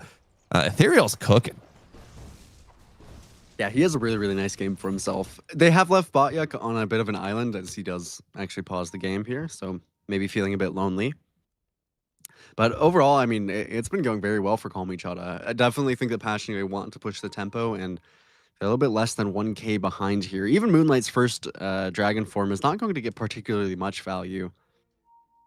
I have to send a lot of heroes back to base. QBFY, it looks like he's going to stack the triangle but move back. Crystallizes first rotation ends up unsuccessful and he dies, which, as we've seen, Bayo, you have been pretty outspoken about your distrust of the Prophet in recent times. And this is the kind of game where that definitely comes to fruition. Just a little bit. I mean, if you kind of can't get that first rotation to work out for the Prophet, a lot of times I feel like you lose a pretty significant value of the hero. And I also think it's a bit interesting as well for Crystallize. We've seen a bit more of a push towards money bags onto the natures as they did nerf Soothing Saplings by about half. I'm kind of interested that he didn't go for the money bags, as it kind of feels like they have enough healing and they're into an AA and an eventual Spirit Vessel that I've a little bit surprised that he would go for the Soothing Saplings, as I feel like the money bags would be worth it kind of long term here. It can be a blessing and a curse, right? You die, you give money to your opponents too. So, I don't know. I've seen some of it. I'm not convinced. But yeah, Rojo, you talk about this Prophet. If Liquid picks Nature's Prophet, which is what we've been seeing, right, in different tournaments, and, Mickey gets his Nature's Prophet, and if Mickey's not winning on the Prophet, that tells me that the hero is in the dumps, because, if the best Nature's Prophet in the world is not having the success that he used to have with it, that is it's kind of a calling point for me. I think that's a fair statement. But you talked about Batyak being on an island on the bottom side. He's a Timber Spa. He's very happy to sit here. No one's gonna kill him, not for a while. AA is level 3.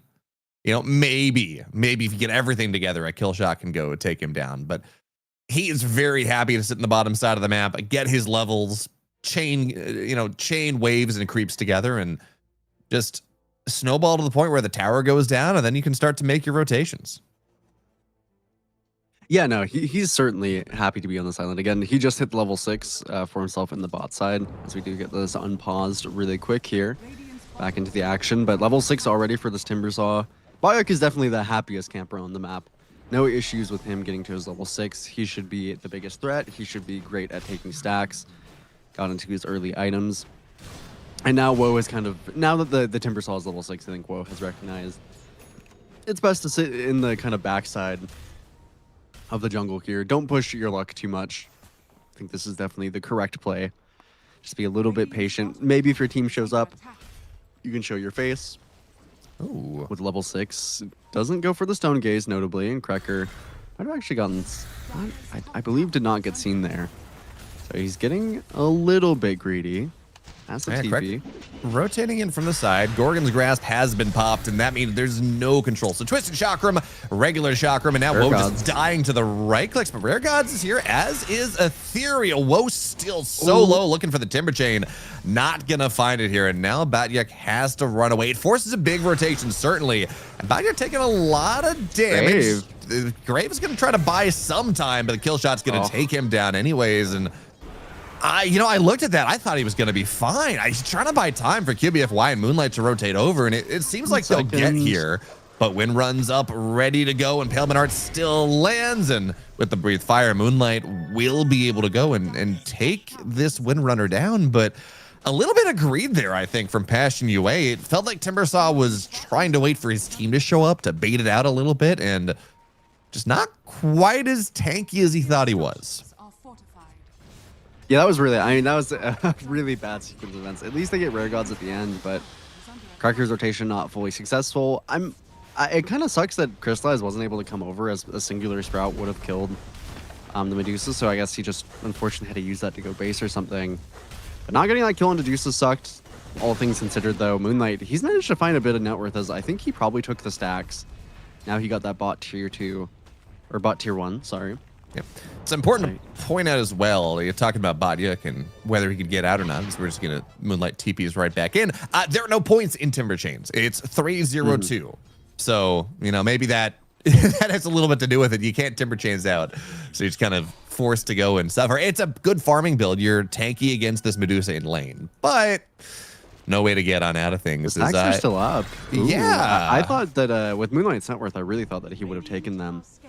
But they are still there for Batyak to take. So overall, they're recovering a lot of the net worth. I think the supports are not quite doing as well for themselves on Passion UA, but you will certainly take that trade to give Batyak this incredible game that he has. And Moonlight, I don't know where he got all of this net worth, but he just kind of has, and now he is very comfortable pushing the mid lane, even at a level deficit here.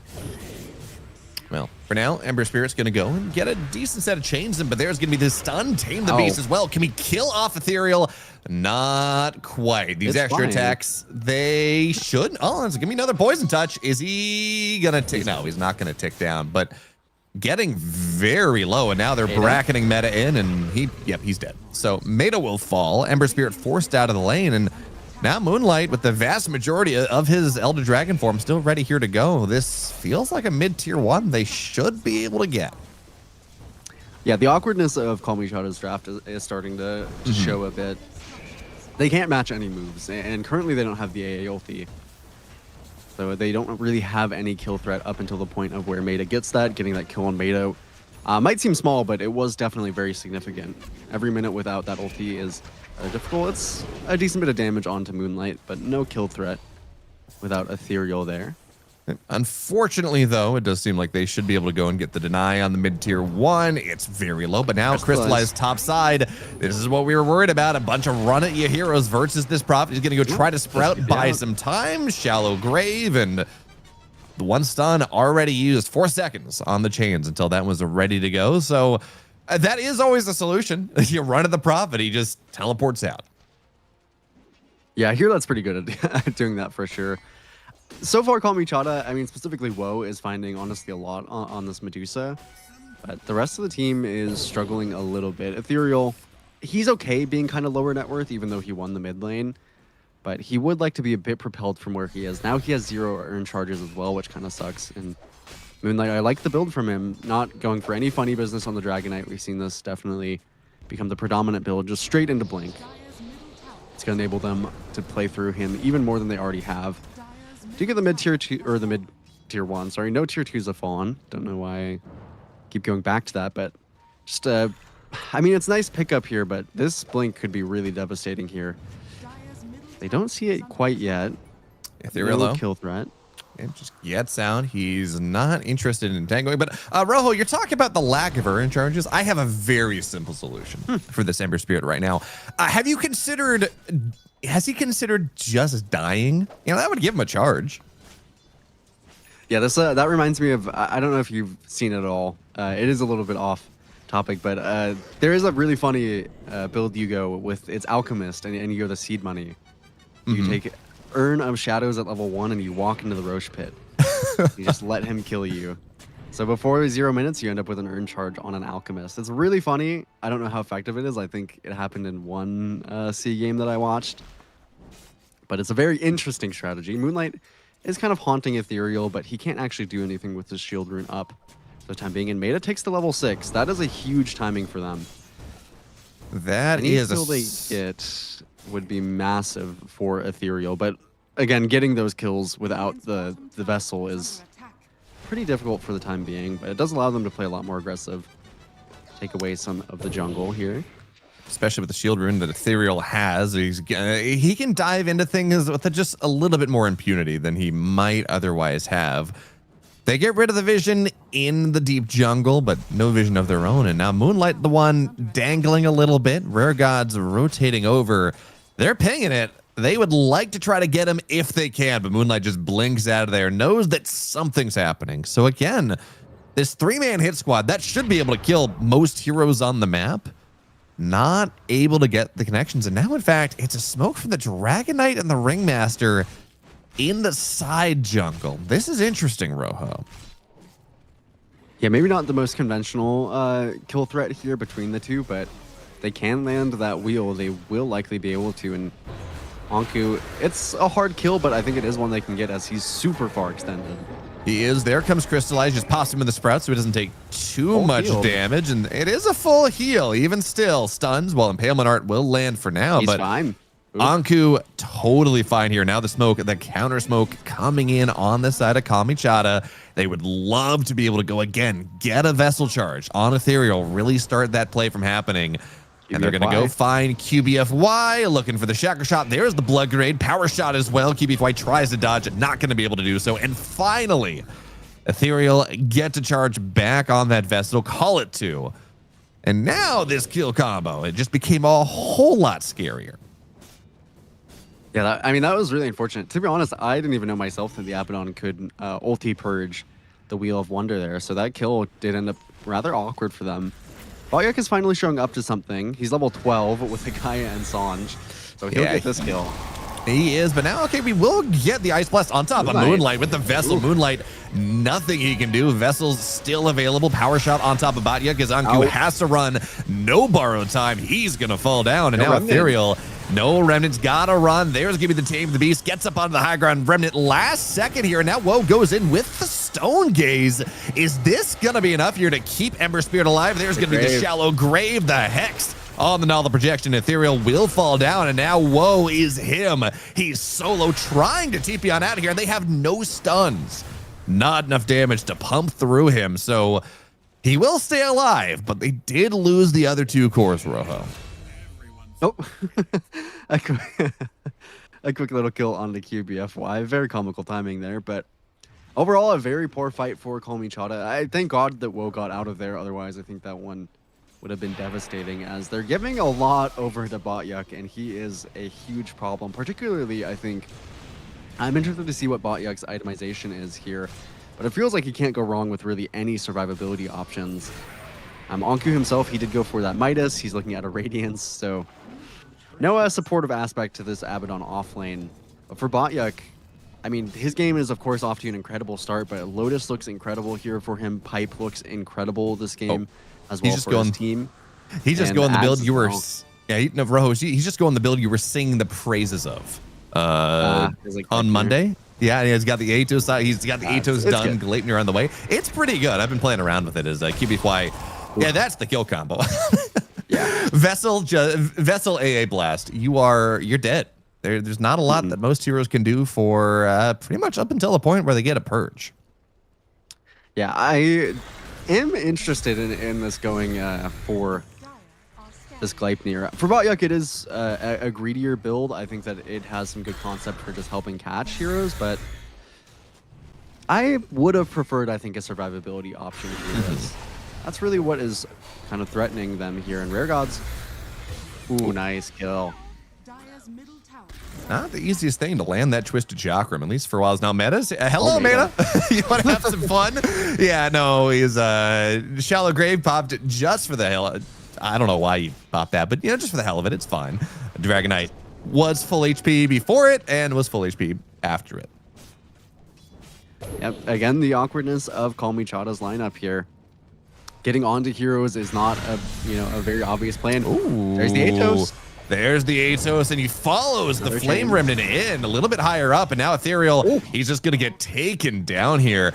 Other benefit of this, it's odd, right? You don't think about this Timbersaw versus this Ember Spirit matchup, but the slow of the Chakram means your Fire Remnants, if they're not already out, they travel a little bit slower. So it's a little bit easier for Botyuk to do what he just did, which is chase the Remnant down, bracket it in, make it very hard for this Ember Spirit to escape. And now it's a Timbersaw with an Arcane Rune, Rojo, as if it wasn't already scary enough. Yeah, it is very scary. Botyuk is having the game of his life. He's even eyeing, looks like just the Atos for the moment into an Ags. I don't hate that very much, as they won't be able to get rid of this Aghanims for quite a while.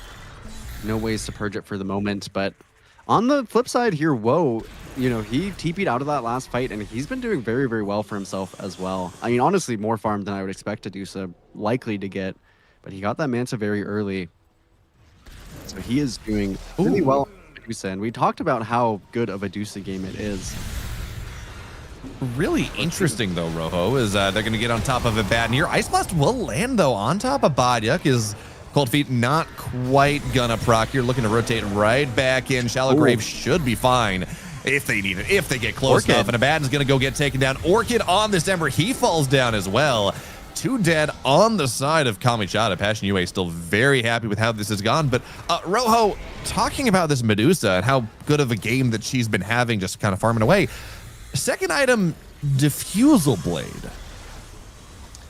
Yeah, it's I think it's kind of a on-the-nose response to trying to deal with Botyuk, trying to deal with Moonlight. I don't necessarily, I think, agree with it, but eventually getting into that Disperser will feel kind of nice, having that second Dispel around you. I don't necessarily agree with it, again, but I can kind of see... I don't think you really need the Butterfly this game, in particular on the Dusa, but it does slow down your itemization a decent bit, and typically, I think, would be seen as a little bit more of a fighting option, and I don't think that fighting is necessarily what Kalmychata needs for the moment. I really just want to do pickoffs, and I don't think Woe needs to be a part of those. Yeah, I kind of like the idea of the Maelstrom Ags build that we see, like Toro, I think, popularized. This is probably fair to say that he did that. Against all these high armor heroes, the ability to make that happen, it seems nice. It's not like you're getting right-clicked that much for, the early parts of this game. I guess Diffusal kind of does the same thing, a little bit fighting a little bit more, as there's going to be the Shallow Grave, the box.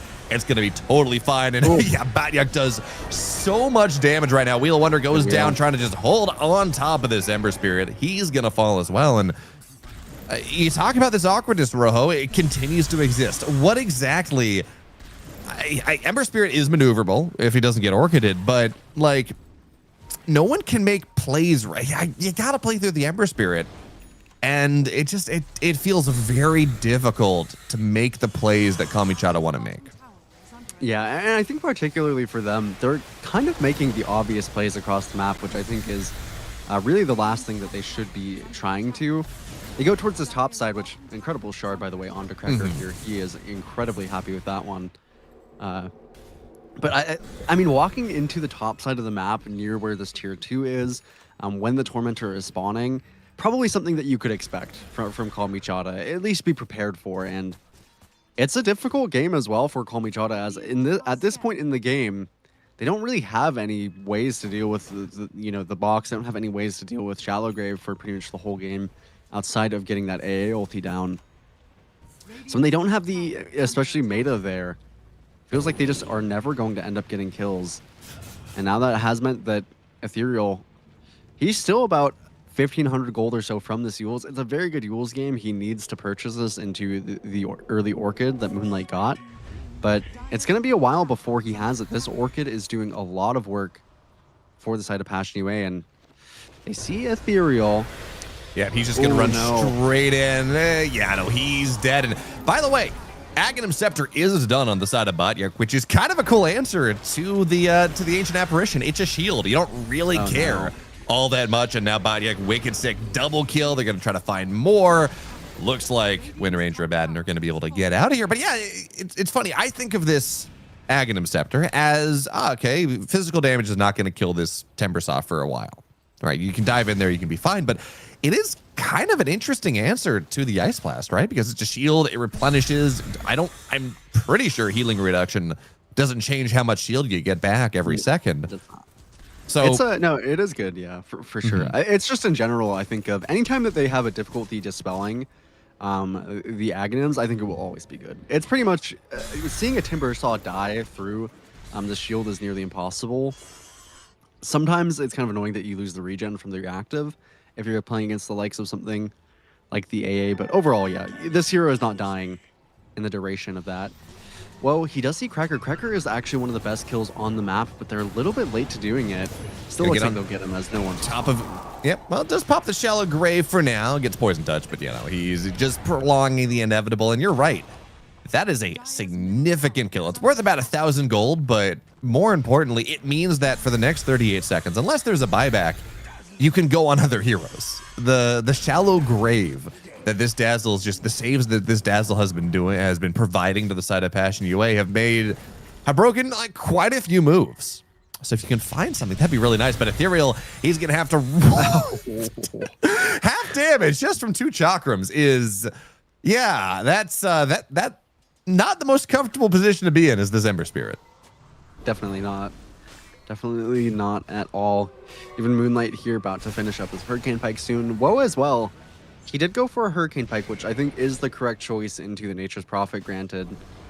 But it does mean, again, Woe is still pretty low on damage. Did finally take over that top net worth spot. So for Kalmychata, they're not out of the running by any means. It's still an incredible Dusa game, but the pace that Passion UA have put forward is incredibly hard to deal with. And if they can get some good kind of wards on this top side of the map, some decent control up here, maybe even get a pick off, they should be able to head into the Roshan relatively soon. If they find Woe, it would be the perfect opportunity. Woe now 100 CS over the next closest hero, closing in on 400 as they're going to find him immediately. Crystallize, TP's down the backside, so there's nowhere really for him to go. 4-steps his way out of here now. Rotation's coming in, but the Wheel of Wonder going to try to lock him in place for now. The damage is there, gets healed up a little bit more. Fed the Lotus, Snake as well, and now Ice Blast goes in, tries to take Batyak down, but he's got the shield. He is not going to go down easily whatsoever, and they take down the Abaddon as well. No borrowed time available, so they get the Medusa out, but not much more. Now Crystallize TP's in. Oh, what exactly is meta supposed to do? I mean, being an AA is already a struggle in pretty much any game. This one especially. As they're looking for Ethereal for Moonlight. Well, I don't even know if I saw him. That just blinks in. There's the Orchid, stunned as well. Wow. Atos.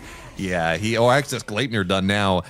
Batyak is... This is Batyak's game, and we're just living in it. He is so fed at this point. You talked about it would feel like a nice Lotus game. Well, his Gleipnir's done. He's already only about 2,500 gold away from the Lotus as the next item. Every time we look over this Timbersaw, he's got another item. He's that much more impactful. He is doing so much in this game. Yeah, he's doing incredibly well. And Anku, it's kind of weird that he's played a lot more for scaling on the Abaddon. He's on Radiance Midas, so he's really kind of played into it. But Woe went for a slightly more fighting build, Hurricane Pike Diffusal. And just that kind of disconnect between these two heroes, I felt has not been the most comfortable for Kalmychata. Now going into Daedalus for Woe, which will feel really nice, but this isn't the Dusa that we see, at times that's going to be, 3K, 4K net worth up from the next highest hero. That's pretty much untouchable. This Medusa is not going to be able to kill Botyak. It will not happen. If you're the last person standing as this Dusa, I don't think that you can possibly win the fight. So it's got to be a really quick pickoff from Kalmychata. And it's getting harder and harder every fight. They have no Nullifier builder to get rid of this box. They have no ways to reliably stop the Dazzle from getting Grave off. And yeah, Rare Gods is dead. That's a problem as well, I'm starting to think. Yeah, Rare God, I look at this, the closest we can see to a Diffusal builder, or not to Diffusal, to a Nullifier builder would be like this Wind Ranger, maybe. You can go on at Ember as well. It's not easy. The one upside, theoretically, is that there is you're 950 gold short of a Nullifier at any given time. This Abaddon could turn that Radiance into a Nullifier, but you really need this. You really do need the Radiance on the Abaddon to go and be able to farm and be effective in these fights. So for now, Roshan will go down. Aegis goes onto the side of Crystallize. But, you talk about Anku scaling up a little bit. There's no Manta, nothing like that. He's decided to go back for an Echo Saber, Rojo. I think trying to be a little bit of kind of just, a backline hero reaching through the support pool, which I think is correct, but I just don't think that Anku will have enough impact to stop QBFY and Krekker, especially on his own. But he did finish the Nullifier, so going straight away, committing, realizing that during this Aegis time, they are likely to be kind of fought into, but again, does hurt his scaling a little bit. As you said, no Manta. His net worth is not going to climb significantly without getting any kills, and Passion UA, they smoked up. They are being responsible here. They are being patient. There's no reason to force the issue too much, as they're still keeping up very well with Woe. Even despite the Daedalus here, I do think that this Dusa is not going to be able to, provide a significant output enough to get through Krekker, to get through Botyak. It's got to be really, really well executed here by Kalmychata, especially here. I think Anku, his Nullifier, is the really key one to watch out for, because that could mess with Botyak at least a little bit here. He doesn't have the Aegis, and he won't be able to utilize his Ags. Yeah, he does have a Lotus for for the purge. He's gonna get out for now. Smoke pops on Woe. Anku does have a blink, but his smoke's gonna pop as well. They're playing pretty defensively here for now. Now Blink's on top of the back line. There's going to be the Nullifier Ice Blast as well, but it's not going to hit. It's just a problem and a half. There's going to be the Wheel of Wonder. Now Woe starting to hit a little bit, but says, nope, I cannot do this. I just got to TP out of here, but he's going to get rooted up by the Gleitner. Trying to fight, takes down QBFY. That's something, but they do have the damage for him. This Dusa not really building to be this unkillable Medusa that we often see, and kind of left all alone. Eventually, they're just going to take her down. She does not have the survivability or, realistically, Rojo, the damage to do what she needs to do at this point in the game. I think going on to Botyak is the ideal situation if you can instantly burst him, but he is too farmed at this point. Now you have to kill Krekker, I think, at this point, and Krekker's positioning has been really good. Yeah, I mean, it is really, really difficult. But they got a little bit too antsy for the jump on Botyak. I think it was good when he was at the Ancients, but unfortunately, it was just too far by the time they actually caught on to him. Ice Blast again. Now. And the Vessel, but it's not going to quite do it. It did land on this Dragon as the power shot's not quite going to hit. But, Ethereal has to get out of here. You talk about Krekker, you can't dive him. He's got the shard. If you get on top of him, unless you have a silence, which they don't have, he's going to go and he's going to be able to go and get his projection off. He's going to be able to go save himself if you need to. And then, well, you just get turned upon. So bottom or top set of racks, that's going to get taken down. Is Crystallize sufficiently far ahead enough of the game that, I'm able to... I withdraw my objections about the Prophet in this game. He is just very farmed. Although realistically, I'm willing to put this game on the feet of Botyak and how much space he's been able to create to give the time for this Prophet to do to be able to be this farm. But for right now, Ice Blast going in will land on top of Batyuk. It's going to stun him up. Timber Chain's not going to quite land, and now they try to get on top of Crystallize. But he's got the Aegis, doesn't really care. Now Ethereal, he's going to be able to go get out for the time being, but that's a fantastic Wheel of Wonder. Now Ethereal solo, he's dead. Meta falls as well. Crystallize, his first life, not even popped. Moonlight runs forward. Buyback on Meta, but I'm not exactly sure what a buyback on an apparition is supposed to do at this stage in the game. And still Crystallize, he's still got time in the Aegis, still got a minute. That's certainly enough time to take down a set of towers. And he's going to try.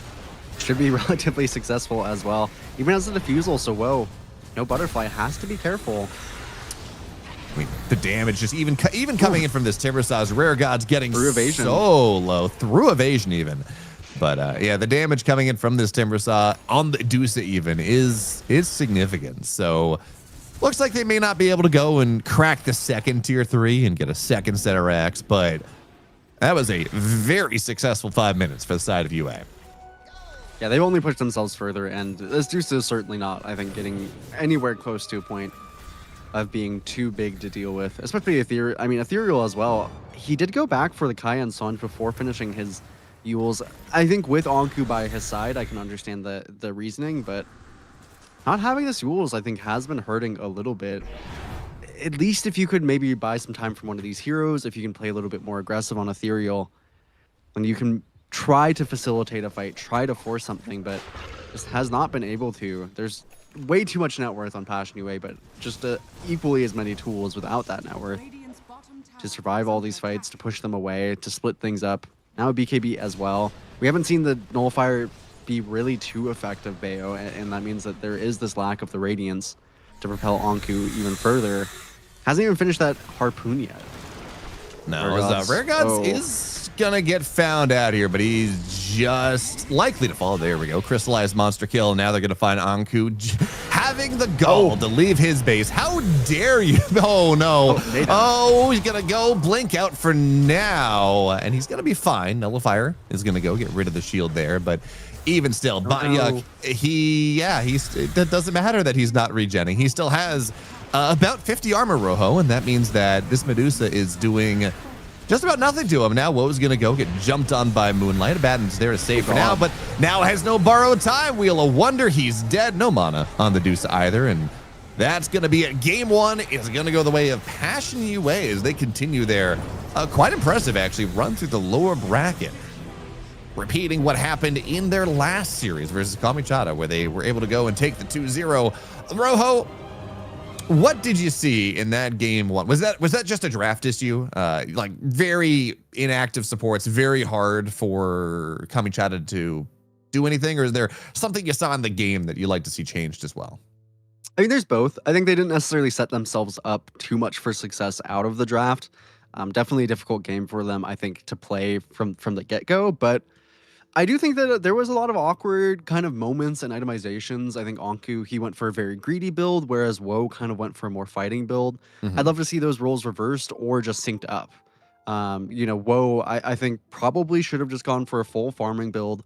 Probably should have finished up a butterfly for himself, because at the point where Crystallize could itemize for a diffusal, he really wasn't tanky anymore without that kind of evasion to back him up. Had no Scotty for the healing reduction. Was full physical damage into a Timbersaw with 50 armor. It didn't come together for Kalmychata. So I want to see them on the same page, and probably I want to see them have more than one way to initiate that isn't an Ember Spirit, because that stops getting reliable at some point in the game. Yeah, I kind of like this idea of the Midas when we first saw it. It's like, okay, Deuce is not going to be ready for a while. Abaddon, just both farm up, get greedy, build yourself into this late game, Exodia composition where no one's going to die. Abaddon's not going to die easily. Medusa's not going to die easily, and kind of win these slow, prolonged fights. But yeah, with Medusa going for a little bit more of a fighting build, that doesn't quite sync up. But we got a couple minutes now, so we're going to go and give these teams a time to reset, to take a look at that game, see if they can take some learning, some lessons from how game number 1 went. Because when we're back, it's going to be game 2. And for Kalmychata and Passion UA, it's going to be Dream League Division 1 on the line. I took a walk down Pico. Heard someone shout from a crowd of fed up people, getting told they should calm down. Didn't wanna fight, but the tears that fill their eyes are brought by the people sworn to preserve their rights. Oh, how could you not see it all coming? Stuck in our ways and running out of time to change. We've got to at least try.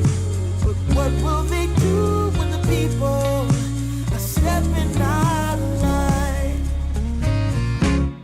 Oh, oh now, oh yeah. What will they do when the people are stepping out of line? By the ocean where we hit the ground, when just one block away shops were burning down. No surprise, the peaceful pay. We can't kick our feet up till justice takes its place. Oh, how could you not see it all coming? Stuck in our ways and running out of time to change. We've got to at least try. But what will they do when the people are stepping out of line?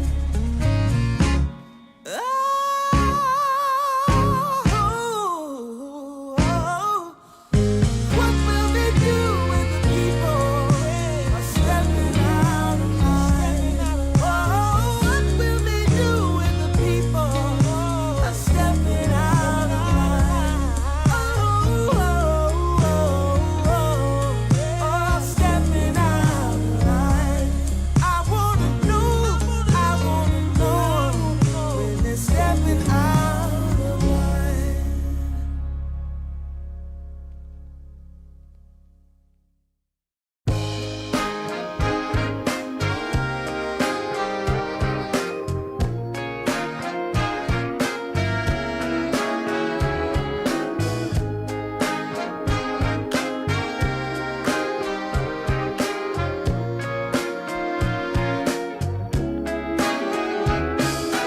Leaning on the window pane, I found my mystery woman. The flame drives me insane. She's heavenly creation, the spirit of the hot summer day, controlled by her emotion. Tomorrow seems too far away. Now I've got my shot. I'm meeting my soulmate. Lady, can you see me? You're my everything. You're my lady. Lady, can you feel me? I feel head over heels. You're my lady, lady. Maybe you can't hear me, my sweet little thing, my sweet lady. Lady, can you see me? You are my everything. You're my lady, lady. Some might think I'm crazy. You're my constellation. My vision's far from hazy. I need no confirmation. Take my heart and don't let it stray. True love and affection.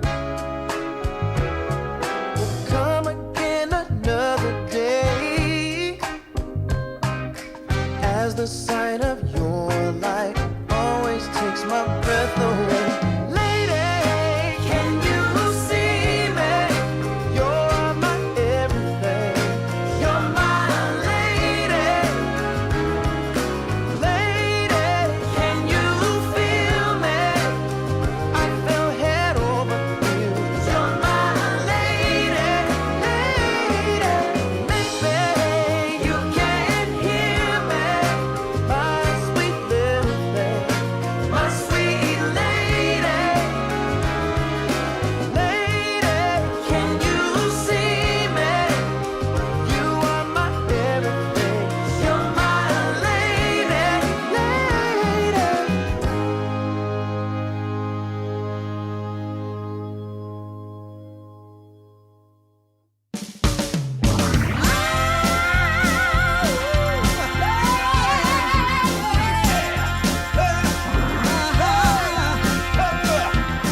Go and tell your mama to get up off her seat.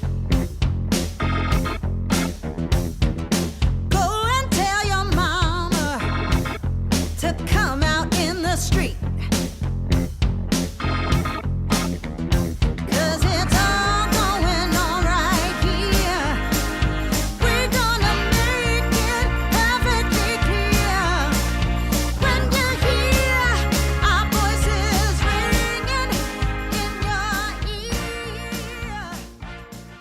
Welcome back to Dream League Division 2. Beowulf, Rojo right over there, as we're just about to get into game number 2 between Kalmychata, Passion UA. For those of you for just tuning in, the story here, you win this series, you move on to Dream League Division 1, you secure top 4 in Dream League Division 2. That's already a bit of a, that's already worth playing for. Of course, keep going, more prize pool, all of these things are very nice. But again, the big thing, Dream League Division 1, you just got to win one more game if you're Passion UA. And Rojo, we talked about this before the break. Kalmychata, we'd like to see, realistically, even outside of the draft, we'd like to see their players kind of sync up their ideas about the game a little bit more.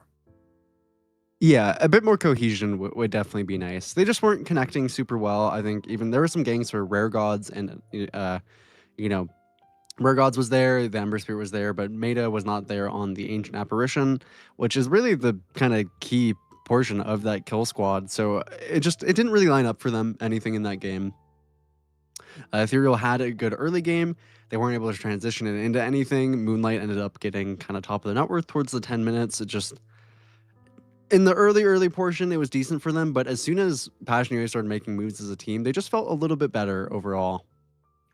And, coming into this game, I think you probably can fix some of that coming out of draft, as Kalmychata's draft was not exactly easy to play, especially into the Dazzle. It was really only Meta that could deal with the Dazzle, and even then, the Shallow Grave was still such a significant threat. I didn't hate it. I did see a world where this Abaddon and this Medusa were doing a lot of damage, very, very difficult to kill. And you can have this interesting time. You have this kill squad of Ember Spirit and kill shot on the Wind Ranger and this Ancient Apparition with Ice Blast. And like that felt like playable, but you had to execute those ganks. You had your 2, 4, and 5 had to get those kills around the map and slow down this really what was a snowball from Passion UA. It didn't happen. And now we move into game 2. Kalmychata will have, or excuse me, Passion UA will have first pick. And now we're looking at a first phase Huskar ban from Kalmychata. That is a little bit interesting, especially considering it's very first pick of the draft. I don't think that's maybe necessary, but they think it is. I like getting rid of Botyak's Huskar this early in the draft is a bit interesting, as there is Marcy open if Passion UA do want to go for it. We'll see if that is something that they personally value. I don't see why it necessarily wouldn't be, because a lot of the value supports are out of the pool, but I suppose that's a good reason for it not to be. Timbersaw again. Honestly, I do like that more than the Marcy. I think Marcy is great for Bastion UA. They play it very well, but just give him the Timbersaw and Botyak and he'll run away with the game. Now the question is, how do you properly address this as Kalmychata? It's nice to have a lot of magic damage. I know some nuking support is always going to be really nice in lane. I know Lich is. It seems like it's maybe not in pro games, but in higher level pubs seems to be becoming maybe a little bit more popular. You can go something like that, but yeah, once the mid game happens, one of the problems I think with Timbersaw, or one of the nice things about Timbersaw, is that the itemization is wide open. Yes, you're gonna get your Kaya, you're gonna get your Sanj, but you can go pipe second item, you can go BKB, you can go Atos, you can go Lotus, you can go Ags, you can go Blink. The hero does enough with just the base toolkit that it gives you so much room to itemize for whatever problems you're dealing with in the game. Yeah, and I actually do. I think this is one of the better responses, truthfully, is picking up this Dazzle. Not only is it kind of also like a secondary ban since you're taking it away from Cracker's hands, but they do love playing the Dazzle on Kalmychata, especially Rare Gods. He likes playing it in the 4 position, and it's good at threatening Timbersaw just from that burst damage that we saw. It's good at keeping heroes above that threshold for the Chakram slow. Overall, I think that playing with Dazzle, the more that I've seen it, especially in kind of, these games that aren't tier 1 with extremely coordinated kind of goes, I think the Dazzle can just create enough chaos to make things kind of simple to play around. But you do have to have nice heroes that kind of complement it, things to play alongside of it. If you wanted to, you could pick up the Ringmaster for yourself, which would be an interesting choice, but then they probably would end up putting it 5. So I'm not quite sure that they will go that route, but if they wanted to do that, they could. Having that double save is nice. Not as good into Timbersaw, granted. So I am a little bit curious what this 13 pick is, as some of the heroes I think that you would want to take away, granted, like the Dragonite that we saw last time, not very good into Timbersaw, so I guess I'll just go for the Marcy that was not banned. I do think Timbersaw is pretty good into this hero, but there's no reason to think that Marcy, I think, is weak by any means. No, it feels like it can go both ways. I think if you lane Marcy into Timbersaw, that's pretty bad. You're just going to get nuked down. It's going to be a rough lane. But, you pop Unleash, Timbersaw, yes, 2 points in reactive armor, but it's still a lot of burst damage. And Timbersaw, yes, maybe a little bit happier about being physically nuked than magically nuked. But I can see a world now where you can go and kind of pair something together with the Marcy and get a kill. If it is core Marcy, absolutely could still be a position for Marcy, and we pair something up, not an axe. Timbersaw would just feast on that, and it's like kind of that Marcy axe lane doesn't really seem to be super viable. But some other blink stunner initiator that likes to have a free initiation early on. What's in the pool still? Sardar's gone. Timbersaw, of course, not really on that agenda, but yeah, something like that. What do we have actually in the offlane pool? Yeah. There's the Dragonite. I think this hero is very nice to play with, and Jakira right away as well. So Passion UA, keeping it simple. These heroes are not very difficult to execute. Obviously, there's some mechanics involved with Timbersaw, but Botyak, as he showcased, is very capable of putting those to the limit. Jakiro, a hero that famously kind of just wins lane, will be nice into the Dazzle 4, as that kind of attack speed slow can be pretty significant at making positive trades. Great magic damage to pair with these two heroes. I like this draft a lot from Passion UA. Question for Kalmychata is, do they want to now go back into play Anku's Abaddon again into something like the Jakiro? I don't know if I love it. I think probably I agree. Just match the simpleness of Passion UA's draft and pick something I think that will enable these heroes to kind of play. I wouldn't mind something like a Sand King here for the side of Kalmychata. If they want to go back for Ember, I think it's dicey, but I think it's still doable. But on top of that, I just think you need more initiation, you need more catch, you need these heroes that do damage on top of it. It's really what I'm looking for, because Passion UA, they've already fit those kind of shoes. The Batrider is a good shout out for that. This is also a role flexible hero in theory. It could be decent if they throw the Dragonite mid again.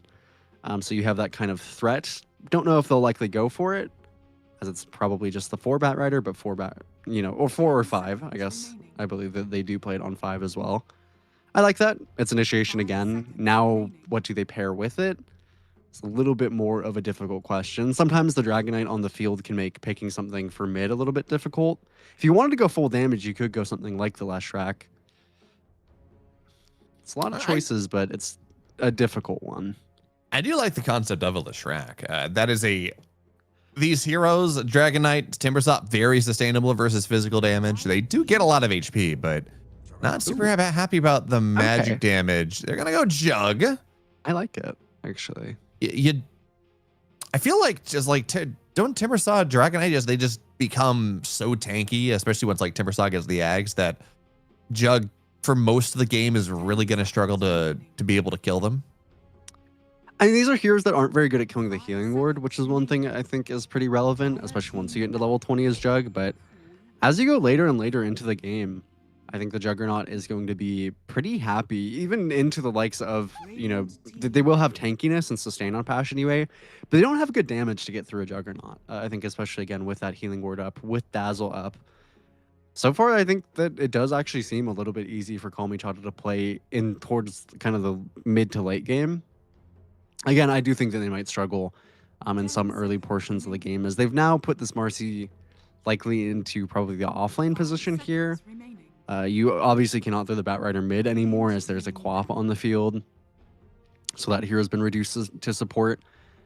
So likely for Kalmychata, they're looking for a mid here for Ethereal. But it's not necessarily an easy pick. And they, of course, are going to get rid of the Puck as well. You have two bans to get rid of some of the better matchups into Quap.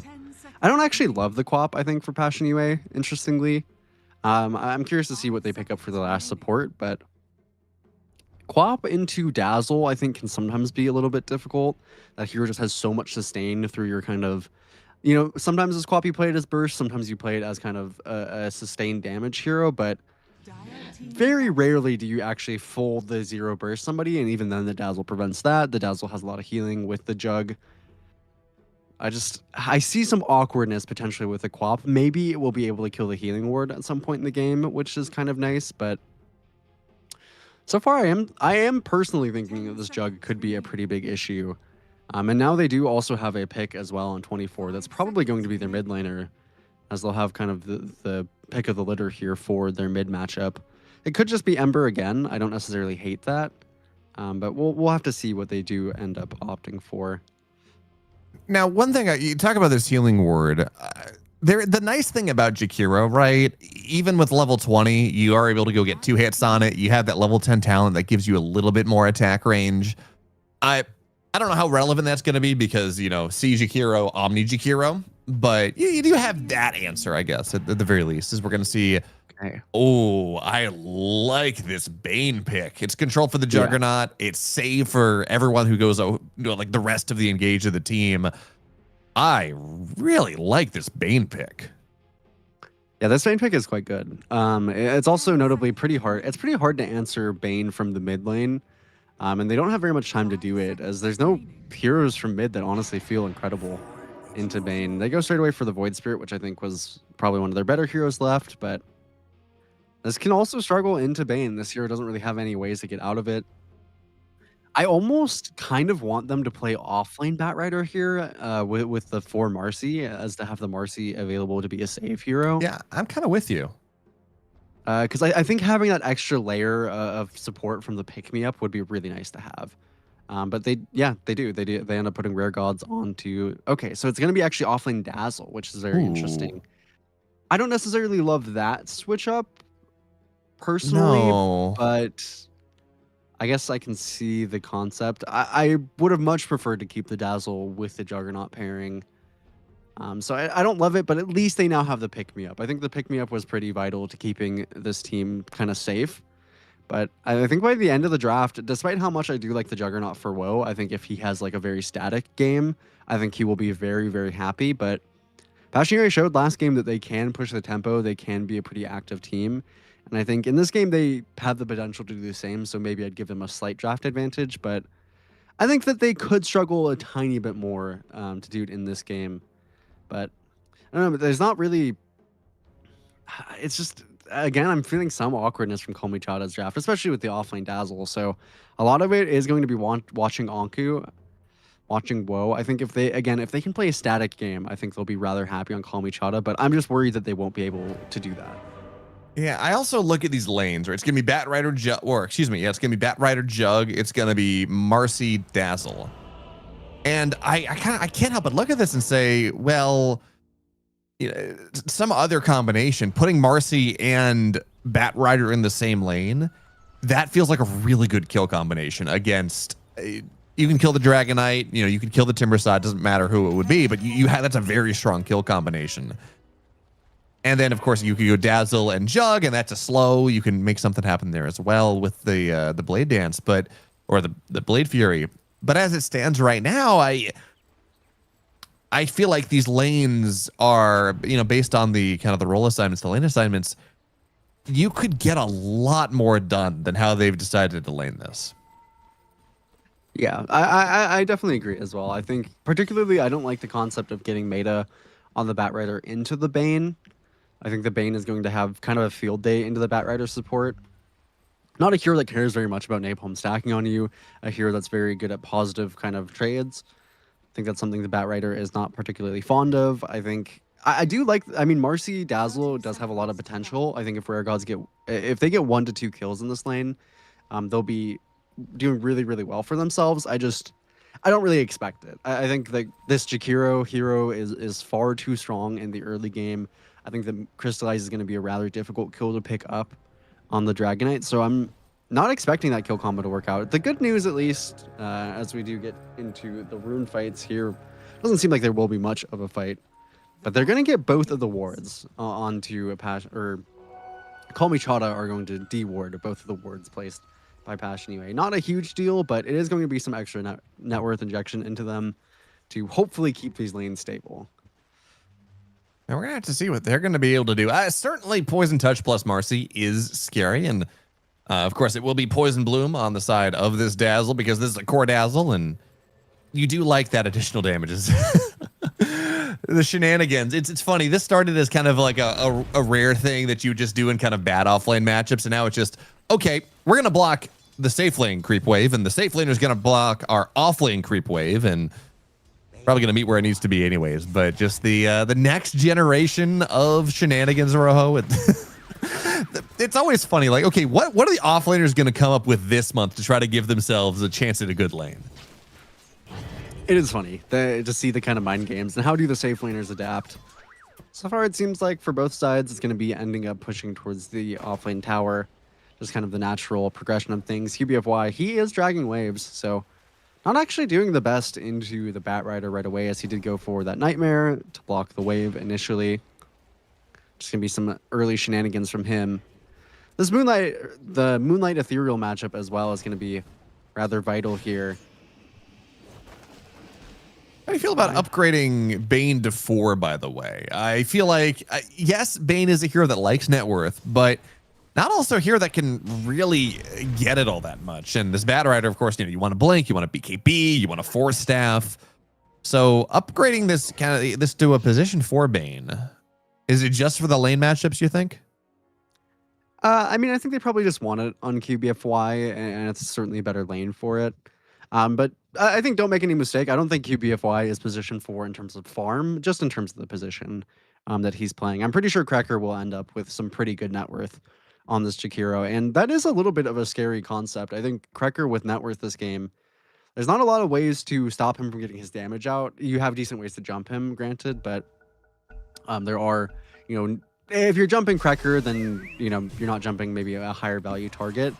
But if he can get into the likes of like an Ags this game on the Jakiro, obviously that's far away, but it can actually be very obnoxious if you get it onto where the Nothra protection is. It can be quite obnoxious for, this Marcy, for the Juggernaut. Cracker's net worth, I think, will be important. His levels will be super important, and he's very likely to get them in a game like this. This top lane is not very threatened so far. In fact, both lanes are pretty chill. Some general lane dragging shenanigans, some creep pulling across the map. Mid lane even is just about dead even. Ethereal will come away with a little bit more CS out of the wave. Yeah, it does seem like overall, it's not by a significant margin, but overall in these early levels, lanes are going fairly nicely for the side of Kalmychata, which is what we want to see, right? Kalmychata, kind of an awkward game number 1. The draft not really doing what they needed, quite what they needed. And the lanes, I think, went a little bit more even in these early stages than they did in game 1. But of course, we talk about Ethereal, not quite able to dodge the. No, he did. Okay, I thought he was a little slow on it, but He's actually having a pretty good mid lane. 13 for 3 versus the 9 for 2. Not going to be able to dodge that one, though. It's only 1 point to assimilate, so the cooldown is still long enough that you will still get bullied by this quap. Just maybe not as bad as some other heroes. Yeah, it's a tolerable lane. It will be rather annoying for Ethereal. BBFY and the bot side had to push Meta onto the high ground. A little bit of an interesting decision. I mean, QBFY going for this kind of lane dragging shenanigans does mean that Bot Yuck's in a great position. He's going to be set up very well for himself, but they're letting Woe get off to a pretty comfortable start. Not really pressured at all on this Juggernaut. Again, I think if these lanes go well for Kalmychata and they're able to just kind of chill, set their own pace for the game, they'll be very, very happy with a static game. Radiant structures are Good damage on the top side. Yeah, we're gonna be able to go and take anyone down. Actually, Rare Gods has to run. You gotta get out of here. But with the Shadow Word, yep, he's gonna go. There's the Dispose. Cracker now locked inside of a couple heroes. Rare Gods getting a little bit lower, looking for the first blood trade. They will be able to go take him down. Shadow Wave not quite going to be able to find the connection. A lot of damage on Crystallize, actually. Poison Touch. Oh, wait, he can get 2 here. Chain him up a little bit more. 1 more hit. 4th shot. Now it's going to go reapply. Crystallize very low under tower. He's going to turn on to Cracker now as Anku. Thought he could get both.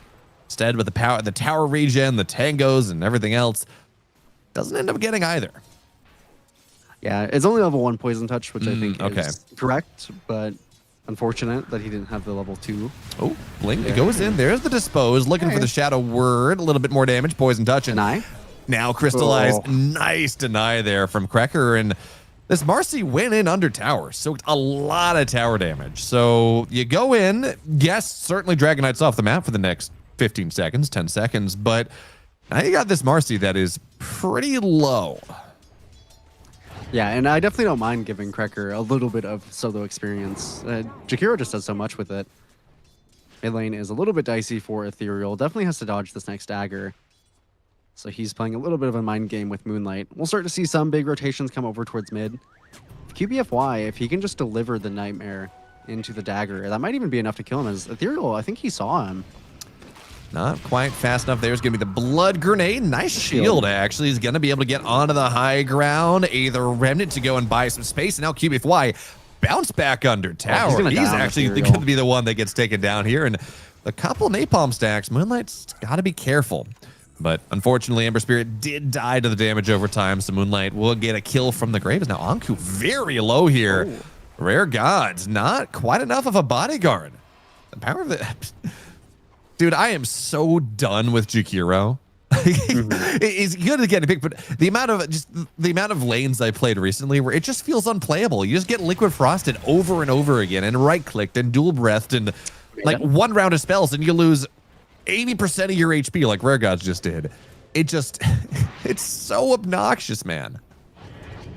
Yeah, Jakiro is incredibly strong, and very happy to get it. They're trying to kill QBFY here. And they got him. Absolutely. Dashes in, all around, and can be able to go punish this Bane for his temerity of trying to kill Ethereal earlier on. I guess successfully getting the kill on Ethereal earlier on, but he's going to be able to go trade that one back. And Rare Gods top side tries to go on top of Crystallize, but he is still a level 5 Dragon Knight. He does have 4 points in Poison Touch. It's going to get reapplied once again. And Dispose is going to be up soon if it's not up already. So Crystallize, he's just left on an island trying to get damage into Rare Gods to maybe let the tower kill. But a bit surprised. I guess no one had TPs, Rojo, but a bit surprised the lack of rotations considering how long that go happened. Yeah, Moonlight did have his available. Maybe could have been correct. Maybe Anku was too high HP. Crystallize even could have TP'd out of there, so he just kind of let that happen. Would have been able to get out if he wanted to. So far, the net worth, it's a little bit similar to what we had last game. Bot Yuck is doing really well for himself, but Woe is right there matching it. This Juggernaut is having a great game. I think Kalmychata are getting slowly closer to having that kind of homeostasis that they would love to have. Mid lane going as well. Pretty good. And I do like the idea of this Juggernaut as a hero a little bit. Yes, Dusa can absolutely carry games, but I look at this as, Banyak, you got to be careful here. Omni Slash is ready to go if you get low enough. But Juggernaut's a hero that can join games early. Yes, we saw the Ame Game 5. There are certainly Juggernaut games where you're just playing until 6 items. But conceptually, Juggernaut is a hero that can join fights a little bit earlier and a little bit easier than Medusa can. Yeah, I mean, Juggernaut is definitely, this is also a very strong late game for the Juggernaut. The only threat that you have is QBFY. Because he is here on the top side as well. Yep, nice rotation onto Anku. Shallow Grave not skilled because he's core, and he's going to get disposed, but not, or get Pygmy up, but not quite enough here. And Cracker gets another kill to his name. He's now level 5, just about level 6. This is going to be a pretty problematic Jakiro row. You know, where you're talking about giving him a little bit more farm priority, but already 2-0-1. He's got himself most of the way, halfway to level 5. He's got mana boots coming out on Courier, I think. He's got something, yeah. It's actually going to be a wand, but he's got more items coming out, and damage that he does, especially once he gets Macropyre, is not all that easy for Kalmychata to deal with early. No, certainly not. And this is a great move as well. Take the heroes into the safe lane here. If they see, whoa, he has no spin. Of course, they don't necessarily know that, but they might just try for the kill anyway. Yep, and there's the wrap around and the stun. No ice path, but just the damage is more than enough. And now 4 heroes topside. It's the nice thing about adding this Jakiro onto Crystallize, onto the Dragon Knight, you have, despite your offlaner being a Timbersaw that doesn't really like to hit towers all that much, you got a decent amount of tower pressure in pretty much all stages of the game. Yeah, Jakiro can kind of do it by themselves, but so with this new age Timbersaw build, the Power Treads, you are better at hitting the buildings than previously before. That was a really, really tough death for Woe to sustain. It's going to set him back a pretty significant amount. It's going to propel Cracker and Crystallize even closer to being that huge map threat that they want to be. QBFY also, he's been getting a pretty good value out of this Bane. Although he's died twice, he's been causing a lot of chaos. He's been setting up a lot of kills for his team. Fortunately, the rune does not go to the side of Moonlight, but fortunately, it is only an invis for Ethereal. The lane's not been the best for Moonlight. He struggled a tiny bit, but he'll definitely take it for the way that the map is playing out, as Batyak is clearing stacks for himself in the triangle, so he is back to a very similar position we saw him in Game 1, Bayo. And if I'm Kalmychata, I don't like those prospects, but top lane, oh, this is a Macropyre. disaster of a smoke. The Macropyre already, tons of damage. Rare Gods, he's not the Unleash. He's going to be able to get the Dispose, actually. Not quite going to burn down. The power of this Dazzle is significant. Now Moonlight's going to arrive, but Ethereal gets the Aether Remnant. Moonlight has to blink on out of here, but it's on cooldown. Really can't make that happen. And this smoke, it kind of felt like a disaster at the start. It was broken. You have this Bane. There's the Nightmare. There's the Macropyre. But with the rotations coming in and the power of this level 8 Dazzle, they end up getting 3 Rojo. Yeah, I really didn't think they should have gotten that much, but Moonlight, he's just been constantly pressured on this mid side. The pressure that they've gone on the kind of side lanes here hasn't been lost for Passion but it doesn't mean that Moonlight Crystallize left alone a little bit and should be fine. Yep, the Flame Break doesn't push him back quite far enough. Rebound doesn't quite land. But even still, keeping pressure on this carry, Dragon Knight, pressure on the top side of the map it's pretty valuable. Dragon Knight is a hero that does want to be able to hit lane creeps. Yeah, you got Breathe Fire, and you do have Eldritch Dragon Form to flash farm a little bit, but you'd rather be putting pressure on. So for now, Woe is going to be able to go take the tier 1 tower down. Rare Gods, though, he wants to dive a little bit deeper, see if they can find something. But Batyak has shown up. He's got a lot of damage. Will be able to go and take the healing. Oh, sorry, didn't get the healing word. So he's fine. And this is 4 heroes. Omni Slash still up and available, Rojo. This is not an easy combination of heroes to try to dive into. And actually will stop Batyak's TP as, or yeah, I don't know if I guess the Omni and just spin. It's, yeah, with the spin, there's going to be the Dispose and the pick-me-up. It's enough. So they take down this snowballing Batyak Timbersaw. They're going to try to find Ethereal as well as is Passion UA, but it seems like for now that's not really going to be that much of a thing. Yeah, this Timbersaw, he's got 6,000 net worth. He's the top net worth in the game, but turns out if you spend every single spell on him, he still can die. Yeah, and they're going to try to spend all their spells on the Cracker, and That's a little bit easier of a kill than Botyak, so they do get that one. And I mean, we were talking last game about the awkwardness of Kalmychata's draft, but so far Moonlight has been that kind of awkwardness for the side of Passion UA. He does do quite a bit of damage with his Arcane Rune, but hasn't been really able to find anything on the Quap. And anecdotally, recently I played a game actually of Quap into Dazzle and the Juggernaut, and I can tell you it's not very fun. Having heroes that are constantly at max HP just means that potential of rotating, that potential of getting that burst kill is so much lower. So finding your space in the fights to actually do what you want to do, especially in the likes of heroes like Batrider, like this Void Spirit who can punish you, it's rather difficult. So for Moonlight, this lack of net worth has certainly hurt him a little bit, but they'll make up for it, pushing this mid tier 1, finally putting some pressure into this middle lane here. Still a perfectly reasonable position for Passion UA, but Woe does have his Battle Fury now, Bayo.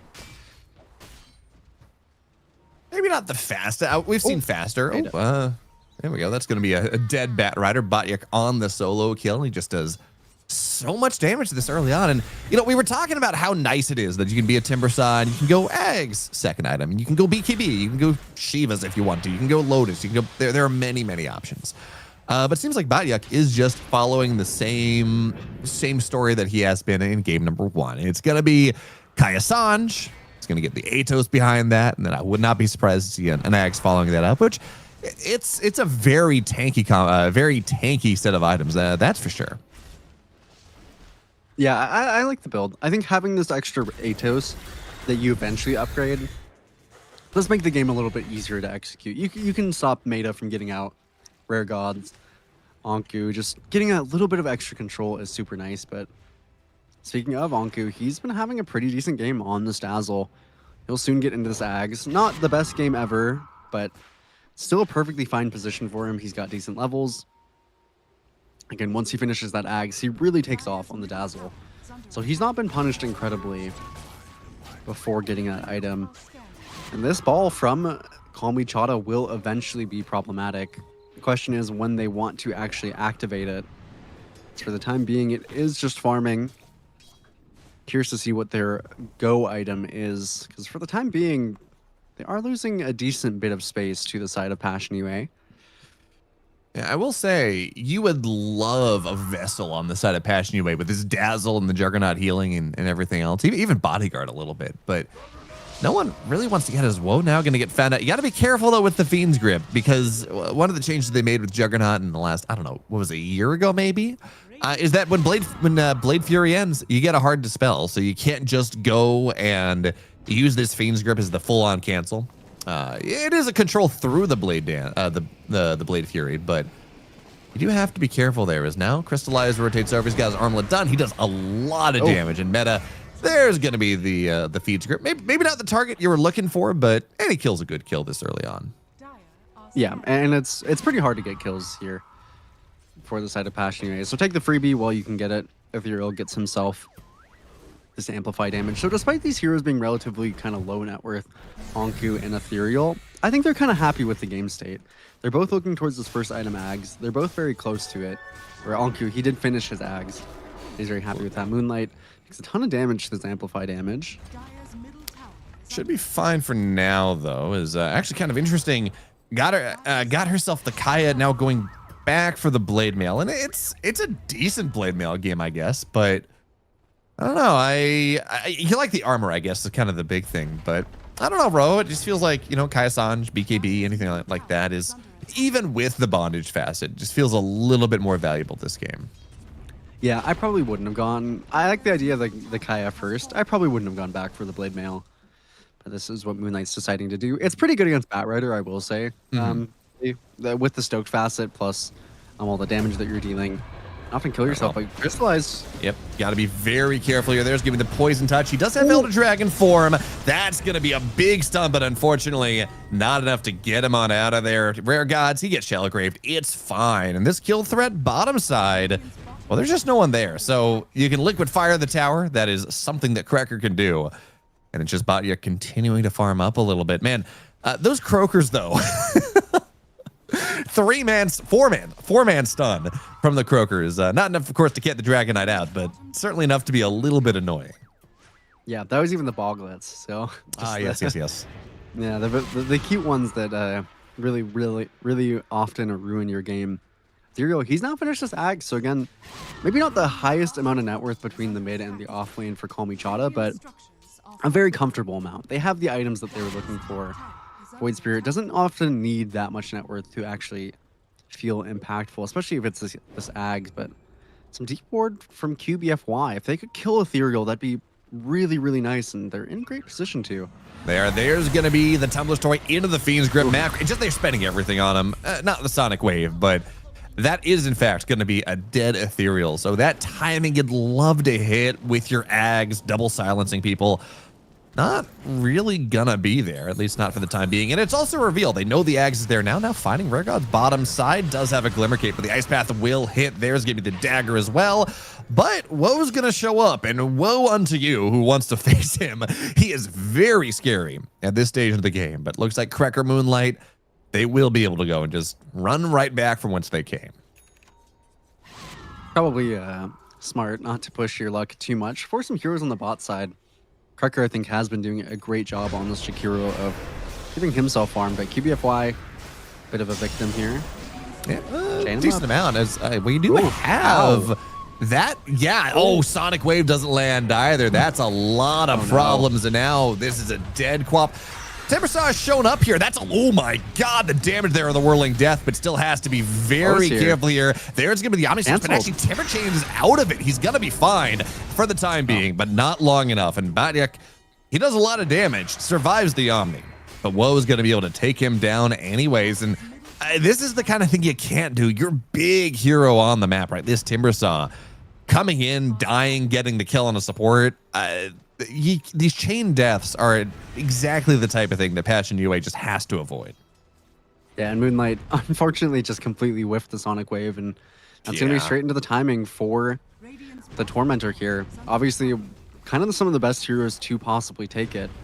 They should be able to get this for free for themselves, and if they continue to lose pickoffs like this on to Passion UA, this Roshan will be on the table at some point for the side of Kalmychata. Get the shard over onto Batrider, which is relatively completely useless, unfortunately. But it is a little bit of extra net worth injection.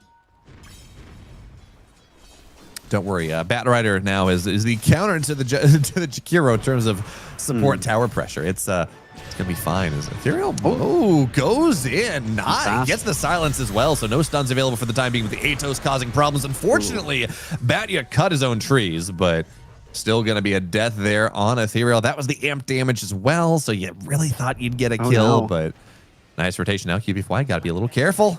Running away. Blink is there. There's going to be the Tumbler's Toy, and it's a lot of damage, especially with this long-range Dazzle coming in. So Bane is dead because, you know what? That's two heroes top side of the map. It's a dead Ember Spirit or a dead Void Spirit as well, so they're going to be able to go take a pretty nice and early Roche on the side of Passion UA.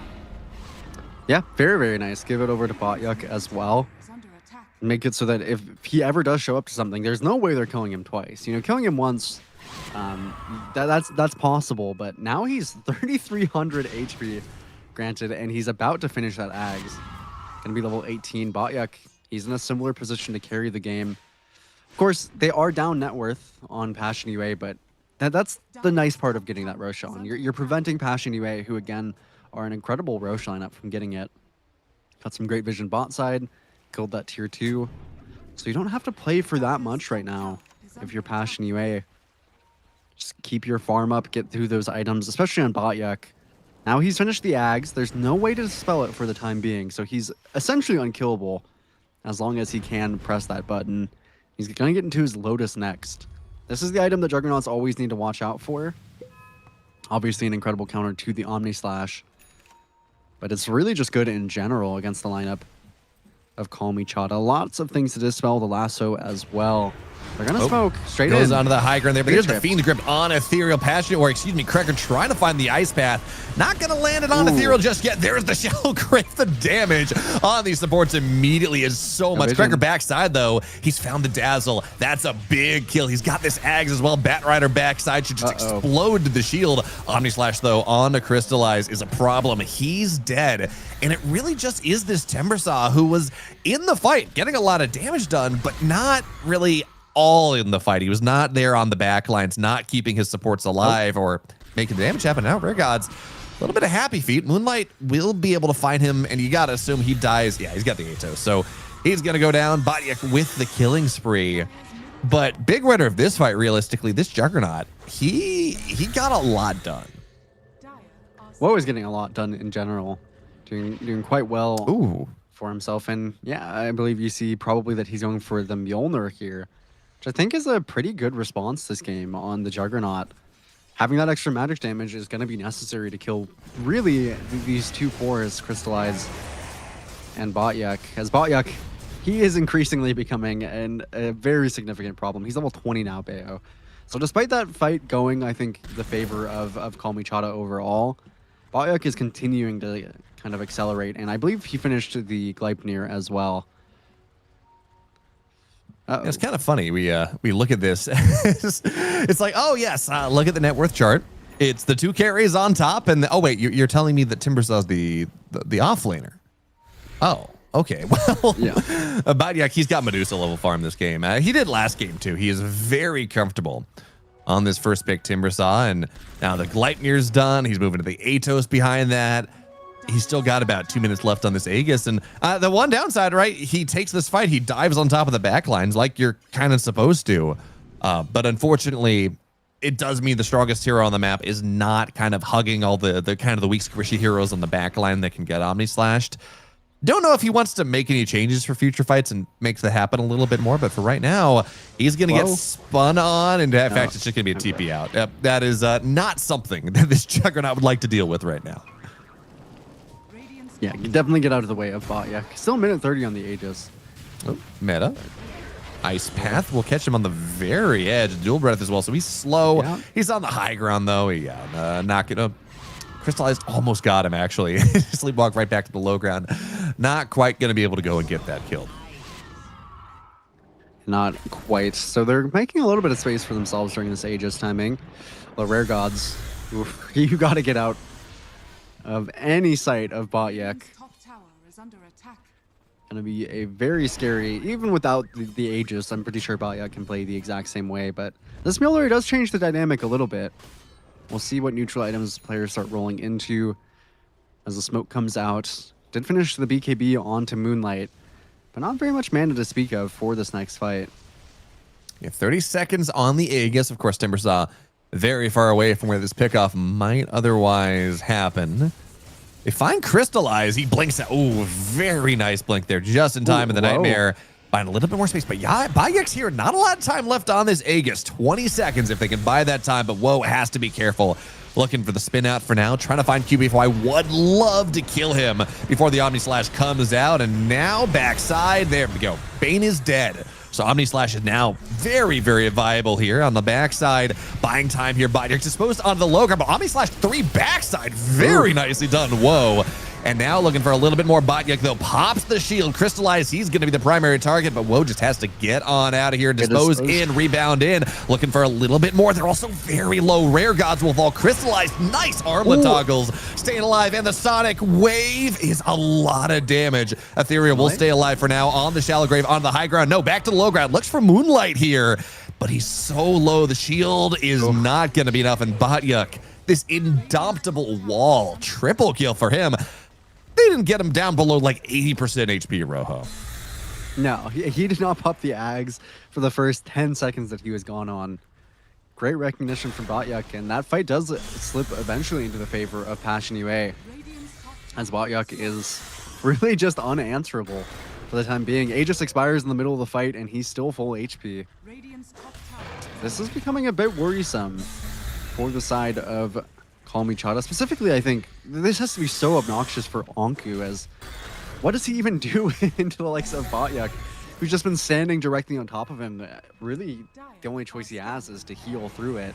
She did a decent job of initially, but you kill everybody around Botyuk, you know, maybe kind of like the Medusa approach, and it doesn't seem to matter. Botyuk's even itemized for himself a Reaver here, so I think he's going to go straight away into the Strength Blink.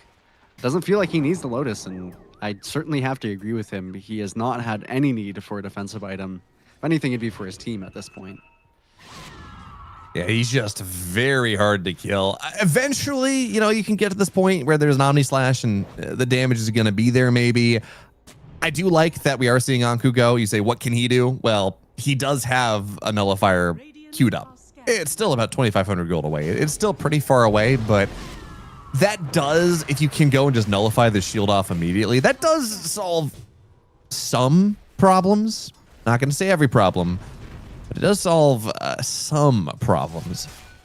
What I will say though, Rojo, is, you know, we're talking about this Botyuk Timbersaw, who is just far and away the strongest hero on the map. But you look at what the rest of Passion UA have, and it's not like this Dragonite is all that impressive. It's not like the Queen of Pain is all that impressive. It's not like any of the supports are that big. It very much is this. If there's some way, just deal with this Timbersaw.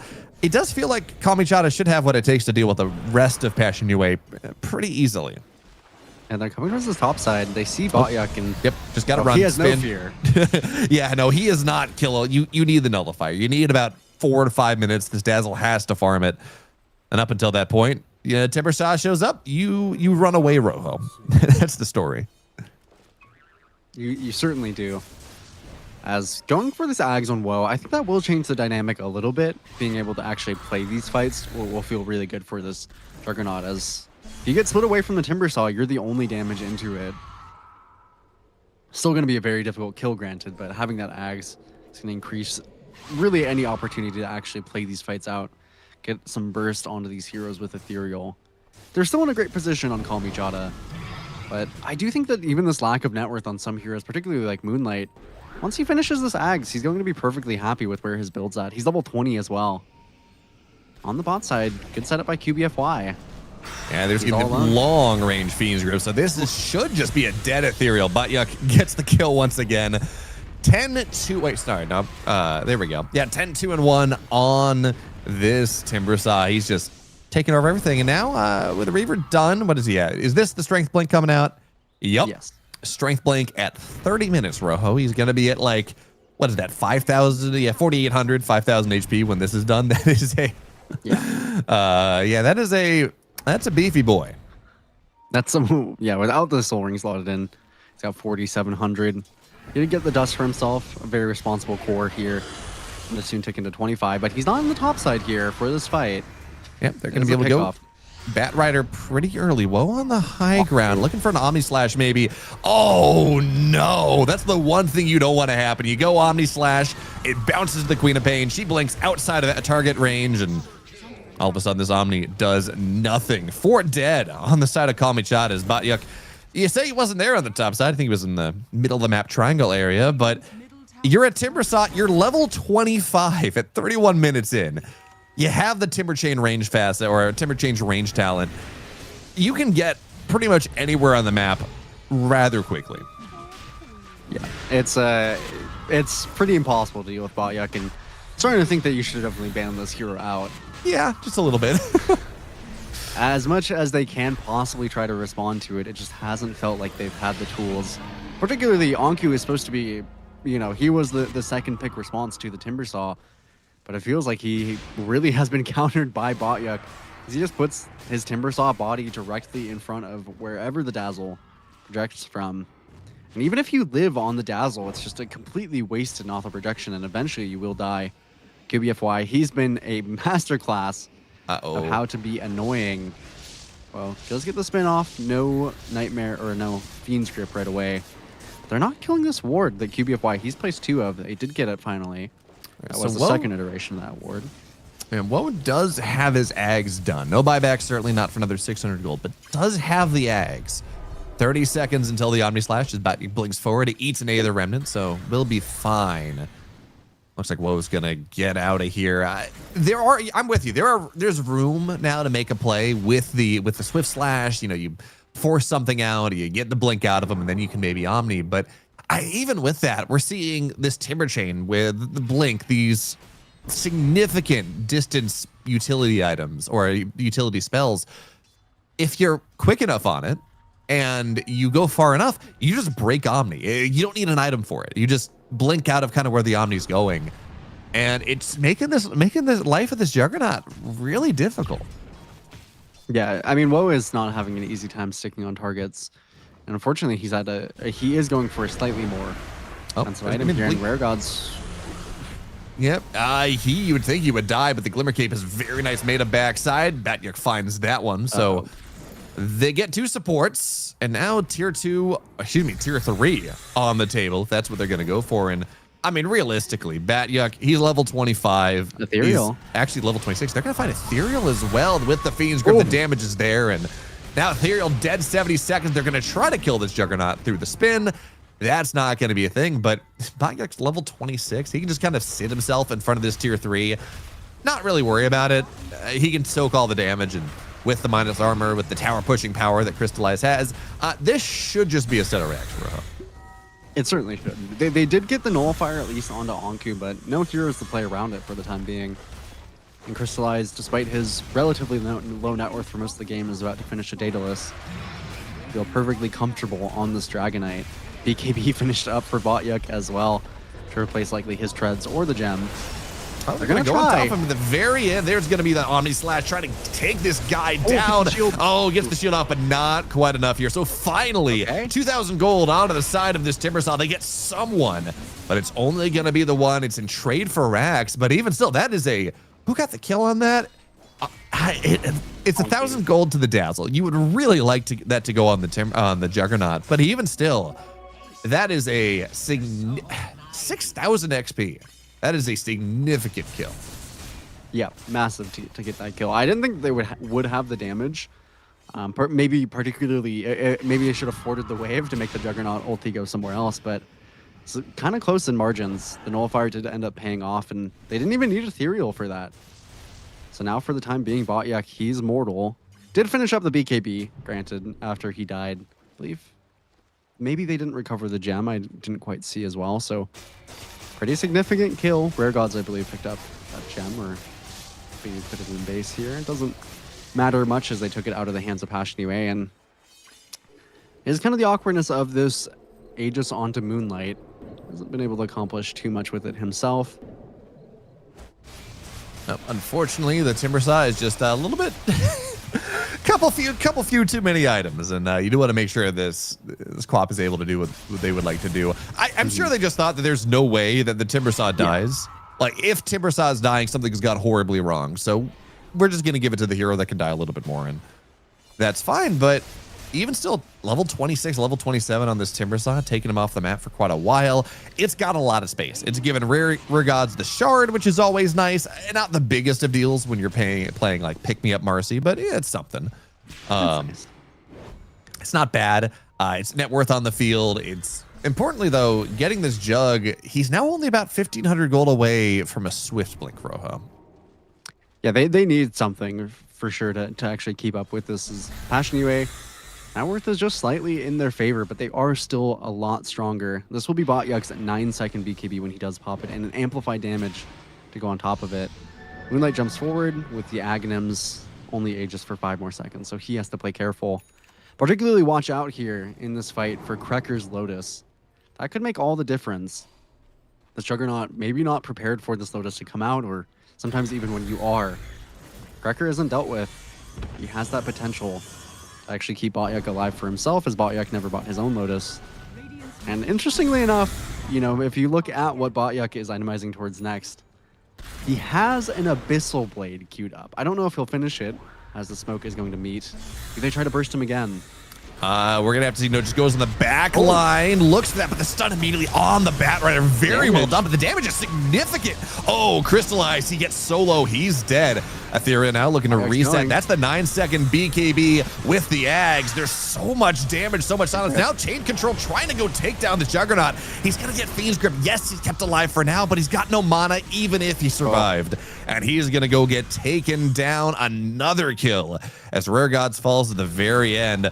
Metabot back for this one, and it looks like he's gonna be okay. But man, they got on the backside. It looked like it was gonna be enough, but that move from Crystallize, the immediate blink to just prevent the lasso from doing what it needed to do. And Meta now, he's got to be very careful. I think he might just be dead. Sitting there in the Chakram slow, there's nowhere for him to go. And now that's a die. That's 90 seconds, no buyback on this Batrider. It's kind of your key base defense tool, right? You blink in, you get a lasso, you separate someone out. And without that, I mean, of course, Jug's dead for 60 as well, but without this Batrider, this is a very tricky defense. It really is. I mean, Meta just didn't have quite the immediate jump, and Bayek not actually able to get Ethereal there, as there's a Linken's and a Manta, but this is probably just Megas. No Dragonite, but still hitting relatively hard. Maybe it'll be a little bit too hard to bring down this mid tier 2 as well as the Rax without the Dragonite. But I really think that Meta should have been a little bit quicker on the jump there. Not able to quite get onto Ethereal, which notably as well to QBFY, he's been so obnoxious this game. He'll finish his Lotus for himself soon. But he has, I mean, the Nightmare saves are pretty crucial.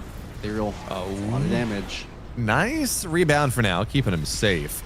But with 5 seconds on the Juggernaut, 4 seconds, same amount of time on the Omni Slash. So Omni Slash should be just ready to go. Now we dive in with the silence, trying to get on top of this Queen of Pain. Secondary stun, but the Ice Path keeping the Jug out of there for now. Shallow Grave trying to buy a little bit more space, but man, Sonic Wave pushes him back as well. This go is just not what it needs to. Now Ethereal has to be very careful. Omni Slash backside bouncing very nice, but the Ghost Scepter, oh no, keeps Cracker alive, and now Swift Flash is available soon, but the Nightmare buying some time there. We'll be able to go and lasso Batyuk. But I'm not sure how much it matters. He is just still unkillable here. 6.5 seconds left on the shield. They just have to tap out. So much Omni Slash damage wasted on the Ghost Scepter. Every single time it looks like it might finally be good enough for this Juggernaut, it's bouncing the wrong way. It's going on a hero that he just can't kill. And man, at the end of the day though, Rojo, 2 games in a row, this Batyuk Timbersaw is hit something else. I mean, yeah, Bayek, he's a huge player to watch out for Passionate. He's so much of their success, and they do a great job of building a supporting cast around him. So despite some of the potential issues they could run into, Bayek can just itemize against it. He can just have all the net worth to hold the world above him. Just really, really well done by Bayek. And unfortunately for Kalmychata, not banning Timbersaw is kind of the bane of their existence, maybe more than QBFY, as it really did end up biting them in the second game, Bayo. I think now if you're moving forward into Passion UA with this incredible lower bracket run they've had, don't let this guy have Timber. Yeah, Timber already is kind of a first ban candidate. We're seeing in a lot of tier 1 Dota, and you know, given these games that we've seen from him, yeah, get rid of it, 100%. Some fun stats for this last game, by the way. Batyuk, this Timbersaw, 200 more CS than his carry. You know, twice as much damage as his carry. He was the carry in this game. It really was just Crystallize could go hit towers, which is something that Timbersaw doesn't do quite as well. But even then, the tower damage numbers are not that far off. So ban the Timbersaw. That's the story, as unfortunately for Kalmychata fans, they are now gone. They are done. They are knocked out of DreamLeague Division 2. But Rojo, Passion UA, after getting taken down 2-0 by eSpoiled in the first round of the upper bracket, they've taken down Zero Tenacity 2-1. They've taken down 4 Pirates 2-1. Now 2-0ing Kalmychata here. They've already qualified for DreamLeague Division 1. That's done. But to continue this run, to earn a battle, to earn some place against one-win team of Team Yandex, Pipsweek +4. That's the next target. Yeah, it's going to be really fun to watch them. I think Passion have really stepped up in this tournament, so I'm super excited to watch them. I think their playstyle is so unique, and For some time, they've kind of struggled to find that identity in that play style, but they're starting to become really comfortable in it. And I'm hoping that they can kind of punch up and really make some teams consider them as the threat that they really are. Yeah, we're going to have to see what happens as this Dream League Season 2 will continue tomorrow with the lower bracket semifinals, upper bracket finals, all these wonderful things. And then finally Sunday, we're going to figure out who wins this entire thing. Of course, all 4 teams, they're already into Dream League Division 1. So you'll be able to watch more of them as time goes on, as Dream League Division 1 gets started soon enough here. But for now, we are done here today. Kalmychata falling down 2-0 to Passion UA. What are they going to do tomorrow? I don't know, but I'm excited to find out. Have a good night, everyone. Stay safe. I took a walk down Pico, heard someone shout from a crowd of fed up people, getting told they should calm down. Didn't want to fight, but the tears that fill their eyes are brought by the people sworn to preserve their rights. Oh, how could you not see it all coming? Stuck in our ways and running out of time to change. We've got to at least try. But what will they do when the people stepping out of line? Oh, oh now, oh yeah. What will they do when the people are stepping out of line? By the ocean where we hope for ground, when just one block away shops were burning down. No surprise, the peaceful pay. We can't kick our feet out till justice takes its place. Oh, how could you not see it all coming? Stuck in our ways and running out of time to change. We've got to at least try. But what will they do when the people are stepping out of line?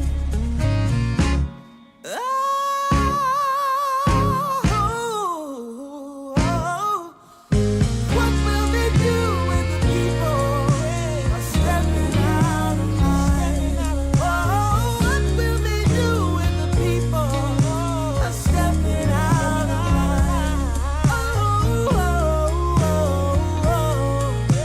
Stepping out of line. I wanna know when they're stepping out of line.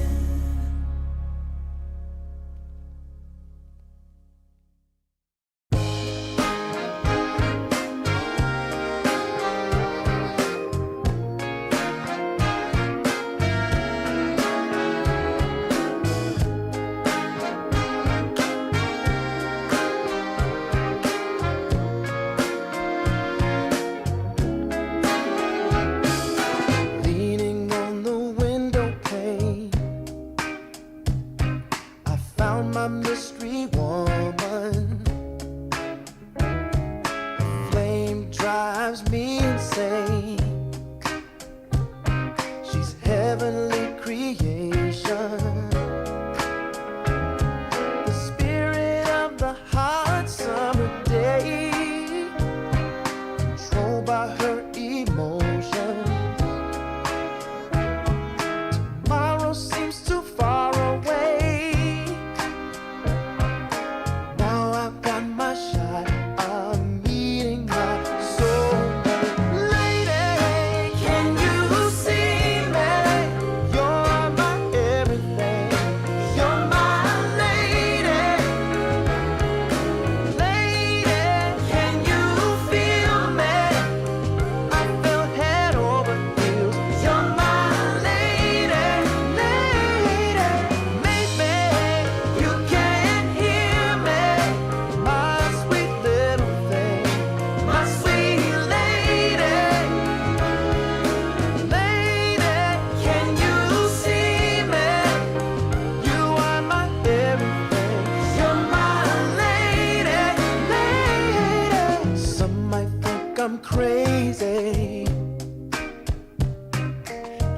my constellation. My vision's far from hazy. I need no confirmation. Take my heart and don't let it stray. True love and affection will come again another day. As the sight of your light always takes my breath away. Lady, can you see me? You're my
just begun. Hips are swinging, feet are stomping. Happy people gather round. We will party all night long. This will be Oh, magic, magic. magic night to remember. A joyful celebration for a whole new generation. This will be Oh, magic, magic. magic night to have together. No more limitation. We unite as one nation. I want Keep on moving, moving. keep on moving. The sweat is dripping. I want Oh, shake it, shake it. shake it to the beat of the drum. No need for hesitation.